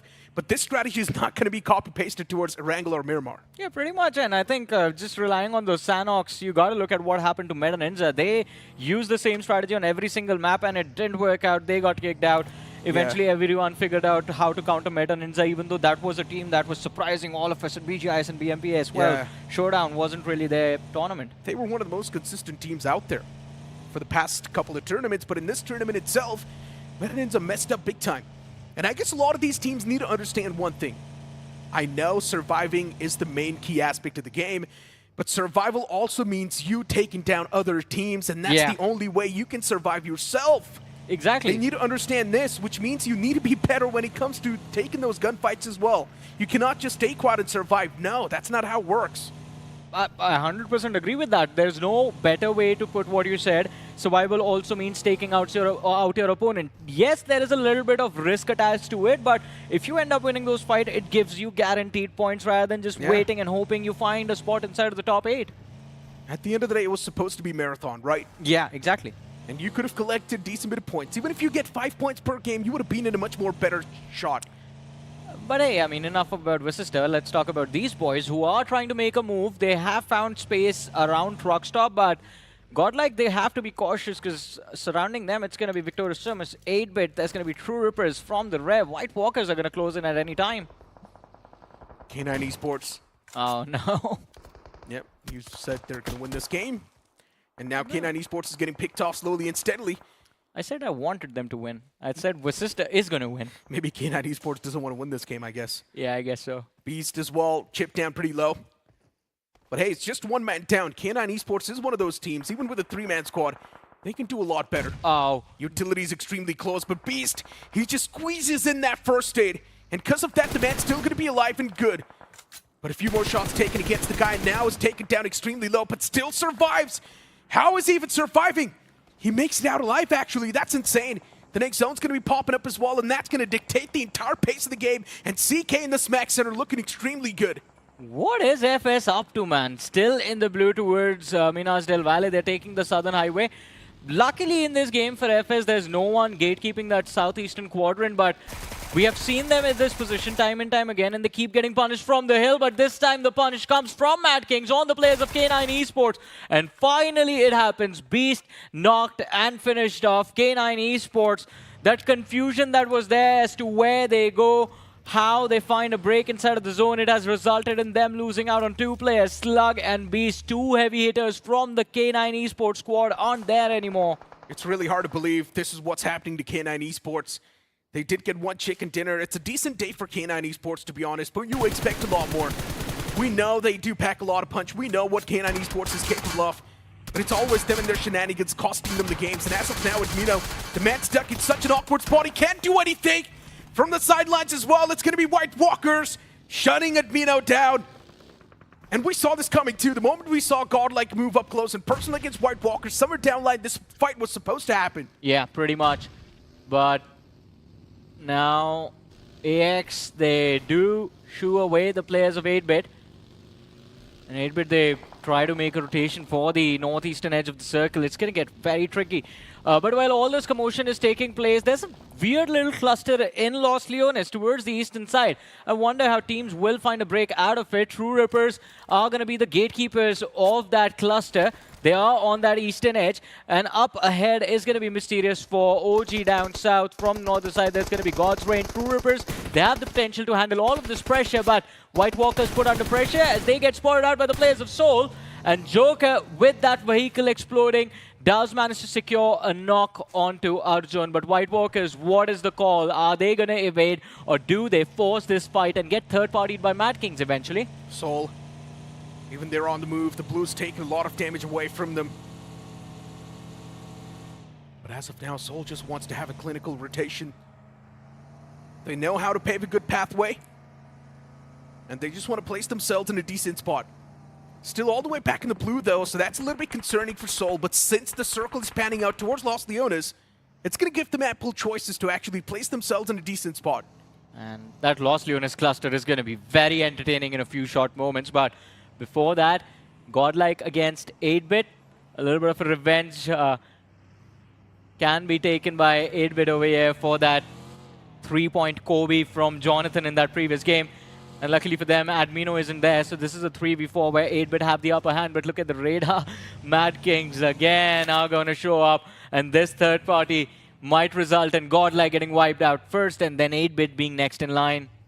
The next zone once again centering on up towards Vasista Esports. Cincinnati Kids as well towards the left side of the map, and then you've got Nebula Esports towards Los Leones itself. Nebula is just trying to play the urban warfare. Nebula is extremely good when it comes to their firepower, so they just want to rely onto that. But the way the circle is forming out, slowly and steadily shifting away from Los Leones, it's pulling off pranks now. Well, could have been awkward, but a safer play being utilized by Godlike. They just rotate around the players of Madkings, but now, again, the turn puts them in a sandwich. It seems like lack of information could be the demise for the players of Godlike. Apollo, he has a decent position to work from, and his teammate on the other front, Pro, we see him move in. Godlike could be in for a very unpleasant surprise over here as the utilities are going to go out. Even though they do not manage to catch anyone, the threat has been made aware, and Godlike Esports, they are trying to force this fight. Man, OG just lost another player though. Yeah. To FS as well. Godlike, they see him rolling. On the move. Godlike so far, they've just taken a casualty upon themselves, but nothing really good happening for them. 0 finishes still, but with just a 3-man squad. OG taken down with a 2-man squad a while ago, we did see that. And now with just a 2-man squad, getting the average points, it's going to be a little bit difficult. But somehow, when you know it's OG, you know they can at least get 7 to 8 points in this game, bare minimum. I mean, that's what we are going to be hoping for, but the problem is that they're present towards the southeastern quadrant of the circle right now. There's TrueRippers behind them. FS knows exactly where the players of OG are. The only thing stopping FS is GR and the players of Mysterious 4, but Seoul, who are the gatekeepers of the northeastern edge of the circle, do end up finding one individual from the side of 8-bit. It's going to be an easy knock and finish going into the hands of Goblin, but is that going to be enough is the question. Right now, considering OG is left bleeding, the door is open for Seoul to actually charge forward and take that first spot away with a big chicken dinner. Still scouting out the grounds, no one in sight. 2 finishes acquired from Seoul. And to be honest, with the way Seoul has been playing this game, they're pretty much shifted back to the defensive playstyle once again. Seoul not really going aggressive, not really relying on the firepower anymore. The shift in the playstyle, it might just cost them the game soon. Team AX on the screen, 3 players next to each other. For AX, it feels like there's just no fight given from them. They're trying their best, but still their best is not even close. Cincinnati Kids still in a power spot. They've got an extremely good spot to play with. Nebula Esports, now they're going to have those smirks on their faces. But Soul, they make the pounce on top of White Walkers. This was needed! But White Walkers, they somehow flipped the tables against Soul. Even Goblin gets taken down. What just happened? It's unbelievable. White Walkers somehow just easily devouring the players of Soul. And now Legit, he should be able to find one knock, but no, even that gets denied. And Legit gets compromised. Vegito, this man is absolutely insane. Soul is not even standing a chance to fight back. It's just within a few seconds. The entirety of the team, they come crashing down. They needed 15 points to take the first spot away from OG. If OG got wiped out and Soul could have somehow secured those 15 points, but after getting 2 finishes, it seems like they just ran into the open arms of White Walkers without being made aware of a team present in those compounds. And White Walkers, they're going to be very grateful for these 4 frags, the 4 from the side of Soul that they have now. I've noticed one thing. Yeah. My predictions have been extremely terrible these days. Yeah, I mean, Destro said it better. Every single time you go after someone. You know, Cincinnati kids were doing well when you were hating on Juicy as well. So, should I do it again? Maybe, I guess. Let's see. Wait, hate is a strong word, all right? Maybe when I was criticizing them. That's better put. Over-criticism, let's call it. All right, buddy. Well, maybe my criticism actually made them realize what exactly was wrong in their roster. Yeah, so now you got to start doing it again. But hey, TrueRippers in a fight against Victor Sumus. Nidze's down. Even for TrueRippers, this fight is not done yet. Extremely up close and personal. Even when it comes to the man number, Victor Sumus can definitely recover, but TrueRippers, they do not have that chance. Always in the back line, the man's chipped down extremely low, and if Jelly is able to thread that needle, if he's able to find that knock, it's going to give them a second shot at life. Victor Sumus going for that revival on the fallen comrade. The man's going to be back up on his feet, so things looking good and dandy as of now. Kyo, even he wants to shut down the players, but it's really tough. He's not finding any sort of line of sight, but that nade, it's going to do the deed. Mafia's knocked down. Victor Sumus still with a big question mark inside of the fight. Can they really convert it? Another nade tossed out. That's going to find the knock once again. The confirmation follows up as well. VS, they've been eliminated from the game within a blink of an eye. What a brilliant turnaround from TrueRippers. They weren't in the greatest of position when this fight began, but no time to reset. Now God's Reign, they are charging towards TrueRippers. Are we going to see a back-to-back squad wipe? Wow. This could be the opportunity to make a climb He on the just blew his own leaderboard, but teammate. a big mistake coming from Jelly, as the team nade is going to make sure that God's Reign have the upper hand, but one knock secured. Dishes out a lot of damage to Neo, hoping for a team wipe, but no. Neo gets knocked out by the blue. Justin is going to be forced to run away from his teammates as the blue zone will claim their lives. I mean, TrueRippers, they get eliminated from this match, but instead of 4, they're going to get 6 points for finishes. That did a lot of damage, and God's Reign, the man just can't do anything. He's probably going to go back towards his teammates, get his hands on the first aids, and then get back inside of the vehicle and continue his rotation. Yeah. That's the only thing he can do, but hold on to that thought. As 8-Bit, oh my god! Against the players of Team Aryan, they've already managed to shut down Henry, but even Somraj gets traded. Even Steven trades on the board, but the Molotov, it was disgusting. That's going to find the knock. The man gets knocked out once again as Team Aryan, they continue their rack. The shotgun up close and personal, finding a lot of value. And Team AX, they're constantly putting a lot of dents, punching a lot of holes in 8-Bit strategy. And Aryan now just wants to go for the recovery. Everyone who was outside this circle when this zone hit is just falling apart. Doesn't matter if you have the entire team or not. The teams that were on the edge, be it Mysterious 4, FS, Cincinnati kids who have been in Los Leones this entire time are the only ones who are able to survive. The late breaches are going to be, well, godlike. Somehow do manage to find their way inside of the zone, but 8-Bit, unless they win this fight against AX, it's going to be impossible. And, well, it's already down to Aquinox. He has information as to where the players of AX are hiding, but can't really do anything about it. Indeed. There's one possibility. It's very small that Vasista Esports, for some reason, something happens to Hector. He decides it's a good idea to rotate along the northern edge and then maybe pick up RDX. Yeah, but the problem is Vasista Esports is once again not even taking the initiative. Yeah. They're playing this game so passive, and maybe that's going to dig their own graves. But look at AX. They miss a big time once again. The Blues on the move, and they cannot even go for the revival towards Devotee. Another man's out in the open, but things under control. AX, they might just make a bounce back in the overall standings if they do get their hands on this game. They've only managed to acquire 2 points so far, and that 2 off of the eliminations. It's not a lot, but AX need to work on that. And FS on the other side towards the southern edge. Lavish knocked out. White Walkers in a position where they might just get too greedy to go for that frag, but Godx from the high ground looking to provide some cover to keep his teammate alive. Even though it doesn't accomplish much, it will still keep the pressure on the players of White Walkers, but the formation from White Walkers is actually incredible. Fash in the backlines, you have Arthur along with one more of his teammate with Jito pushing up front right next to the cliff in control of FS. But from the rare Mysterious 4, Bunny, it seems like he's very eager to hop into this conflict, see if he can get a few extra points for his team. But no, gets backed off. Oh my god, the shots. White Walkers, the man was out in the open. Arthur could not even do anything. Arthur not having any support. And Godix just doing a daylight robbery. FS Esports, after getting that frag, they're definitely going to be feeling good. But Cincinnati Kids, what happened to them? 2 players.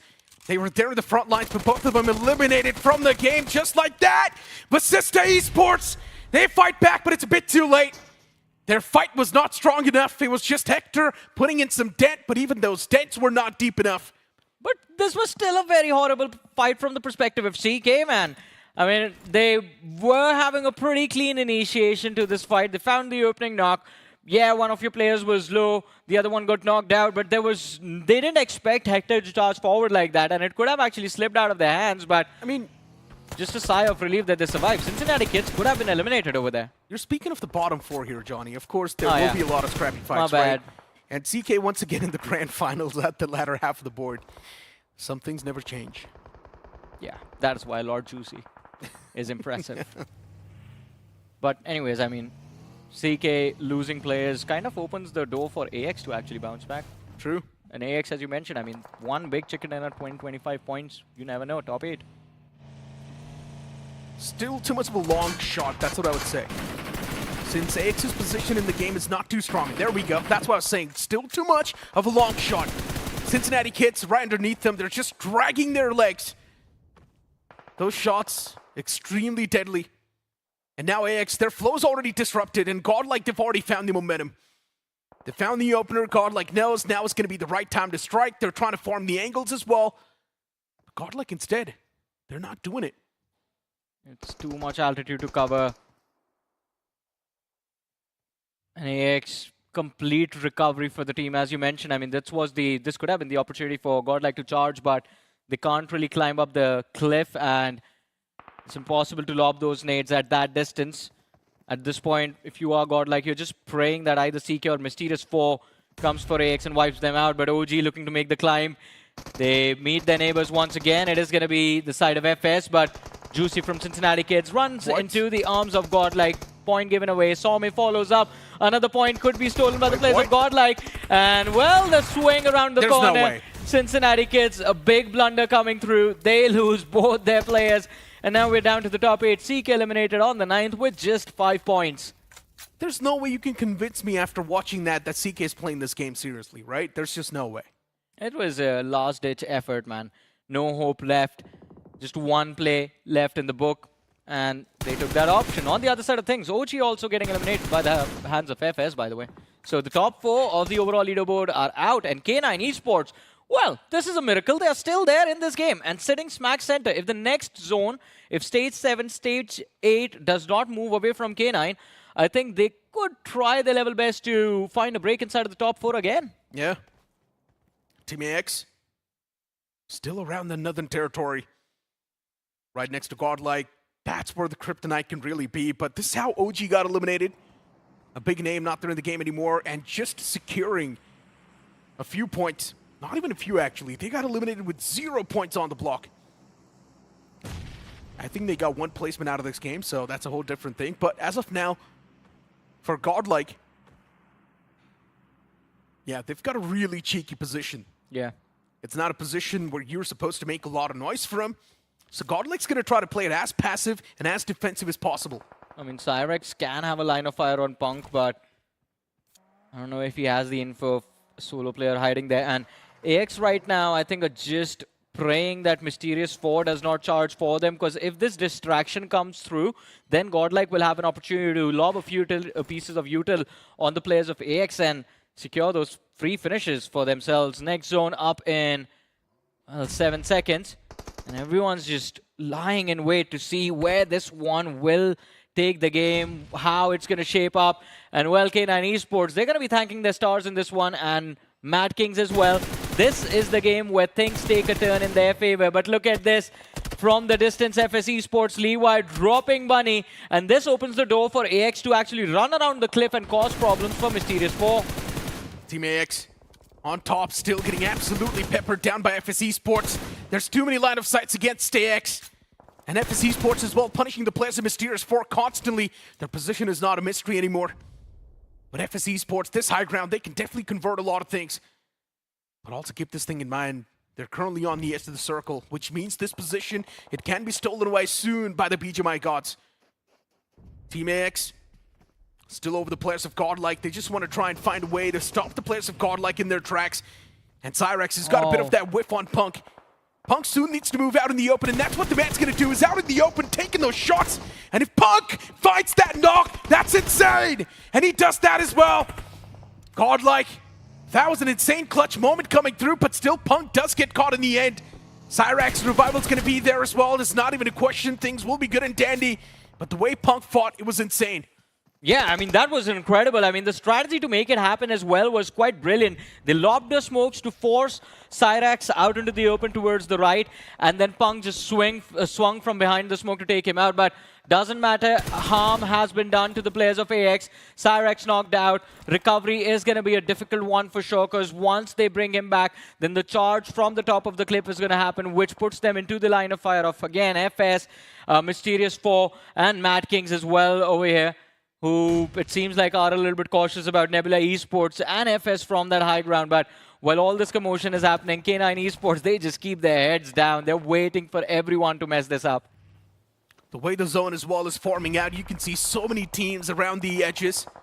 FS Esports, Madkings, Nebula Esports as well. Then you've also got K9, Godlike.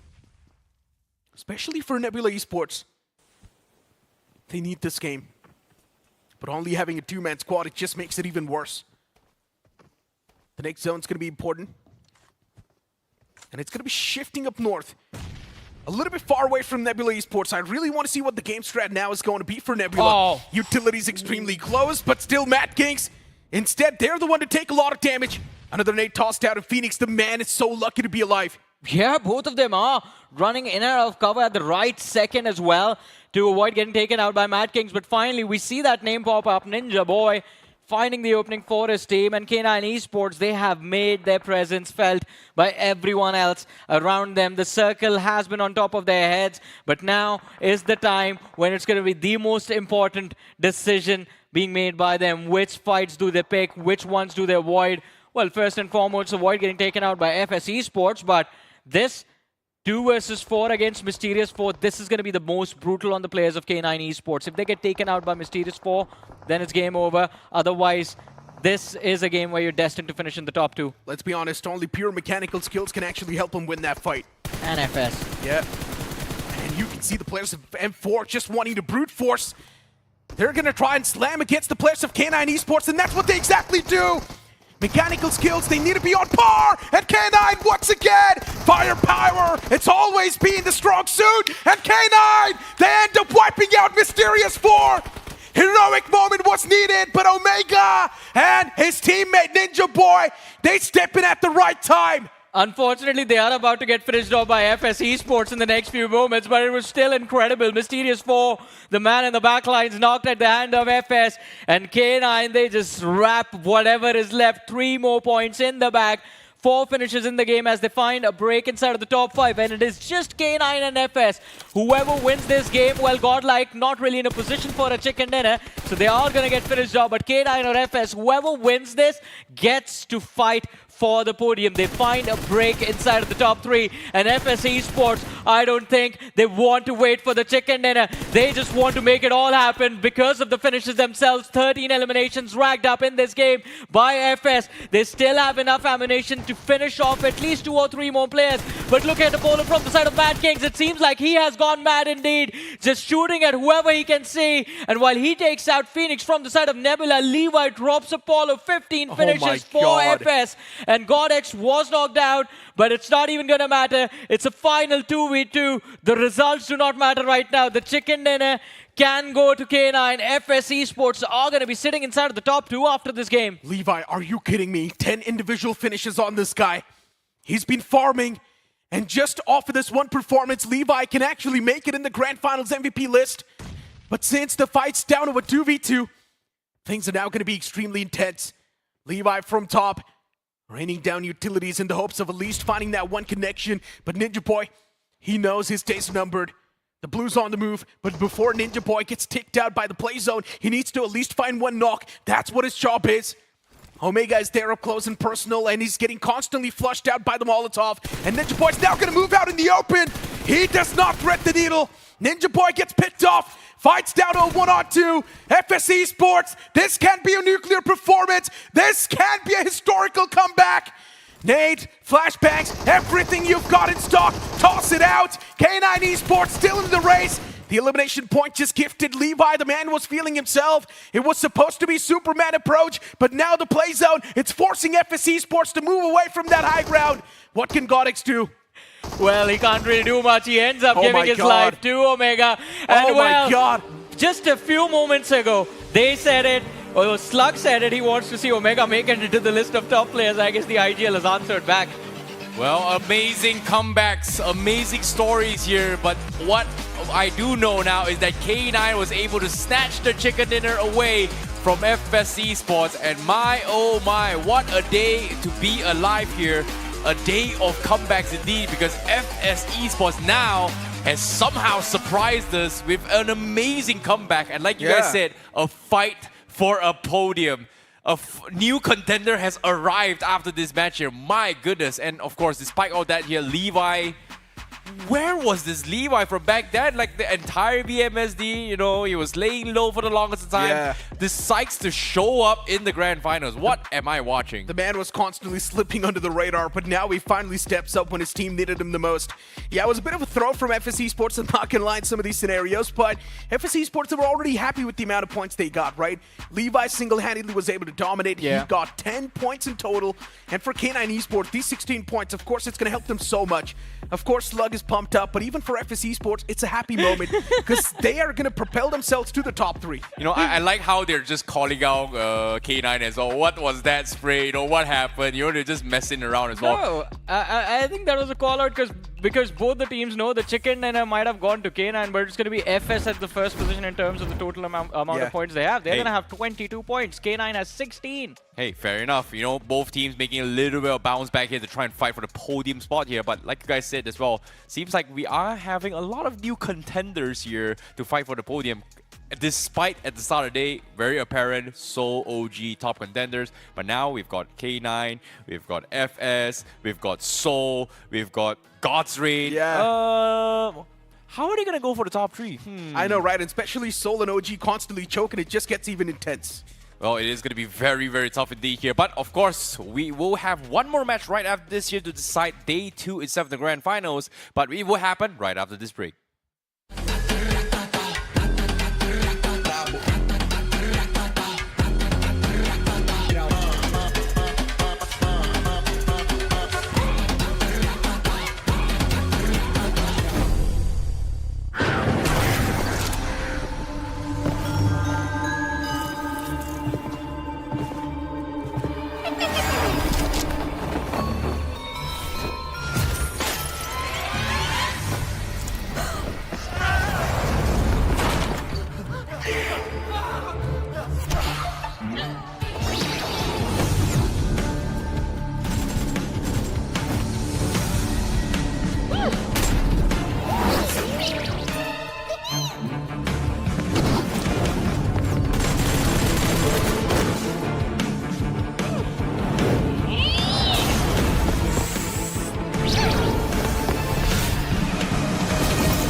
considered to be the day of comebacks, and truly, what a day of comeback it's been.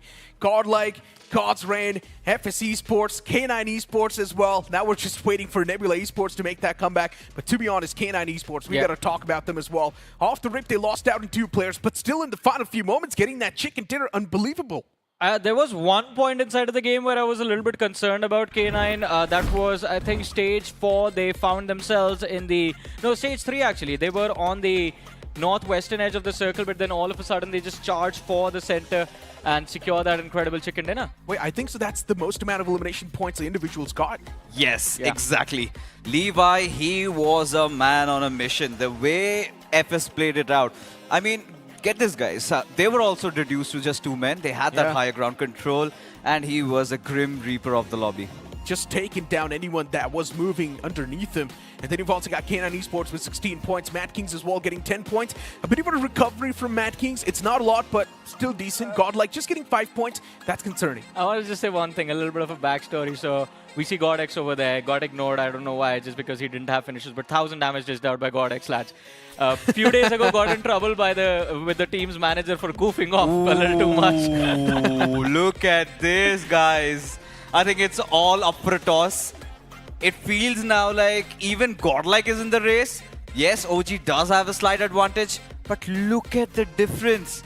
It's so brittle at this point. Yeah, that second to the 7th spot, there's not a lot of difference between those spots. And to be honest, one decent game, and anyone can directly propel themselves to the 2nd spot. You've also got K9 Esports. With that good performance, they're going to propel themselves to the 2nd. And to be honest, for Seoul, they have been consistently dropping down slowly and steadily. They need this upcoming game. Yeah, today wasn't a great day for Team Seoul, but I mean, I have to say, just about 19 points between 6th and the 1st position. And with the kind of flow that FS Esports are in, I think they can make it happen. 6th to 1st. Let's go, baby. We're at such a junction where anything can happen right now. True. Imagine OG just have 2 good games out of the 5 they played. Seoul hasn't been having a good time, but GD have been quite consistent. Yeah, this was one of those off games where they kind of messed it up, but still 2 chicken dinners to account for. TrueRippers, we've seen a recovery from their side, but Hero Xtreme Godlike, they're also drawing a lot of eyeballs, and who knows if they get a chicken in this one. Tomorrow, I feel like 8 teams could be in contention to win the entire tournament. Everyone's giving it all they've got, Fixes. Everyone, literally. love Maybe that. the teams on the latter half of the board are not really able to give it all they've got, especially Vasista Esports and CK. But back towards the main and back towards the top half of the board, even for TrueRippers, the past 2 games haven't really been that great, guys. Yeah, I mean, for TrueRippers, the last few matches a little bit inconsistent. Again, playing on the back foot for some reason, and that has given the space to the other teams to catch up. But Necro, can we get one more toxic motivation speech for the bottom 4, man? AX, Cincinnati kids. He's been doing Vasista this? Esports. No, he stopped doing it. That's why the teams aren't performing. I blame him. To be honest, you know what? Maybe the bottom deserve to stay at the bottom. If they're not really able to wake up, it's the last game. The upcoming game is going to be the last game of the day. And day 2 is supposed to be the day of comebacks. If you're not able to make a comeback happen in the day 2, day 3 is up for a toss. You know you're pretty much done for. You're just fighting for that 8th spot at that point. But for now, let's move on towards the last game of the day 2.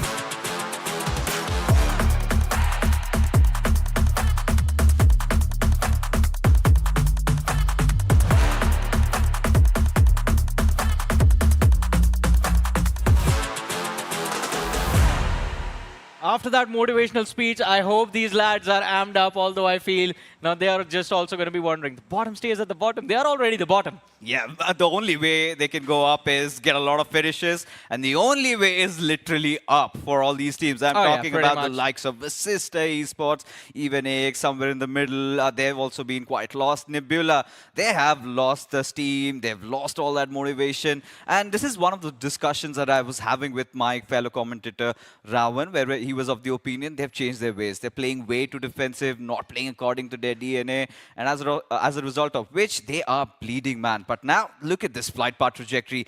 Completely inclined towards a certain side. Teams like ORANGUTAN, they're going to have that advantage. Teams going up top. It's going to be interesting. I am anticipating some early battles. Yeah, me too. I mean, especially towards Los Leones this time around. Again, as we mentioned, I mean, Cincinnati kids usually do have someone contesting them for that fight.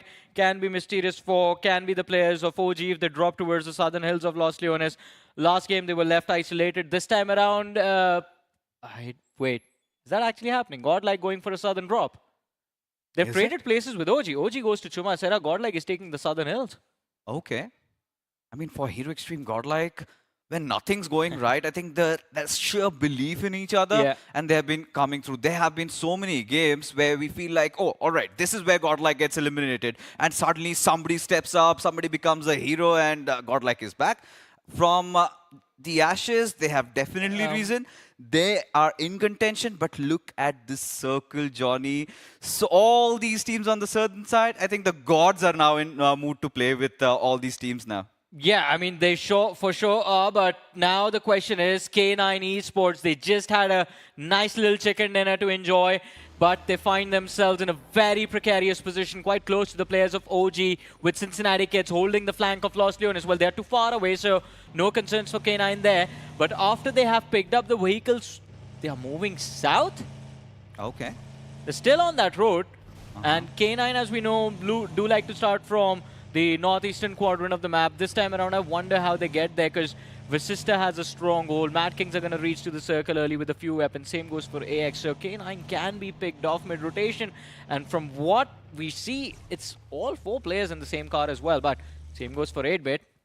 Everybody is going for a mad dash right now to try and secure a good place inside the circle. But, you know, this is one of those circles we have also seen in the past in the semis.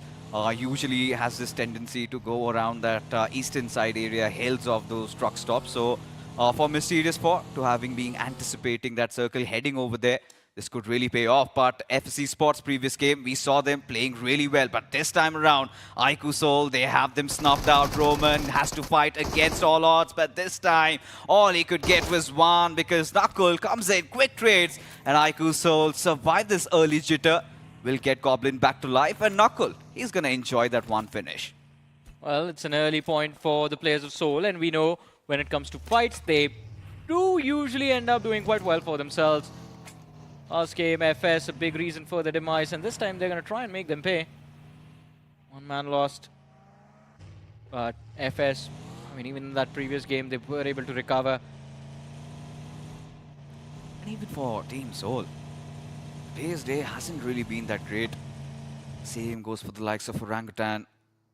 They gave so much space for the teams like K9, GDR, TrueRippers, and even FS as of now to bounce back. Now imagine, from the 3rd to 6th, anybody getting a chicken dinner would easily squeeze past 100. The only caveat, OG has to mess up once again, and by the looks of it, they're making those tiny mistakes, and look at how much it's costing them. I mean, it has costed them quite a lot, but at the end of the day, 5 matches done and dusted, they still do end up with 33 points. Solo on the other end with the 5 games have only done 22. Yeah. Nebula Esports, let's talk about them for a second, because Nebula kind of started the day on a very interesting note, 44 points, and now sit there with just 62. 18 points in the 5 games. Now, Nebula is having a very bad day. But talk about incredible comebacks, and as we've been mentioning, God's Reign has had an incredible day today. You know, I want to talk about Nebula first, because when they came into this tournament, clearly they were not the favorites. Nobody had a lot of hopes from them, and as the tournament progressed, I think they did catch a lot of eyeballs. Everybody started rooting for them. They were going out on a hunt. Everything was going right. Now, the moment they saw themselves in the overall standings, where they felt like, oh, this championship could have been ours, this is the pressure speaking, Johnny. I mean, it could be the pressure speaking. I had a question, but Hector... Okay, this is quite poetic. What do you mean poetic? Just misses everything onto Omega. It has to be pro. OPU gets the knock. Hector apparently won't raise his weapons against his former IGL, I guess. Yeah, he refuses. It was just a gimmick. Some pot shots just to make sure, you know what, then that respect really comes in. The camaraderie, it feels like it still exists. Yeah, but on the point of Nebula Esports now, since we saw Vasista as well a few moments ago, I wanted to ask you one thing. Do you think just Adi is happy doing better than Vasista?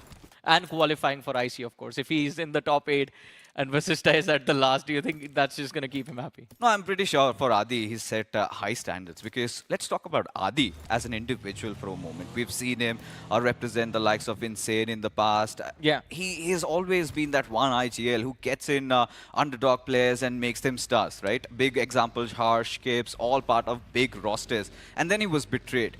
And now he's also aging, he's crossed past 25, and he knows that not a lot of time remains in his esports career, and he hasn't really achieved a lot. Is this his first run with these three lads?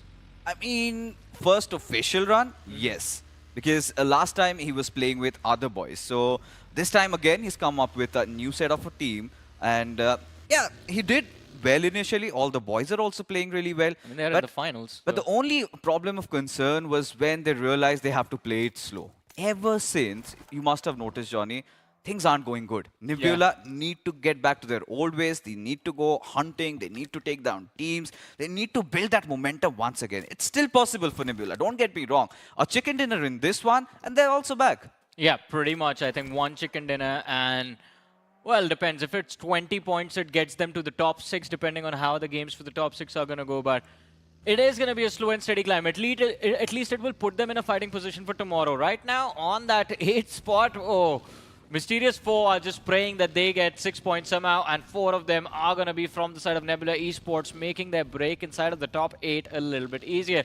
But based on where the circle is right now, I think Madkings, also another team that's eyeing a spot in the top 8, should have a pretty easy time. They are smack center of this northeastern circle towards Cruz del Valle, and there's no one around them to bother them. Majority of the teams are stuck on that western edge and towards the south of El Azhar. Oh, look at this. Joker out in the open. The only good thing is his backlines are clear.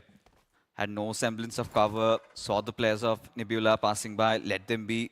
And even for iQOO Soul, they know that they need to win this one. And Miramar has so far been Team Soul's strongest map. But hold on, Victorious Sumus very close to the players of Mysterious 4. Sam and Mafia, they have grouped up. And this is a fight where Bunny opens it up. Sam taken down. And there's a run over from Omega. Ninze, he's got the backlines for himself. Snowjawed right in front of him. Hero, he's also trying to maybe get something, some value. But Victorious Sumus, there you go. They keep tumbling down. Mysterious 4, what a nice recovery from their side. And now they have 3 finishes to work for. I mean, Mysterious 4, they are going to be grateful for the 3 points we spoke about just now. They just need a few to topple over Nebula Esports from the top 8. And well, it seems like this is going to be interesting. Los Leones, the south of Los Leones, White Walkers, Godlike, TrueRippers. It's going to be a trifecta of death, doom, and destruction meeting each other in the form of these 3 teams. Sim getting knocked out, Vegito goes Super Saiyan, and Godlike left bleeding, but Punk shows up from the rear. Brilliant cover fire. Now, if he just takes out Vegito, Godlike will have enough breathing room to go for the revives, because the formation from Godlike was a little bit weird. Admino gets finished up. Simp as well confirmed. White Walkers do not want to leave this to chance. They get that revive and they instantly go for the frag confirmations. Oh no, that's not the mentality Godlike should have come into play.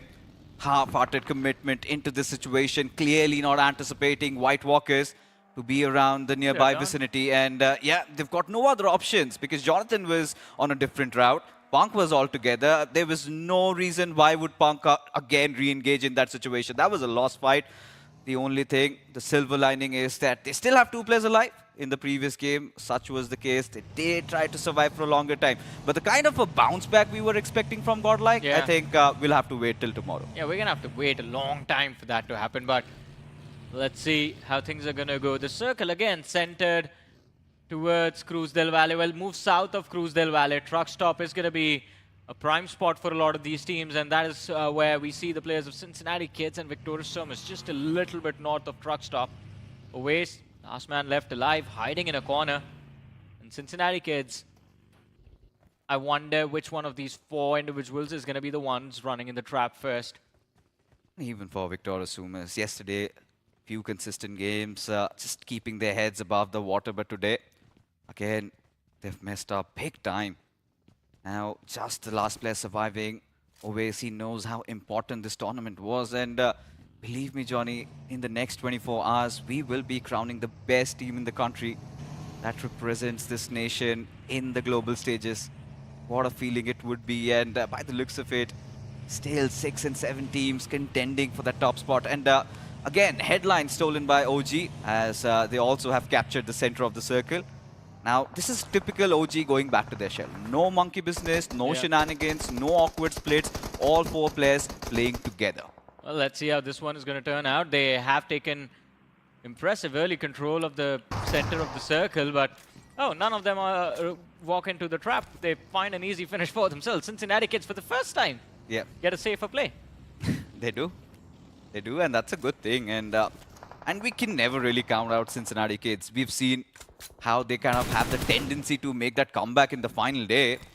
And for Madkings, Pro has been delightful throughout this entire tournament. While the entire team is struggling, we have seen this player finding a spot in the overall standings as one of the best players so far. Yeah, but this is going to be a very important fight for them. There's 8-bit Soul up front, AX as well. While Madkings and AX might not have a lot to lose, Soul does. They've lost their spot from the top two. They're sitting on the 3rd position right now, and this late rotation can actually hamper their chances of climbing back and closing the difference against OG.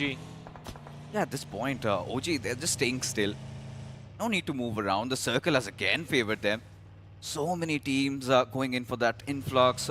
Cincinnati kids on their eastern side, even Vasista on OG's north.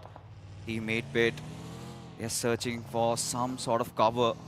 As even Madkings, they've got visuals on the players of Mysterious 4. Mysterious 4, a great start in the previous game of Miramar, even today, even now, as Apollo trying to fight it out, but Omega just one step ahead as Snowjord. He goes after Clutch God, takes him down once more as Madkings left bleeding once again. Yeah, not really working out for Madkings. Mysterious 4, easy finishes on the board. Look at that, even knifing Apollo to his eventual demise. Plus, this fight, more than the finishes, it gives them control of that northeastern edge, and I think Mysterious 4, they were the gatekeepers in their previous game as well, were able to secure a decent number of eliminations, but Shadow OG, in his attempts to escape death, runs into the arms of Vasista Esports. And well, there's Madkings in the chase as well. Yeah, Pro was quite helpless in that situation. Yeah. Not have done much, really. And at this point, Vasista Esports, they know they're dead last, sinking beneath the sea. And all they can do is go ahead. I really feel like Hector really needs to reconsider IJing at this point, because he's got such a set of players, Johnny, who can play way too aggressive. And having them play that defensive route surely isn't working, and there's been no fixes. But now, Punk, he's been pushed upon against the likes of GDR, gets one, but eventually the trade does come in. Justin is going to get the better out of Punk, and now Jonathan, the final member surviving, gets a knock onto his Neo. Now it is a 1v2 situation. Justin and Destro have to be really cautious at this point. Jonathan losing some HP still, wants to secure the finish, but from the backlines, it's going to be the boys from TrueRippers who win things for GDR, but Godlike, they're not really out of the woods yet. Yeah, Godlike isn't out of the woods. Also, TrueRippers, what great, amazing thieves. But the cops also show up in this chase of robbers and police. And TrueRippers, while they stole all of the finishes from God's Reign, from Godlike, well, the players from God's Reign were knocked out. Mysterious 4, they move in for a perfect third party, and in a matter of seconds, destroy TrueRippers. Godlike, they're going to be very grateful to both these two teams, man. OG for a moment was way too cocky. I was scared the moment Aru was venturing out on his own, but I realized he was just trying to check upon the backlines if any team might close in. But for Hero Xtreme Godlike, this is what I'm talking about, right? They have the blessings of somebody, maybe lakhs of fans, because I did not think that was a situation they would have made it out alive. Now given Jonathan, the final player surviving for his team, we know he's a special lad, but Vasista Esports, they show intent on maybe chasing Johnny down. Even Shadow hiding inside the little shack. His former IGL, Jonathan, is going to have a go at it. Shadow locking on, jousting this time. Madkings succeed, but now is their happiness going to be short-lived because Vasista Esports, they felt like they would have gone for the push, but eventually retreated. This is not the right mentality. No, I think it's just the threat from Cincinnati kids. You see them on the radar as well. Plus, no grenades, bro. They didn't even try.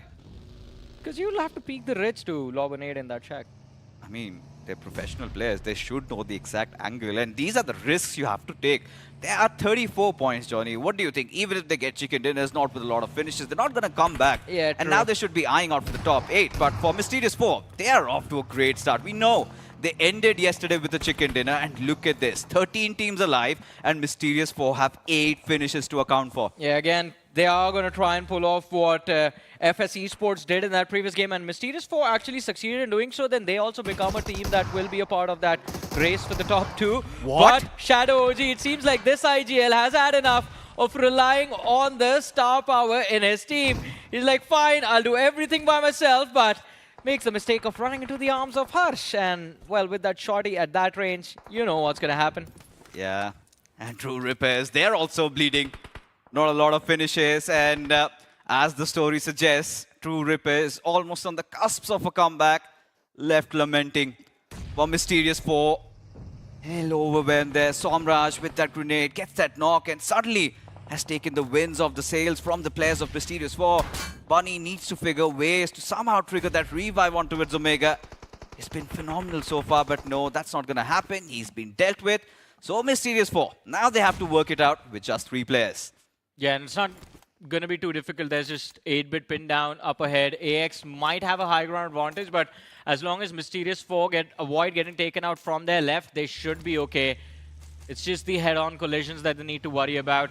Bunny has utility on him, but Cyrax will have the angle. In fact, it is going to be from the left where the shots are being fired from. So the one isolated angle for Mysterious 4 can actually turn out to be the reason for their demise. There's just a little bit of that edge towards the right of Bunny that can work out in their favor. It gets them close to the shack and allows them to take out 8-bit. But the question is, do they take that option? Look at this, even Snowjot, he's been put down, and for Mysterious 4, it's going to be such a tough entry inside the circle. The moment the 5th stage appears, I'm pretty sure it's going to go away from them.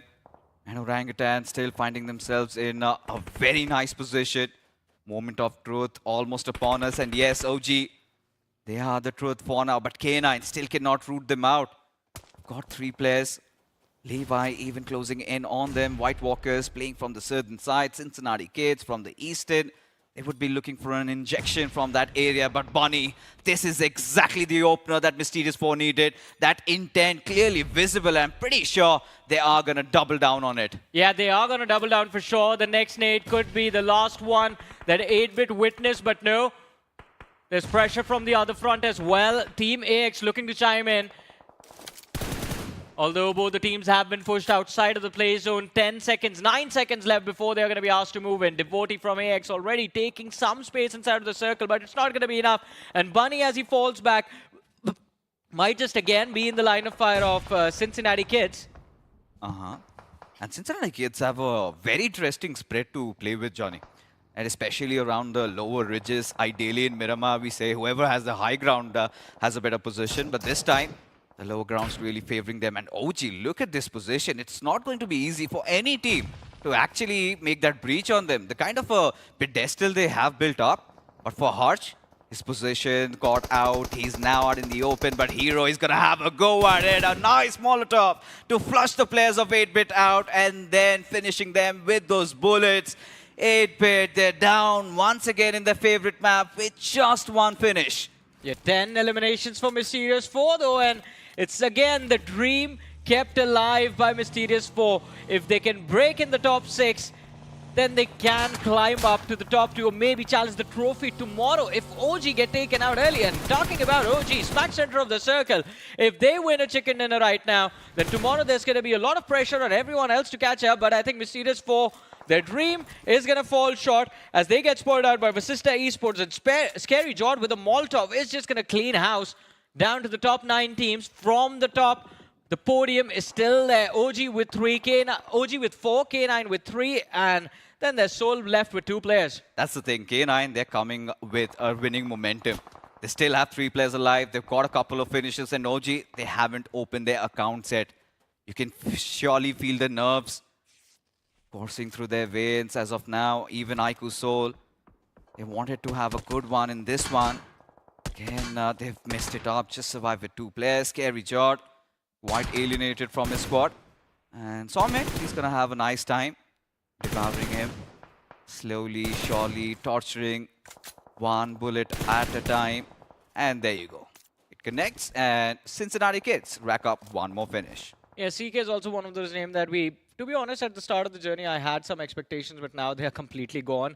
And as we were talking about it, Cincinnati Kids, This is what I wanted to say. I do not love the position that K9 are playing from. They are in a sandwich spot. They found an opening against Cyrex from Team AX, but is that going to be enough? A big question. But hey, on that finish feed, it seems like Ninja Boy and Beast, they start taking shots on whoever they see, picking off individuals from either side, shutting down AX, shutting down the side of FS as well. But it's going to be so legit, extremely close to Beast, who can be of the most harm. And of course, Nebula Esports, no one's going to see Nebula approach. I think now they've heard it.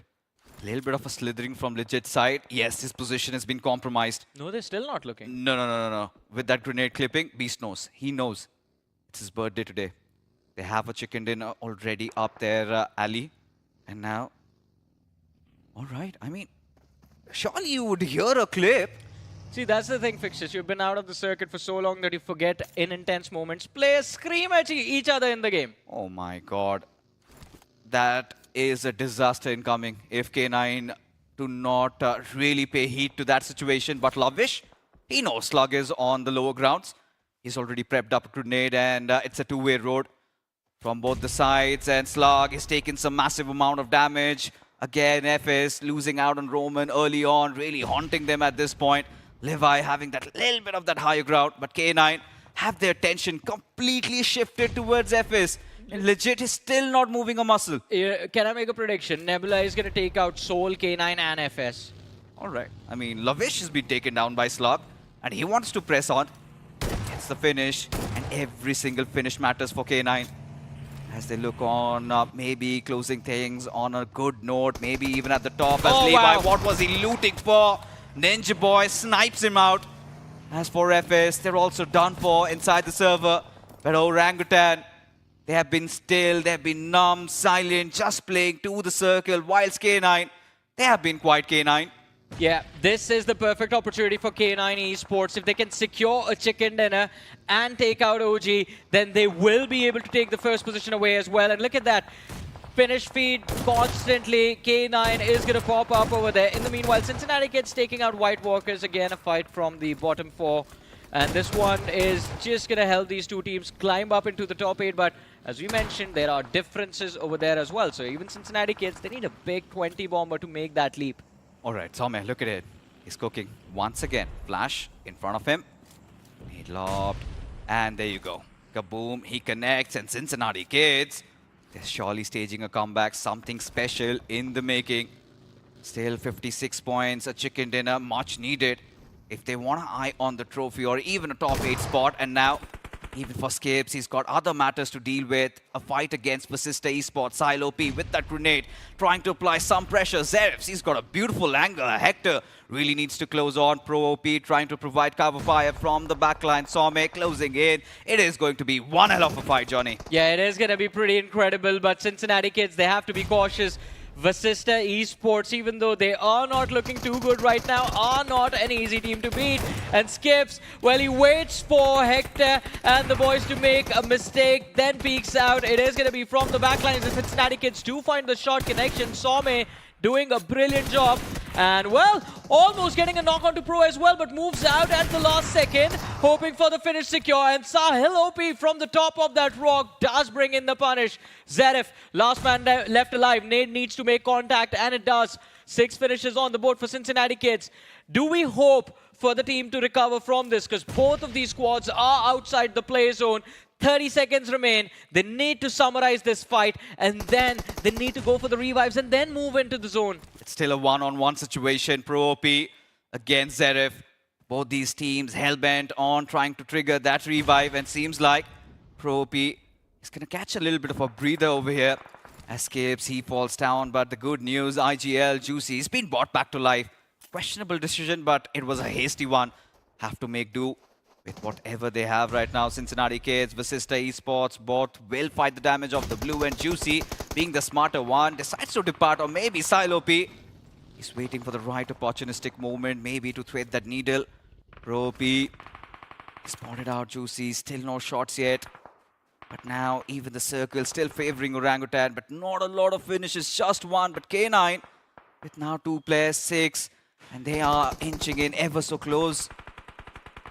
It's going to be interesting to see how this game comes to an end, because as you mentioned, K9 are going to be able to close the difference, but if OG still survives, it's going to be difficult to take that first position away. And also, as you mentioned, OG Smack Center, the points they have gotten are from the players of K9. Well, one of them is from K9, one is from Nebula, and it is just going to make things a little bit worse. K9 have no breathing room. I think this chicken dinner is guaranteed to the players of ORANGUTAN. It might not be a big chicken dinner, but it gives them the safety cushion to work with. Tomorrow, 4 finishes on the board for OG. Potential for 3 more eliminations for them to secure. So this could be a 17-point game, but those 17 points are going to be all they need. I'm never going to rule out K9 when you've got Beast and Ninja Boy alive. So we know... It's a 2v5. Yeah, it's a 2v5, but we know we've seen them making something special. But given that you've already said, right, ORANGUTAN has taken a couple of players down of K9, so I'm pretty sure they had the positions pinned, and especially being on the lower grounds does not make their lives any easier. But do you feel like Devotee could play a spoil spot over here? He can. I mean, no, definitely. Viscott knows. If Viscott. he takes out... See, he doesn't. He doesn't. Oh my god. Devotee goes after him and he missed those shots. Viscott finally waking up from his slumber. He has to play this one quite carefully. K9 also hearing all those gunshots, those commotions. Devotee not having that confidence, and now really at a very low HP as Viscott. Little mistake, but instantly makes up for it as K9 this time traversing around AKOP. Nah. They are done. Spotted out, position marked, surrounded from every single direction, and OG, because they weren't part of these conflicts the entire game, are going to have a lot of utility to work with. Look at that, nade after nade. The players are crumbling, but even then, they are looking for those openings. Aru knocked out. Beast looking for one more. He's trying to isolate those angles, but this is too much to ask from this young lad. K9 Esports, they have done their level best, winning the chicken dinner right now. It's a close to impossible task. Too much utility into the hands of OG, too many bodies to commit into this fight. They've secured Ninja Boy, Beast is going to be next, and there you have it. The Apes walk away with a much-needed chicken dinner in the last match of the day.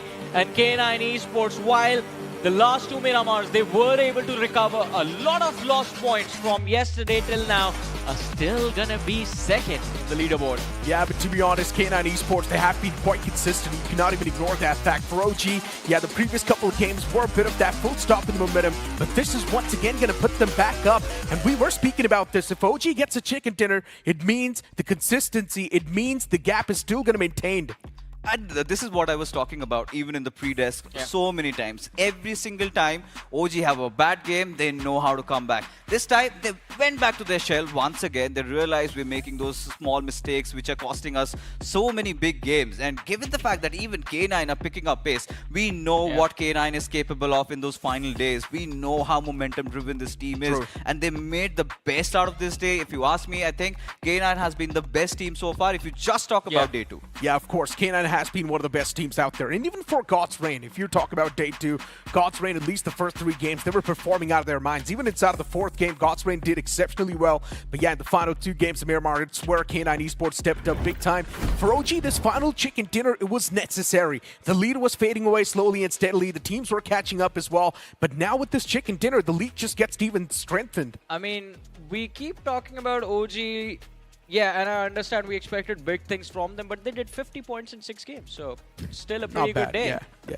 To be honest, if you think about it, it's not bad. But then I do understand why so many big expectations are there, right? Yesterday in 6 games, they got 70 points. And now getting 50 points. And since the overall standings are so close, even those 20 points, they seem a big difference. And this is the thing about OG. They've done this even in the past in one of the third-party lands. This was a similar situation, man. The first day, they almost kind of end up around 80, 90 points. The next day wasn't a good game, but still, it wasn't a good day, but still had 50 points. And now they know what's needed to win. But for K9, what really concerns me, I want them to kind of make that comeback, because this is the first time, you know, K9 is in such a position after a long time to win another official, to represent the country, and you do not want to miss out from it. K9 is just suffering from one problem, according to me. I mean, we keep talking about the fact that this team, in terms of raw firepower, is unbeatable.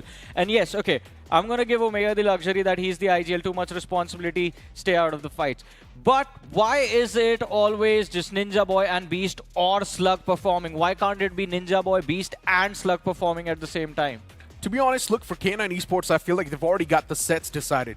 Maybe that's one of the main things. And for K9 Esports, they know every single person does pack a lot of punch. Yeah. It's not a team with a proper strategy. That's what we have realized since the past. If K9 Esports does have a lot of elimination points, if one of the players is feeling themselves, okay, then tell me, what do you guys think? I really feel like their biggest strength sometimes becomes their weakness as well. So, you know what really drives them? They go all out, they play for their momentum. The aggression, right? Yeah, the aggression sometimes That's really what I'm saying. backfires. No, I mean... You're saying no strategy and being over-aggressive are two different things. You I cannot said say not that's a proper strategy. Wow, I said Necro, come on, Necro, take your said words K9 back. is not a team with a proper strategy. That's what my words were. Yeah, but they do have a strategy. Strategy is different from 4v4s. K9 overheats in their team fights. So, what if I they mean had to no say, strategy, they would not have been at the second position. So, trust me. Speaking with the team, speaking with the coach, normal problems for K9 are basically missing out on comms during 4v4s. Yes. Yeah, so the team is completely fight-driven. We all know it, right? What I mean to say by strategy is that if you compare K9 Esports and OG, you will see a major difference. OG is a team that is driven tactically heavily. Of course, fight does come into the picture as well, but OG likes to play off of the positions well enough. Do you mean that they have a set path where they like to start from, or where they're going to rotate, what sort of compounds are going to hold? Are you talking about strategy in that sense? Okay. Yes, that's what I mean to say. No, so I think K9 Esports is a heavily firepower-driven team. All right. If the gun's working out in that particular map, K9 Esports will have a solid game. That's what I believe. Okay, boys. So I have this theory. Let's say that Team K9 does not have a contingency plan. Yeah. Like, let's say... That's much better way to put it. Yeah, I think for OG, we know that they're having a bad game. They have that insurance policy, right? They focus for those positions. But K9, their DNS reeks of those aggression. And them not really, you know, swallowing their pride, constantly going for those finishes. Sometimes, you need to slow it down. They need to know when. So, there is one more thing. Okay. First and foremost, I think strategies are more defined in terms of which position of the circle you want to take, whether you want to hold the compounds for the center or the edge. And it sort of comes into play from what sort of a roster you have. Do you believe in your firepower? Are you comfortable into taking those fights? But all right, 19 points. What was the difference between the start? It was 14. 5-point advantage for OG. Still. They increased the lead, man. Yeah, look, but it's still 19 points, and we know for K9 Esports on the day threes, they're always pulling off those major comebacks, or they're always pulling off those major games. And since we know K9 Esports is extremely good in their firefights, it all takes just that one game where they get 20 finishes and a chicken dinner, and that 30 bomber can instantly put K9 Esports on top as well. And the fact that K9 Esports can pull that off, and we all believe it as well. I believe it. I mean, because anything can happen to OG tomorrow. We have never... That's the problem with OG, I think, pressure. Crumbling under pressure. That's been their problem for a long time. The fanboy's got something else to say. The fanboy? We're going to call him fanboy now. You can call me a fanboy, you can call me whatever, and I take pride in categorizing myself as such, but we'll get back to that OG point. But more important things, Ninja Boy still holds on to the first spot, and there you have AKOP, Wizcott still in the picture. Last time OG was in such a situation, guys, they both broke a curse of never lifting a trophy on LAN. This time, they're also going to be walking into the day 3 of the finals, being on the top, having a decent amount of lead. I think it's going to be close. See, when OG lifted the trophy, I think, correct me if I'm wrong, at the end of day 1, they had a 40-point lead. At the end of day 2, they increased it to about 60. And then day 3, they ended with like an 80-point difference. Today, they started the day with... the patterns are still similar. They started with 14 points. They increased it by 2 points. But hey, we've also got the best Igil popping up once again. Ours is going to be on top. It's not even a question. Omega's still on the 3rd spot. Come on. Omega has to move up to the 2nd. Jelly choked up in the final few games. And then Areeps is still in the top 5. That's honestly a big flex I've been mentioning from the start till the end. Still being in the top 5, that's insane. I have a question for both of you. Areep isn't playing right now, so who would you rather have on the 5th? Hector. I think... Wait. Necro, please repeat. I said maybe Destro. Yeah, I think Destro... I also heard Destro from him. Yeah. is a much better answer. But all right, finals MVP. Who else? Who else? Of course, AKOP, the man, he's been fragging out. But to be honest, you cannot even take it away from Levi. One game where the man farmed 11 finishes on the map in Miramar, and that was their comeback game as well. So the man has 19 total finishes, 11 came from one game. That means the 8 other eliminations came from the remaining 11 games. The crazy part is he wasn't even able to last that 1 point per finish, that 1 point per game finish actually average as well. So Levi, the fact that he covered it up in that one single game, getting those 11 finishes on the board, it was extremely needed. But yeah, it was needed. That is the one thing that put FS back in a position from where they can fight for the podium. But the question is, why is always this one-off performance that the teams are coming up with? Because even for OG, I mean, for me, okay, 50 points in a day is good. But then again, you had the flow of momentum from yesterday. And Seoul also taking a tumble, by the way. So these one-offs need to go away, and you got to be consistent. And then again, we're not going to go that far, but FS, if you remember, when they were playing under the banner of Nonex, they made the biggest comeback in the history of BGMI in a single day. That was day number 2, though. But now it does not feel like that. But still, I feel like if in the first 3 games, they played really well, get a chicken dinner, they could have also won it against K9 in that final fight. You know, they had a man advantage. My question to you guys is that a lot of these teams, do they rely on fluke performances? Not fluke performances. Instinctive, you can say. Yeah. Okay. Pretty much. So it's more about just adapting on the fly and then just seeing what exactly the course of the game and where it's going to take you. And once again, speaking a bit about K9 Esports, we can have different opinions about this. But I feel like since Beast, Ninja Boy, and Slug, they've been together for such a long time, there's definitely a little bit of a different thing with them, right? But before we continue that conversation, we also got to talk about this important thing. And of course, you guys also can join the Battlegrounds live from the 31st October to the 2nd of November. It's going to be the International Cup starting on those dates. And it's going to happen in Yashibumi Convention Center in Delhi. Yeah, you can see Necro smile every single time he talks about the venue. Doesn't have to go to an entire new city. Not just that, the AC is amazing for him there. He can pretty much chill. What an amazing. I think that has to be one of the best, I think, LAN events that we've had. Delhi. It's Delhi. Everyone a lot of loves. smoke waiting for us. Yeah. What? Yeah, I mean, it's the winters. What else are you expecting? Best tactical experience. But you know what? Back towards... I'm really keen to see how the international teams are going to be dealing with that. Okay, well, that's a whole different topic. Get your But masks. for now, once again, what I was trying to say, K9. since these 3 guys have been sticking to each other for such a long time, I feel like Omega has a different brain, and these 3 guys has a different brain. Omega's job is mainly to pretty much position the team in a good spot, and the moment that happens, these 3 guys, they work differently. I wouldn't exactly say like... years, no? Sorry? It's been more than 1.5 years that Omega and these boys have been sticking together. Yeah, it has been, but... You're not listening to me fully. Listen to me. Okay, all right. But they have found a way to work with each other. As I mentioned, Omega, all he does is place his team in a good spot inside of the circle. And since these 3 guys, they've got a different brain, they know how to exactly communicate amongst themselves in those fights and also include Omega so that things are actually working out in a pretty great fashion. That's what I personally think. See, but then again, Omega has a lot of finishes also this tournament. I think we just can't single him out, because there have been situations. Just the previous game also, Omega was part of such an important clutch. Had he not clutched it out inside that little shack, I don't think K9 would have gone the chicken dinner. So again, I think you got to go back to where these lads come from, where Omega comes from as well. Both the... Like, okay, let's divide the roster into 2 parts. Okay. All right? Okay. The 3 gentlemen and the 1 Titan.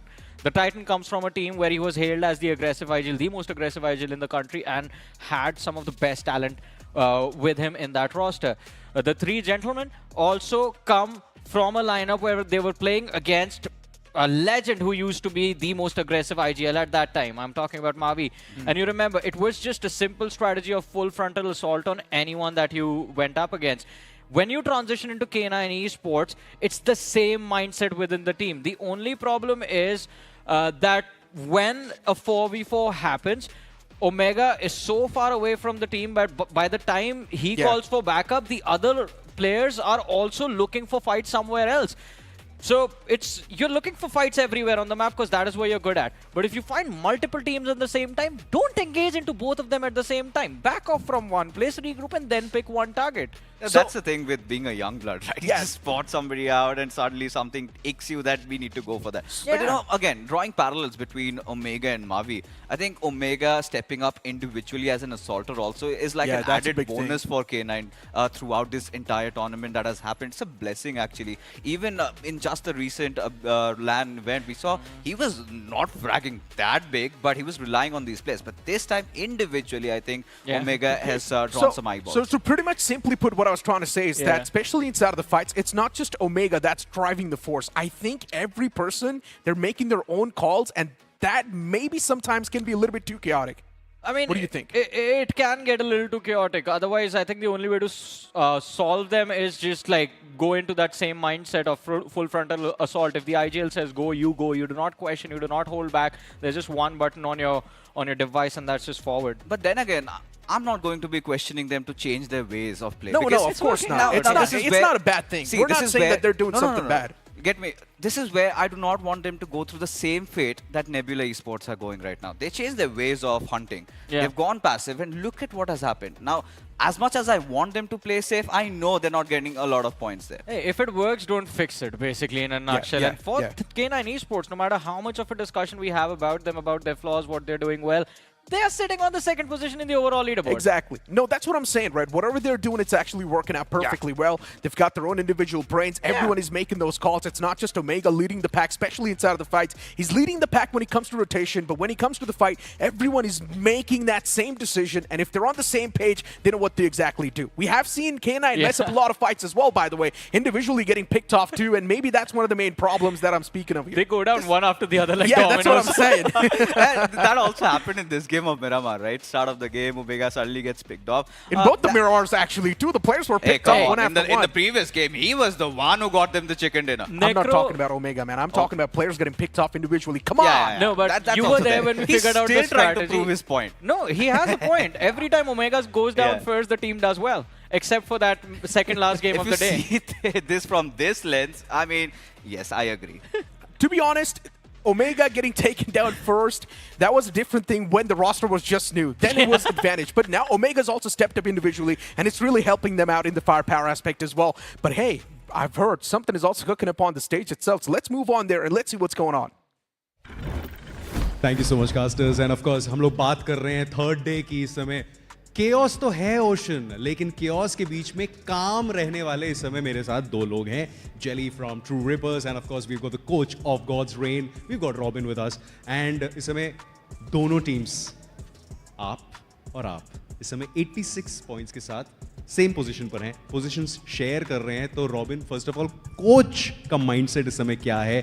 क्योंकि comeback तो आपकी team ने आज बहुत किया है, बहुत बेहतरीन कमबैक किया है. डे 2 एक तरह से कह सकते हैं कि आप ही का रहा है, लेकिन डे 3 से पहले क्या चल रहा है दिमाग में? नहीं, ज़्यादा कुछ नहीं है, क्योंकि जो पॉइंट्स हमने मिस आउट किए हमारे फेवरेबल सर्कल्स में, उनको पूरा ध्यान रखना है. क्योंकि ये मल्टीपल टाइम हुआ है हमारे साथ. बस अगर वो चीज़ें ध्यान रखेंगे, अगर बाकी उसके अलावा देखेंगे, हम अच्छा खेल रहे हैं, अच्छा कन्वर्जन चल रहा है. बस वही देखना है, छोटी छोटी गलती है और बाकी ऐसा कुछ सोचना नहीं है. बस हमको हमारा गेम अगर हमने अच्छा खेला तो जो रिजल्ट हमने सोचा वो ज़रूर हमारे हाथ में होगा. आज शुरुआत तो बहुत अच्छी हुई रोंडो मैप में, एंड फिर भी उतने ज़्यादा खुश नहीं लग रहे कोच साहब इस समय. तो कोच रॉबिन को खुश करने के लिए क्या करना होगा टीम को? बस वो ये कि कंसिस्टेंसी अगर चलती रहेगी, अगर जो भी मिस्टेक्स वाले पॉइंट वो अगर मिस्टेक नहीं होगी बार बार क्योंकि मल्टीपल टाइम हो चुका है, तो फिर वो है कि मैं खुश रहूँगा ऑब्वियसली. अगर वो क्योंकि पॉइंट अच्छे रहेंगे और हम टेबल में भी ऊपर रहेंगे तो मैं ऑब्वियसली खुश रहूँगा उस टाइम. एंड इसमें अगर खुशी की बात करें तो एक टीम है जो काफ़ी खुश है अपने IGL से, एंड ये आपके पॉइंट्स भी बताती है जेली, क्योंकि इस समय जो टॉप IGL के कंटेंडर्स हैं उसमें आप नंबर 2 पर हैं. तो आपको लग रहा है कि जिस तरह से आपका माहौल चल रहा है एंड जिस तरह से आपकी टीम परफॉर्म कर रही है, नंबर 1 IGL बन सकते हैं आप डे 3 के एंड तक? अल्टीमेटली अगर हम लोग ट्रॉफी जीत रहे हैं तो मेरे हिसाब से मैं बेस्ट IGL ही बन ही जाऊँगा. लेकिन सच्ची बताऊँ तो बेस्ट IGL के लिए खेल नहीं रहा हूँ. मेरा एम ट्रॉफी है और मेरे को ट्रॉफी ही चाहिए. बेस्ट IGL मिले या ना मिले मेरे को शायद कुछ फ़र्क पड़ता नहीं उससे, बट मेरे को ये ट्रॉफी चाहिए. ऑलराइट, बहुत सारी चीज़ें हम लोग लैंड में होते हुए देखते हैं, बहुत सारी चीज़ें रिपीट होते हुए भी देखते हैं, लेकिन रोंडो एक ऐसी चीज़ है जो पहली बार हमने लैंड फाइनल्स में एक्सपीरियंस किया है. एंड गॉड्स रेन ने तो रोंडो में बाजी मार ली. What about TrueRippers? कब बाजी मारेंगे? क्या कल वो दिन है? कल वो दिन हो सकता है. आज भी हम लोग बहुत क्लोज आके रह गए और कल भी हम लोग बहुत क्लोज आके रह गए, तो शायद कल हमारा हो. ऑलराइट, लेकिन एक चीज़ जो ऑलरेडी गॉड्स रेन के पास है वो है एक ट्रॉफी मैग्नेट. प्यार से लोग डेस्ट्रो को ट्रॉफी मैग्नेट भी बुलाते हैं. कल कितना मैग्नेट पावरफुल होने वाला है फॉर गॉड्स रेन? वही है, आज उसकी थोड़ी प्रैक्टिस और झलक दिखी है, और मैं भी चाहता हूँ और पूरी टीम चाहती है कि अभी बहुत ज़्यादा थोड़ा टाइम हो चुका है, हमको कुछ विन नहीं किया है, तो ट्राई पूरा वही रहेगा. तो इस समय ट्राई तो बहुत कर रही है इस समय, लेकिन क्लोज कंपटीशन है. Everything boils down to the next 6 matches. आज जैसे ही आप होटल में अपनी टीम के साथ बात करेंगे, मीटिंग करेंगे, क्या चीज़ डिस्कस होने वाला है? सबसे पहला एजेंडा क्या होगा? सबसे पहला एजेंडा यही होगा कि जो हाथ की गेम्स है उनको थ्रो नहीं करना है, क्योंकि अगर वो करते रहेंगे तो फिर ट्रॉफी दूर जाती रहेगी। मतलब बेसिकली सब टीम्स का ये रहने वाला है, जिसके पास वो एडवांटेज दिया भगवान ने और उसके बाद तुमने थ्रो कर दिया तो ट्रॉफी नहीं आने वाली। तो जब एडवांटेज आता है तो उसको कन्वर्ट करना है, यही हम लोगों का बेसिक रहने वाला है कल के दिन में। एंड रॉबिन, आप आज जब अपनी टीम के साथ बैठेंगे तो आपका एजेंडा क्या होने वाला है? क्या होने वाले टॉपिक्स ऑफ डिस्कशन? नहीं, बेसिकली अपन उसी पे स्टिक रहेंगे कि आज ऐसा नहीं है कि हमने अच्छा नहीं खेला, हमने अच्छा भी खेला, तो पॉजिटिव साइड ही रहेंगे वो सब कुछ। और एकदम माइक्रो और मिनिमल मीटिंग होगी, बस ख़त्म। बाकी जो एम है वो अपना पहले ही डिसाइडेड हो गया था, फाइनल से पहले, इवन इवेंट स्टार्ट से पहले ही हो गया था, तो वो एम को फुलफिल करना ही। यहाँ पर रॉबिन ने एज अ कोच बता दिया कि उनकी टीम ने क्या क्या चीज़ें इम्प्रूव कर सकते हैं वो। As an IGL of your team, आपको क्या लगता है 2 दिन में क्या क्या चीज़ें अच्छी गई हैं आपके लिए एंड क्या क्या चीज़ें आप सुधार सकते हैं फॉर योर टीम TrueRippers? हमारे लिए थोड़ा ऐसा हुआ कि डे 1 पे जो गलतियाँ थी वो हमने डे 2 पे कवर कर ली, लेकिन मतलब ऐसा है कि जो गलती हम शायद एक मैच में की है दूसरे में कवर अप होगी, लेकिन फिर नेक्स्ट मैच में हमने फर्स्ट गेम वाली गलती फिर से कर दी।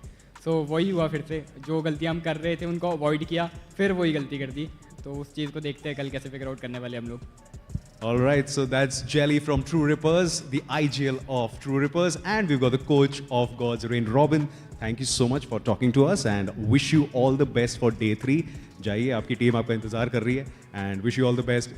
इस समय देखिए हमारी टीम्स तो जा चुकी हैं, लेकिन आपके इस समय थोड़ी देर में जाने का टाइम है, लेकिन आपका रेस्ट करने का टाइम है, रीसेट करने का टाइम है, जो एग्जैक्टली हमारी टीम्स करने वाली हैं, क्योंकि everything now boils down to the next 6 games of day 3। यहाँ पर 16 टीम्स हैं और कल के बाद यहाँ 15 टीम्स तो एक्सपीरियंस ले जाएंगी, लेकिन एक टीम एक मौका ले जाएगी घर to represent our country India at the global stage. तो मैं आपसे मिलूंगा कल with day 3 of BGMI Showdown, the Grand Finals 2025. My name is Rohit Varghese and I will see you tomorrow. Bye-bye and you take care.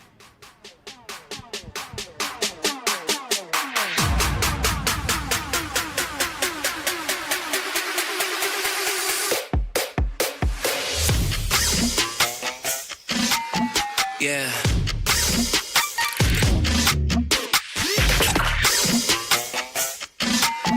Yeah.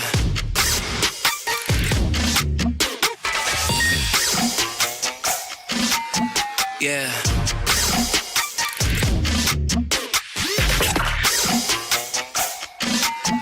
Yeah.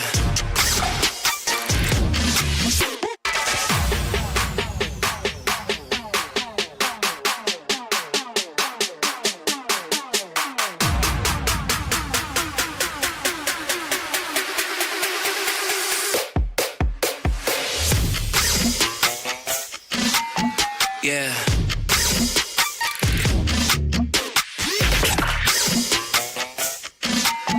Yeah.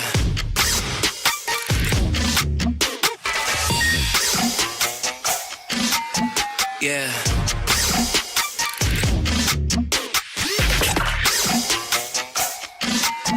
Yeah.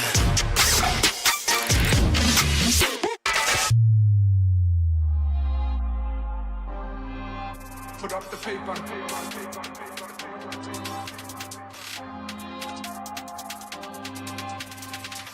Put up the paper. Turn it up to a paper. Don't ask how I got this hot. Can't look good if you got no flavor. Put up the paper. Turn it up to a paper. Don't ask how I got this hot. Can't look good if you got no flavor.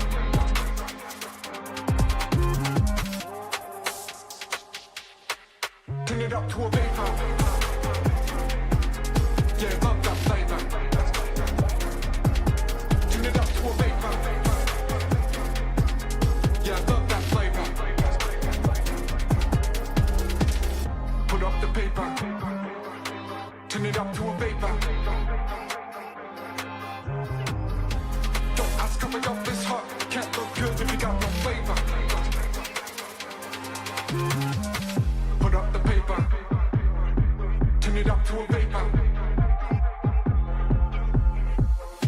Don't ask how we got this hot. Can't look good if you got no flavor. Can't look good if you got no flavor. Yeah, love that flavor. Turn it up to a vapor. Yeah, love that flavor. Turn it up to a vapor.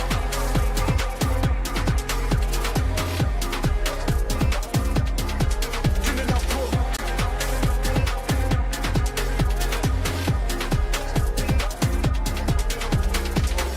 put up the paper.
Yeah.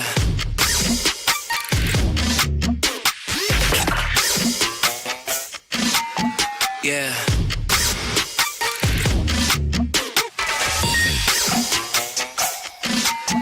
Yeah.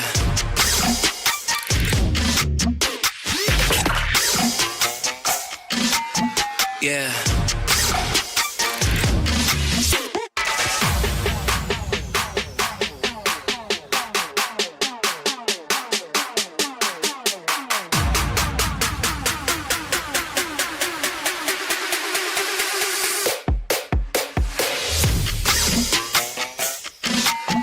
Yeah.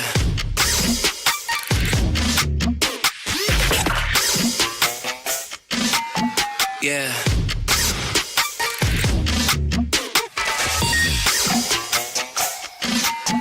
Yeah.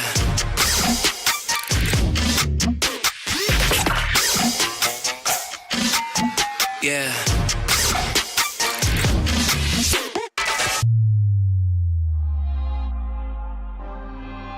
Put up the paper.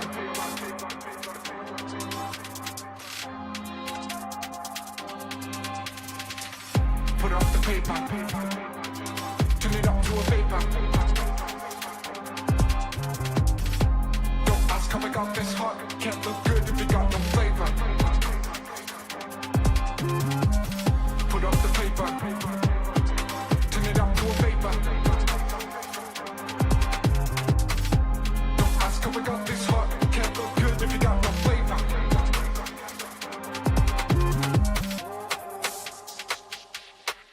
Turn it up to a vapor. Yeah, love that flavor. Turn it up to a vapor. Yeah, love that flavor.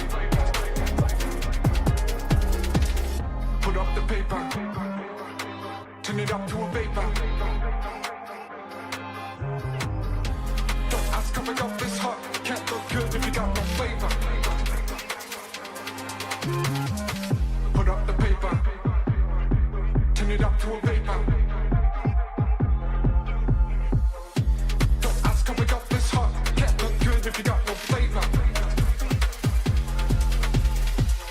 Can't look good if you got no flavor.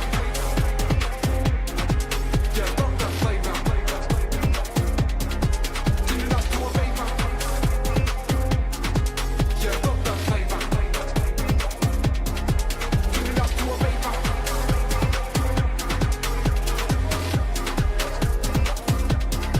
Turn it up to a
Just carry this load.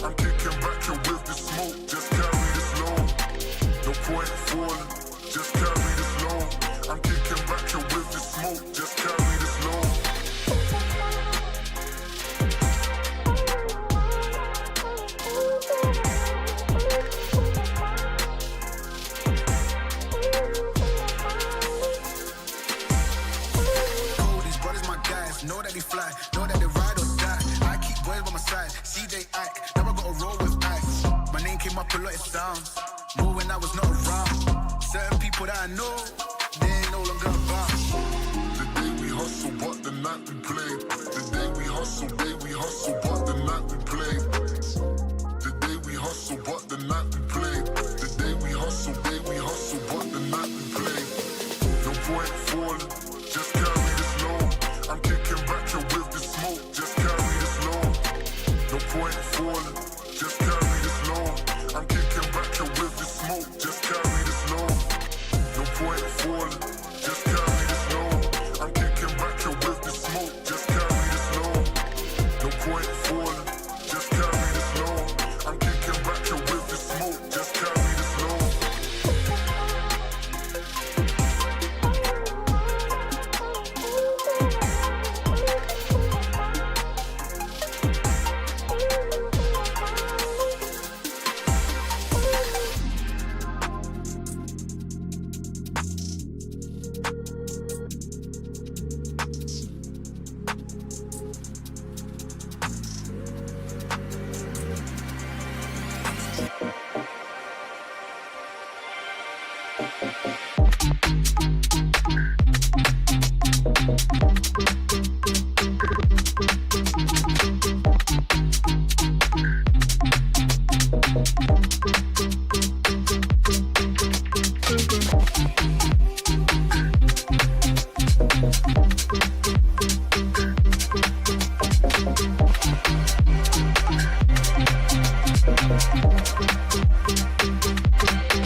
jungle, I'm wild. Oh, they mad that I'm styling. In the jungle, I'm wild. Oh, they mad that I'm styling. In the jungle, I'm wild. Oh, they mad that I'm styling. In the jungle, I'm wild. Why they wanna move like that? Why you want gone? Why you want act like that? Why you play hard? Old gang, old man, old school, young jam, all black, MZ, still screaming out that chain gang. The day we hustle, but the night we play. The day we hustle, but the night we play. The day we hustle, but the night we play. The day we hustle, but the night we play. No point falling, just carry this load. I'm kicking back here with the smoke, just carry this load. No point falling, just carry this load. I'm kicking back here with the smoke, just carry this load.